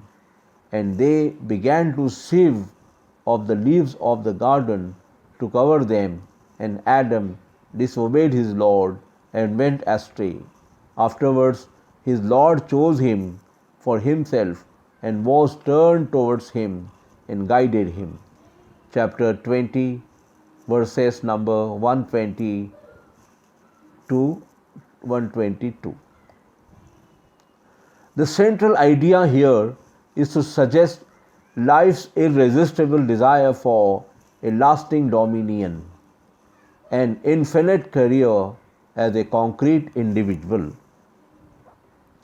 As a temporal being, fearing the termination of its career by death, the only course open to it is to achieve a kind of collective immortality by self-multiplication.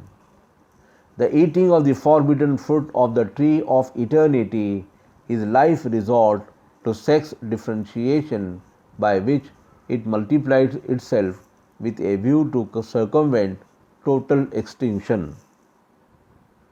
It is as if life says to death, if you sweep away one generation of living things, I will produce another. The Quran rejects the phallic symbolism of ancient art, but suggests the original sexual act by the birth of the sense of shame disclosed in Adam's anxiety to cover the nakedness of his body. Now, to live is to possess a definite outline, a concrete individuality. It is in the concrete individuality manifested in the countless varieties of living forms that the ultimate ego reveals the infinite wealth of his being. Yet the emergence and multiplication of individualities, each fixing its gaze on the revelation of its own possibilities and seeking its own dominion, inevitably brings in its wake the awful struggle of ages. Descend ye as enemies of one another, says the Quran. This mutual conflict of opposing individualities is the world pain, which both illuminates and darkens the temporal career of life. In the case of man, in whom individuality deepens into personality, opening up possibilities of wrongdoing, the sense of the tragedy of life becomes much more acute. But the acceptance of selfhood as a form of life involves the acceptance of all the imperfections that flow from the finitude of selfhood. The Quran represents man as having accepted at his peril the trust of personality which the heavens, the earth, and the mountains refuse to bear. Verily, we propose to the heavens and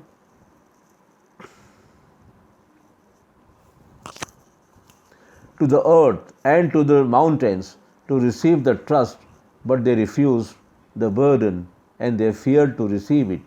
Man undertook to bear it, but had proved unjust, senseless.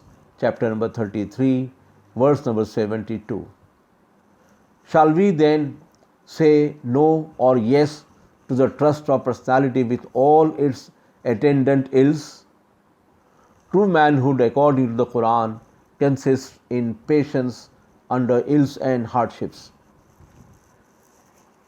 At the present age of the evolution of selfhood, however, we cannot understand the full import of the discipline which the driving power of pain brings. Perhaps it hardens the self against a possible dissolution, but In asking the above question, we are passing the boundaries of pure thought. This is the point where faith in this eventual triumph of goodness emerges as a religious doctrine. God is equal to his purpose, but most men know it not. Chapter number 12, verse number 21. I have now explained to you how it is possible philosophically to justify the Islamic conception of God. But as I have said before, religious ambition soars higher than the ambition of philosophy.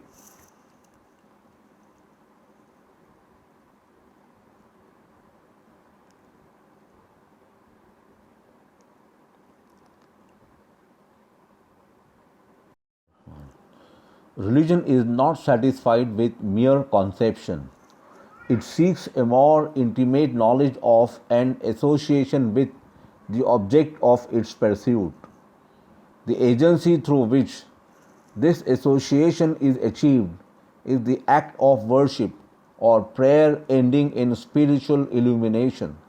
The act of worship, however, affects different varieties of consciousness differently. In the case of the prophetic consciousness, it is in the main creative, that is, it tends to create a fresh ethical world wherein the prophet, so to speak, applies the pragmatic test to his revelations. I shall further develop this point in my lecture on the meaning of Muslim culture. In the case of the mystic consciousness, it is in the main cognitive. It is from this cognitive point of view that I will try to discover the meaning of prayer, and this point of view is perfectly justifiable in view of the ultimate motive of prayer. I would draw your attention to the following passage from the great American psychologist Professor William James. It seems too probable that in spite of all that science may do to the contrary, men will continue to pray to the end of time unless their mental nature changes in a manner which nothing we know should lead us to expect. The impulse to pray is a necessary consequence of the fact that whilst the innermost of the empirical selves of a man is a self of the social sort, it yet can find its only adequate socius, its great companion in an ideal world. Most men either continually or occasionally carry a reference to it in their breast. The humblest outcast on this earth can feel himself to be real and valid by means of this higher recognition. And on the other hand, for most of us, a world with no such inner refuge, when the outer social self failed and dropped from us, would be the abyss of horror. I say for most of us, because it is probable that individuals differ a good deal in the degree in which they are haunted by this sense of an ideal spectator. It is a much more essential part of the consciousness of some men than of others. Those who have the most of it are possibly the most religious men, but I am sure that even those who say they are altogether without it deceive themselves and really have it in some degree. Thus, you will see that, psychologically speaking, prayer is instinctive in its origin. The act of prayer, as aiming at knowledge, resembles reflection. Yet, prayer at its highest is much more than abstract reflection. Like reflection, it too is a process of assimilation. But the assimilative process in the case of prayer draws itself closely together in and thereby acquires a power unknown to pure thought. In thought, the mind observes and follows the working of reality. In the act of prayer, it gives up its career as a seeker of slow footed universality and rises higher than thought to capture reality itself with a view to become a conscious participator in its life. There is nothing mystical about it. Prayer as a means of spiritual illumination is a normal vital act by which the little island of our personality suddenly discovers its situation in a larger whole of life. Do not think I am talking about auto suggestion. Auto suggestion has nothing to do with the opening up of the sources of life that lie in the depths of the human ego. Unlike spiritual illumination, which brings fresh power by shaping human personality, it leaves no permanent life effects behind. Nor am I speaking of some occult and special way of knowledge. All that I mean is to fix your attention on a real human experience which has a history behind it and a future before it. Mysticism has, no doubt, revealed fresh regions of the self by making a special study of this experience. Its literature is illuminating, yet its set phraseology, shaped by the thought forms of a worn out metaphysics, has rather a deadening effect on the modern mind. The quest after a nameless nothing, as disclosed in Neoplatonic mysticism, be it Christian or Muslim, cannot satisfy the modern mind, which, with its habits of concrete thinking, demands a concrete living experience of God. And the history of the race shows that the attitude of the mind, embodied in the act of worship, is a condition for such an experience. In fact, prayer must be regarded as a necessary complement to the intellectual activity of the observer of nature. The scientific observation of nature keeps us in close contact with the behavior of reality and thus sharpens our inner perception for a deeper vision of it. I cannot help quoting here a beautiful passage from the mystic poet Rima, in which he describes the mystic quest after reality. The Safi's book is not composed of ink and letters. It is not but a heart white as snow. The scholar's possession is pen marks. What is the Safi's possession? Footmarks. The Safi stalks the game like a hunter. He sees the musk deer's track and follows the footprints. For some, while the track of the deer is the proper clue for him, but afterwards it is the musk gland of the deer that is his guide. To go one stage guided by the scent of the musk gland is better than 100 stages of following the track and roaming about. The truth is that all search for knowledge is essentially a form of prayer. The scientific observer of nature is a kind of mystic seeker in the act of prayer, although at present he follows only the footprints of the musk deer and thus modestly limits the method of his quest. His thirst for knowledge is eventually sure to lead him to the point where the scent of the musk gland is a better guide than the footprints of the deer.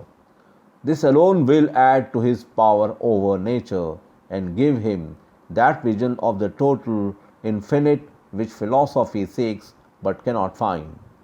Vision without power does bring moral elevation but cannot give a lasting culture. Power without vision tends to become destructive and inhuman. Both must combine for the spiritual expansion of humanity. The real object of prayer, however, is better achieved when the act of prayer becomes congregational. The spirit of all true prayer is social. Even the hermit abandons the society of men in the hope of finding in a solitary abode the fellowship of God. A congregation is an association of men who, animated by the same aspiration, concentrate themselves on a single object and open up their inner selves to the working of a single impulse. It is a psychological truth that association multiplies the normal man's power of perception, deepens his emotion, and dynamizes his will to a degree unknown to him in the privacy of his individuality. Indeed, regarded as a psychological phenomenon, prayer is still a mystery, for psychology has not yet discovered the laws relating to the enhancement of human sensibility in a state of association. With Islam, however, this socialization of spiritual illumination through associative prayer is a special point of interest as we pass from the daily congregational prayer to the annual ceremony around the central mosque of Mecca. You can easily see how the Islamic institution of worship gradually enlarges the sphere of human association. Prayer, then, whether individual or associative, is an expression of man's inner yearning for a response in the awful silence of the universe. It is a unique process of discovery whereby the searching ego affirms itself in the very moment of self-negation and thus discovers its own worth and justification as a dynamic factor in the life of the universe. True to the psychology of mental attitude in prayer, the form of worship in Islam symbolizes both affirmation and negation. Yet, in view of the fact borne out by the experience of the race that prayer as an inner act has found expression in a variety of forms, the Quran says, "To every people have we appointed ways of worship, which they observe. Therefore, let them not dispute this matter with you, but bid them to your Lord, for your art on the right way. But if they debate with you, then say, God best knows what you do. He will judge between you on the day of resurrection as to the matters wherein you differ." Chapter number 22, verses number 67 to 69. The form of prayer ought not to become a matter of dispute. Which side you turn your face is certainly not essential to the spirit of prayer. The Quran is perfectly clear on this point. The east and west is God's. Therefore, whichever way you turn, there is the face of God. Chapter 2, verse number 115. There is no piety in turning your faces towards the east or the west, but he is pious who believes in God and the last day, and the angels, and the scriptures, and the prophets, who for the love of God distributes his wealth to his kindred, and to the orphans, and the needy, and the wayfarer, and those who ask, and for ransoming, who observes prayer and pays the legal alms, and who is of those who are faithful to their engagements when they have engaged in them, and patient under ills and hardships in time of trouble. These are they who are just, and those are they who fear the Lord. Chapter number 2, verse number 177. Yet we cannot ignore the important consideration that the posture of the body is a real factor in determining the attitude of the mind. The choice of one particular direction in Islamic worship is meant to secure the unity of feeling in the congregation, and its form in general creates and fosters the sense of social equality inasmuch as it tends to destroy the feeling of rank or race superiority in the worshippers. What a tremendous spiritual revolution will take place, practically in no time, if the proud aristocratic Brahmin of South India is daily made to stand shoulder to shoulder with the untouchable. From the unity of the all inclusive ego, who creates and sustains all egos, follows the essential unity of all mankind. The division of mankind into races, nations, and tribes, according to the Quran, is for purposes of identification only. The Islamic form of association in prayer, therefore, besides its cognitive value, is further indicative of the aspiration to realize this essential unity of mankind as a fact in life by demolishing all barriers which stand between man and man.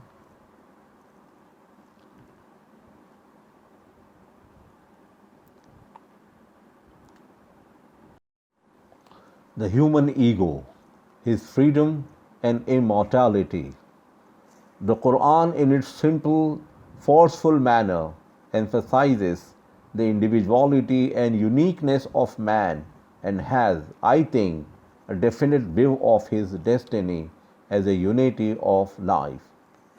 It is in consequence of this view of man as a unique individuality which makes it impossible for one individual to bear the burden of another and entitles him only to what is due to his own personal effort, that the Quran is led to reject the idea of redemption. Three things are perfectly clear from the Quran: that man is the chosen of God. Afterwards, his Lord chose him, Adam, for himself and turned towards him and guided him. Chapter 20, verse number 122. Second, that man with all his faults is meant to be the representative of God on earth. When your Lord said to the angels, "Verily, I am about to place one in my stead on earth," they said, "Will you place there one who will do ill therein and shed blood?"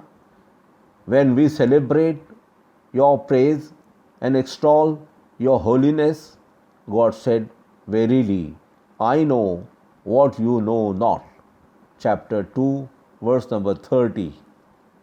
And it is He who had made you His representatives on the earth and has raised some of you above others by various grades, that He may improve you by His gifts.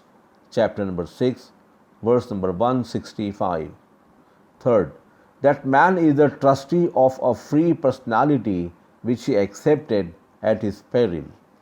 Verily, we propose to the heavens and to the earth and to the mountains to receive the trust, but they refused the burden and they feared to receive it.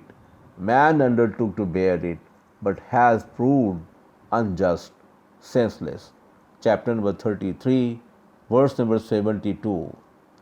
Yet it is surprising to see that the unity of human consciousness, which constitutes the center of human personality, never really became a point of interest in the history of Muslim thought.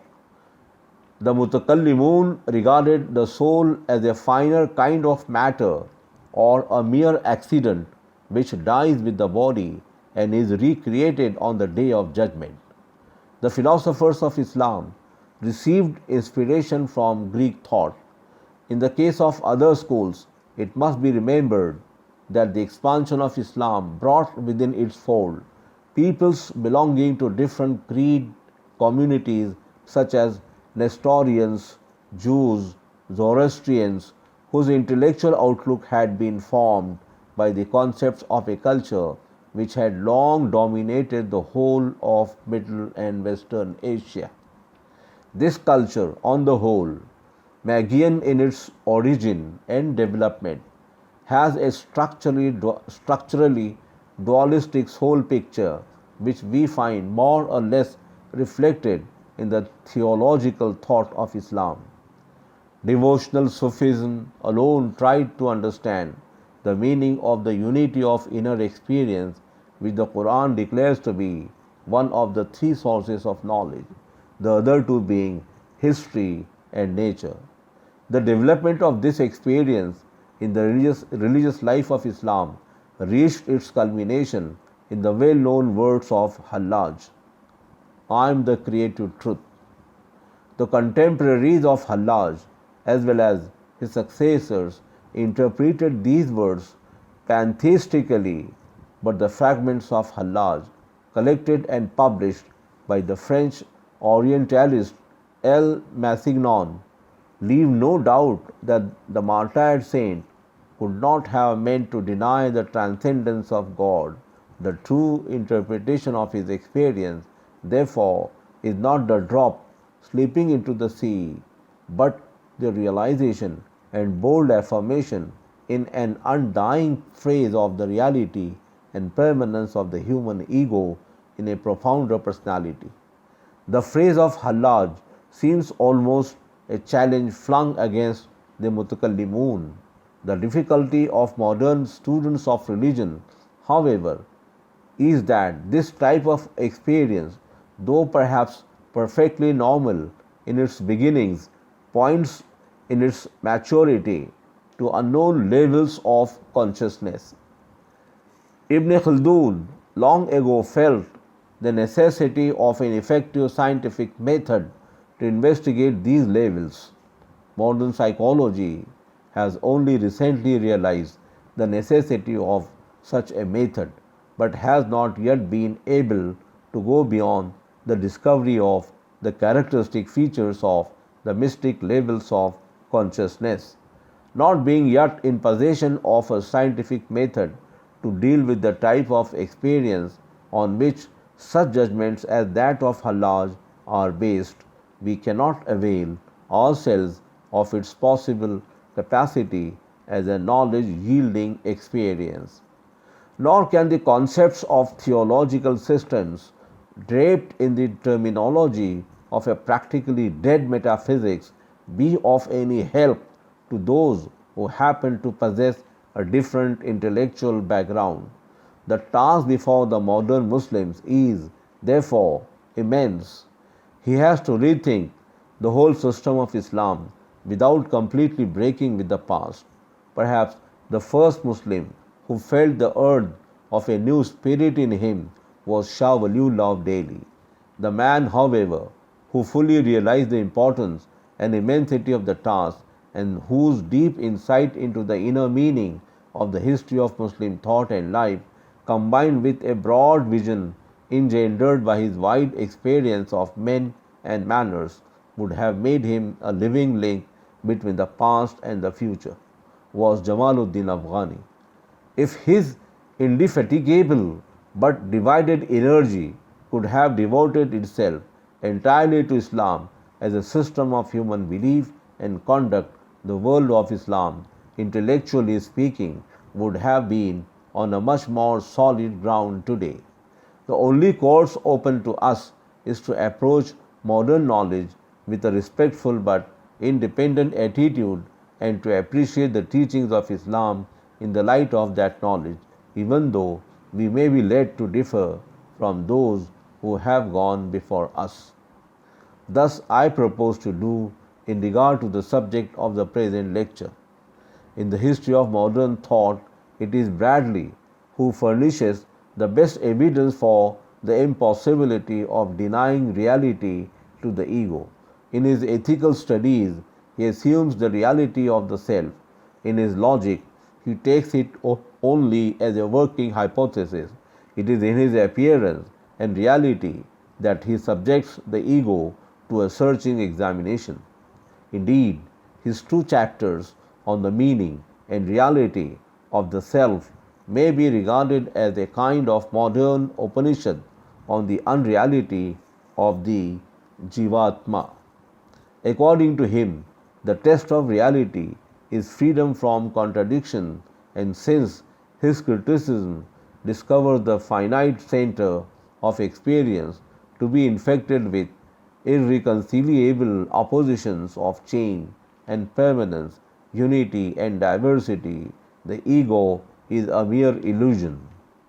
Whatever may be our view of the self, feeling, self identity, soul, will it can be examined only by the canons of thought, which in its nature is relational, and all relations involve contradictions. Yet, in spite of the fact that his ruthless logic has shown the ego to be a mass of confusion, Bradley has to admit that the self must be, in some sense, real, in some sense, an indubitable fact.